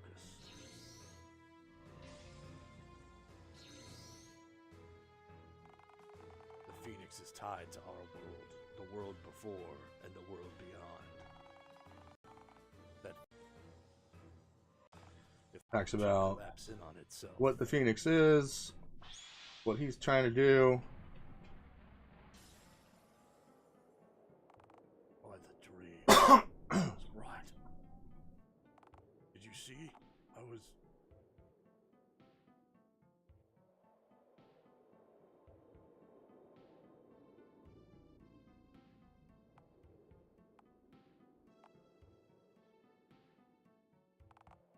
This place evokes a nostalgia I cannot afford to indulge in. Focus now. I will need all my strength. The Emperor thought the gods were coming for us. So then here he breaks They down. were coming for someone else. Svedanta, the sleeping god, Chaos. She has many names, but they are all one and the same. The gods built many prisons, but her entropy withered them all away. So they created a living prison, designed to regenerate itself through the mortality of life and death. The elves cultivated, the dwarves maintained, the orcs fought, the humans labored. They gave each race a purpose, dedicated to preserving the world. But as she drifted off to sleep, she corrupted their creation with free will. And over time, we became as we are now. Even the gift of magic is nothing more than an elaborate test. She waits for someone to master it, and then she seduces them with promises of power and immortality.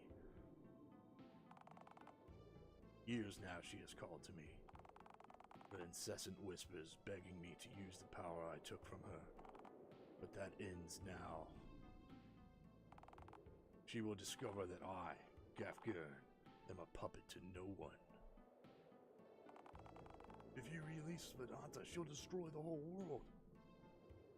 I can't let you do that. Do not interfere.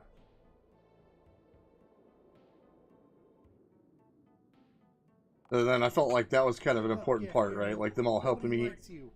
helping each other up. We won't let you hurt anyone else. I grow tired of your tenacity. Leave while you still can. I don't know. Sounds like he's scared to me, guys. Shaking in his boots. Enough. Your childish taunts are unnecessary. If it is death you seek, I am happy to oblige. So then we get into the build-up to the final fight. You have your father's knack for getting in my way. I don't think that's the correct background either. And you must be the sister. You have your mother's eyes. You don't get to talk about my mom. And her spirit.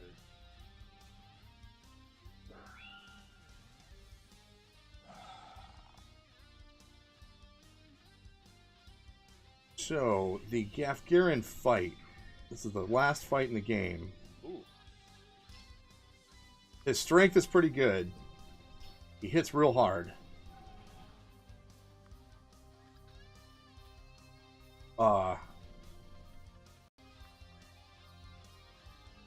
His adapting armor works pretty well. It wasn't going too crazy.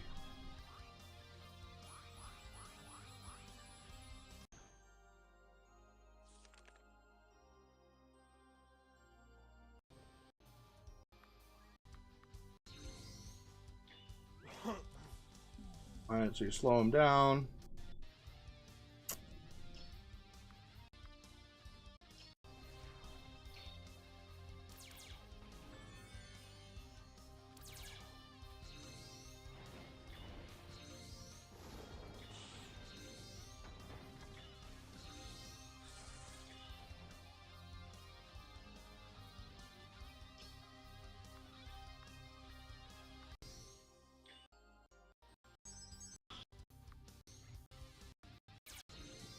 Right?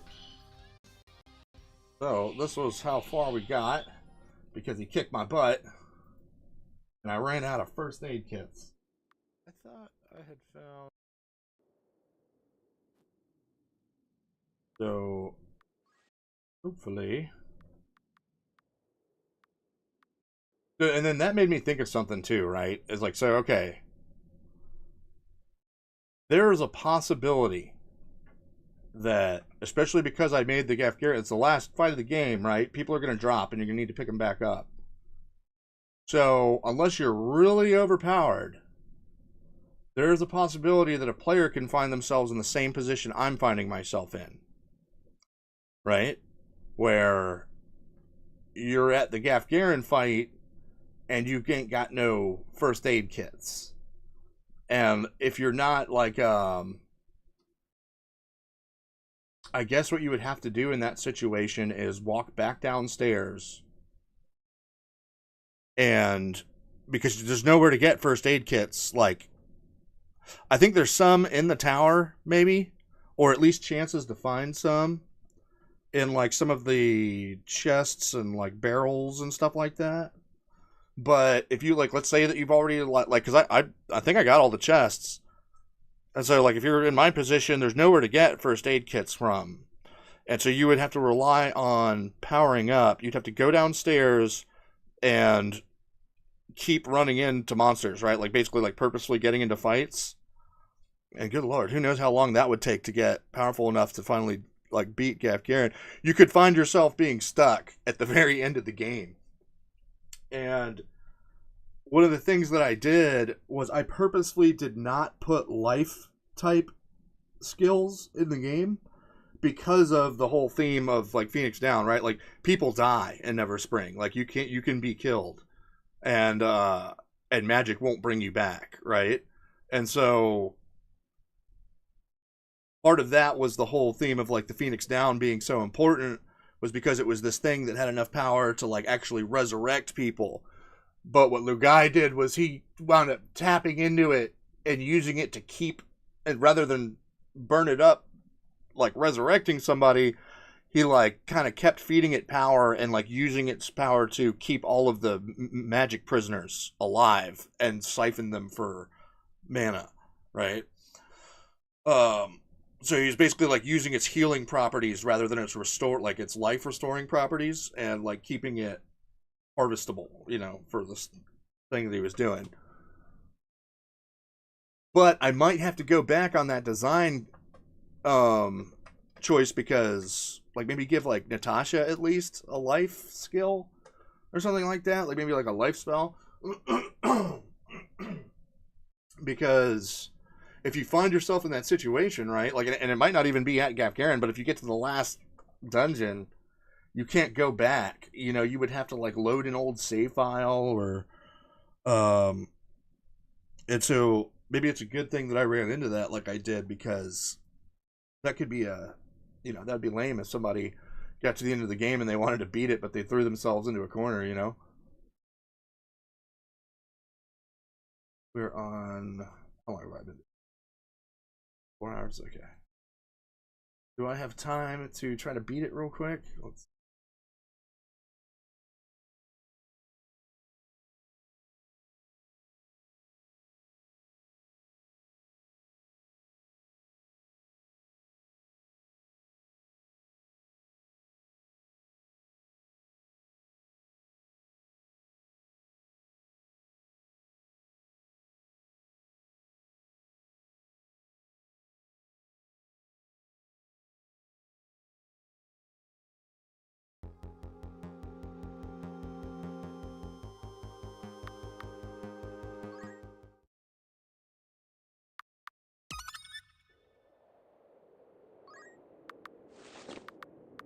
I'll be in the shadows.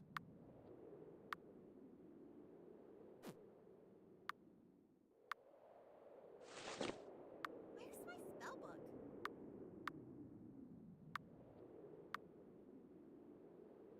Okay. So I think we'll have to see how this goes. And hopefully this will make it so we can beat him.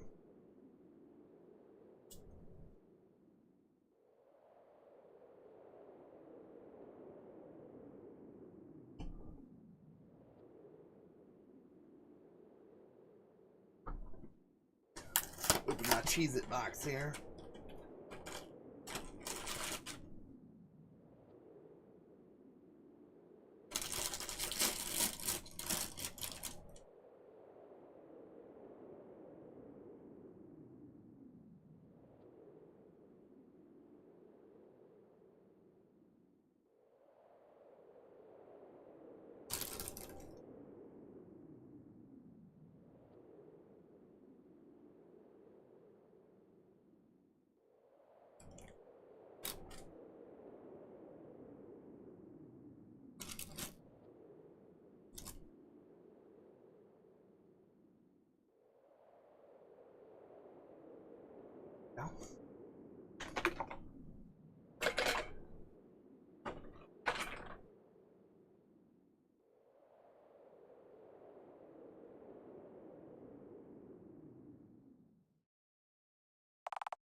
All right, here goes nothing.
Maybe I should even give the player an option to save, like, right before the fight.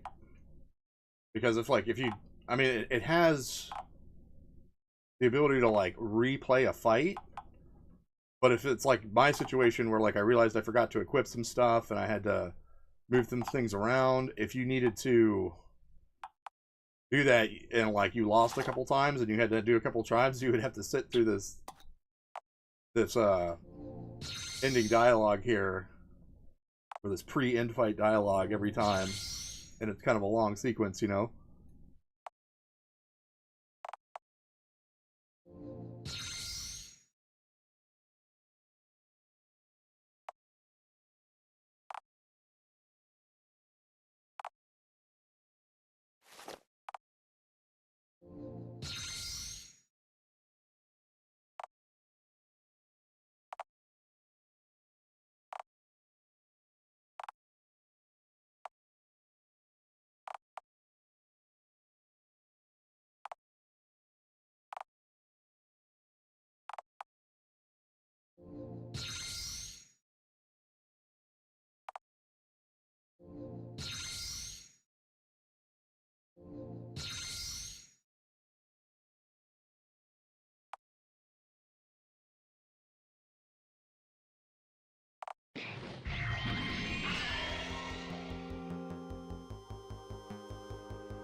go.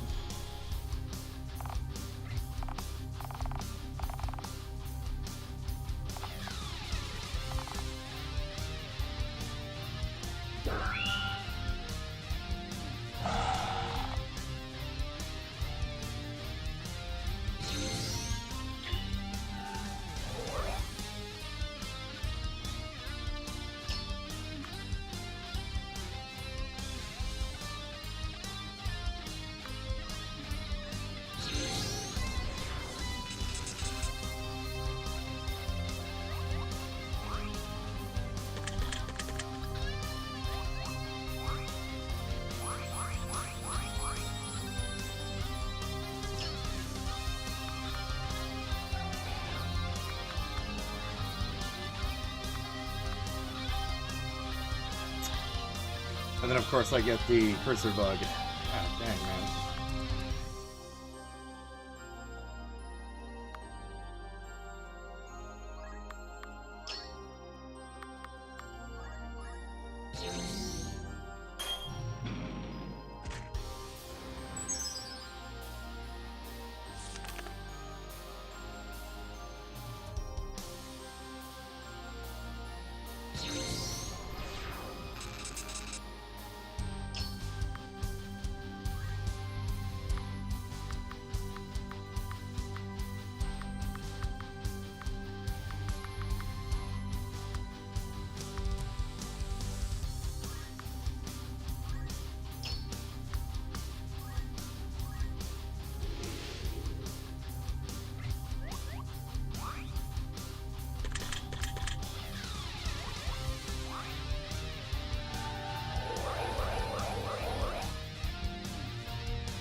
Man, this stun thing is killing me. I need Natasha to dispel this stuff.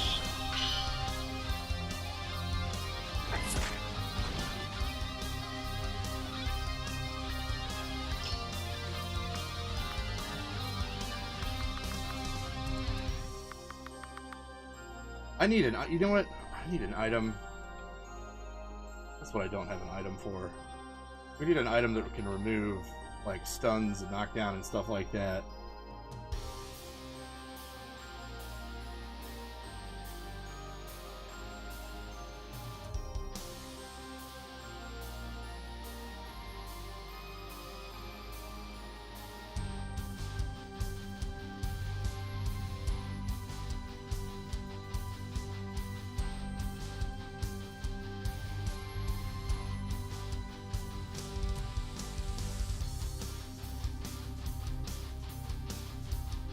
I think hold,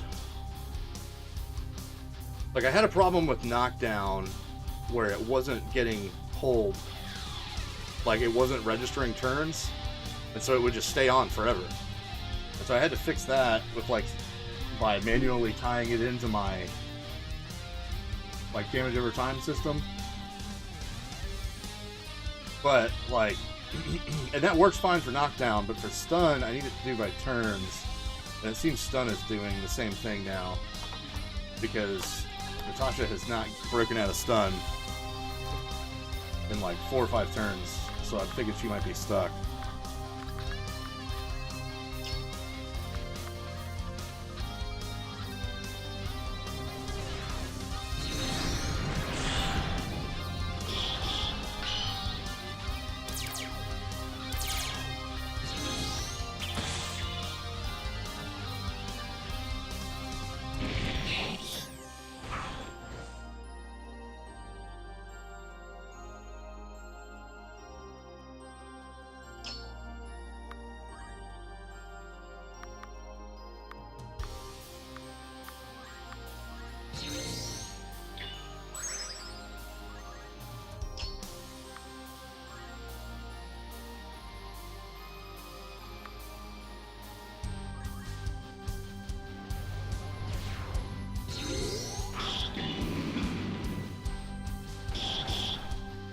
Ah, I missed it.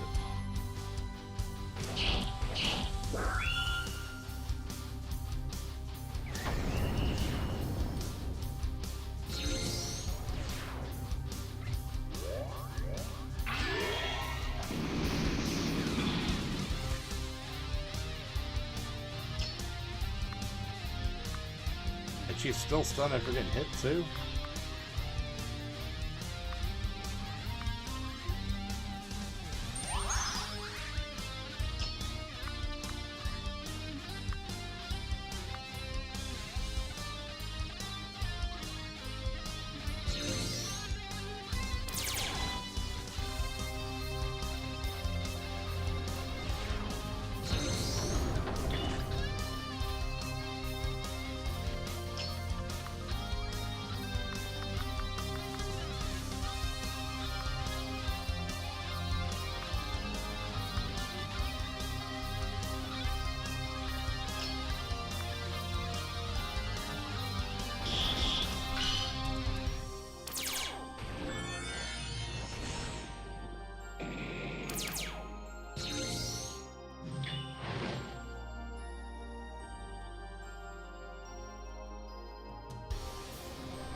I don't think this is gonna work. You know, people are getting stunned and they're not gonna get unstunned.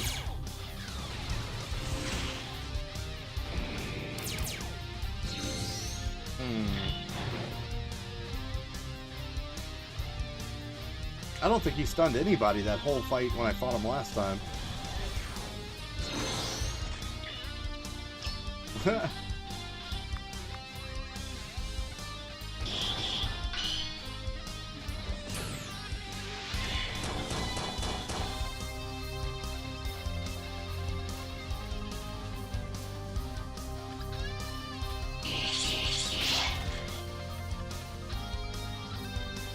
Yes, not gonna work.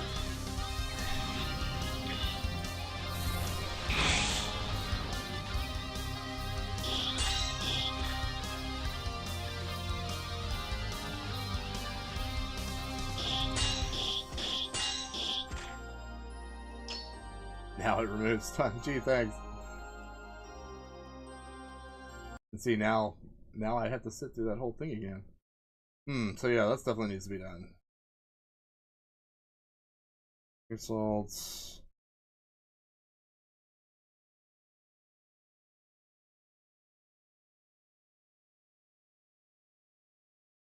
And it's funny how this works too, because like I said, I played the game many times in the development branch, and other people have played the games and they've like beaten, you know, the game and stuff like that.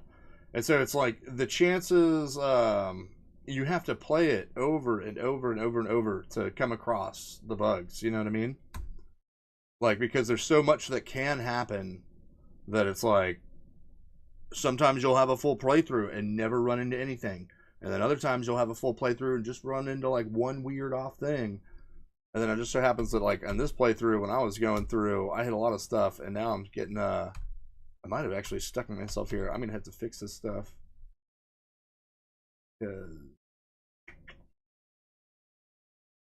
That. Yeah, that's funny. You guys like, yeah. I don't think he ever used. Did he ever use hold? Go, Duncargo, go! He did. He used it on Duncargo. Maybe it's because I got taunt off in time, and so all the holds went on to Duncargo or something. But like last time I was able to go through the whole fight before without anybody getting stun locked like that. And I didn't notice it at all coming up through the game up until this point too. But that needs to be fixed immediately, because for all I know there could be a player that like is trying to play and getting stuck on some fight because they get stunned, and like they just get stun locked and they're like, I don't understand. So if I move quick, I can pretend like it was like, you know, I'd be like, what? That never happened. You know? I take too long. No, but I do need to fix that like immediately. Damn it, leave me alone. Alright. So we're gonna need to fix that. Alright, so I've got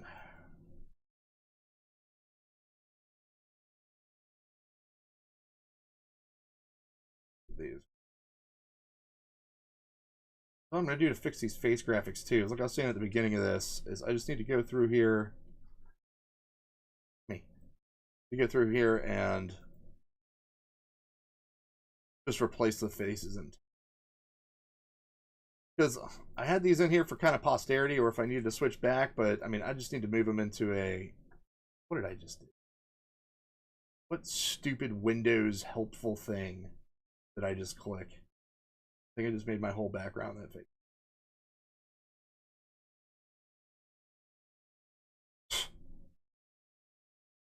I just want 1998 back.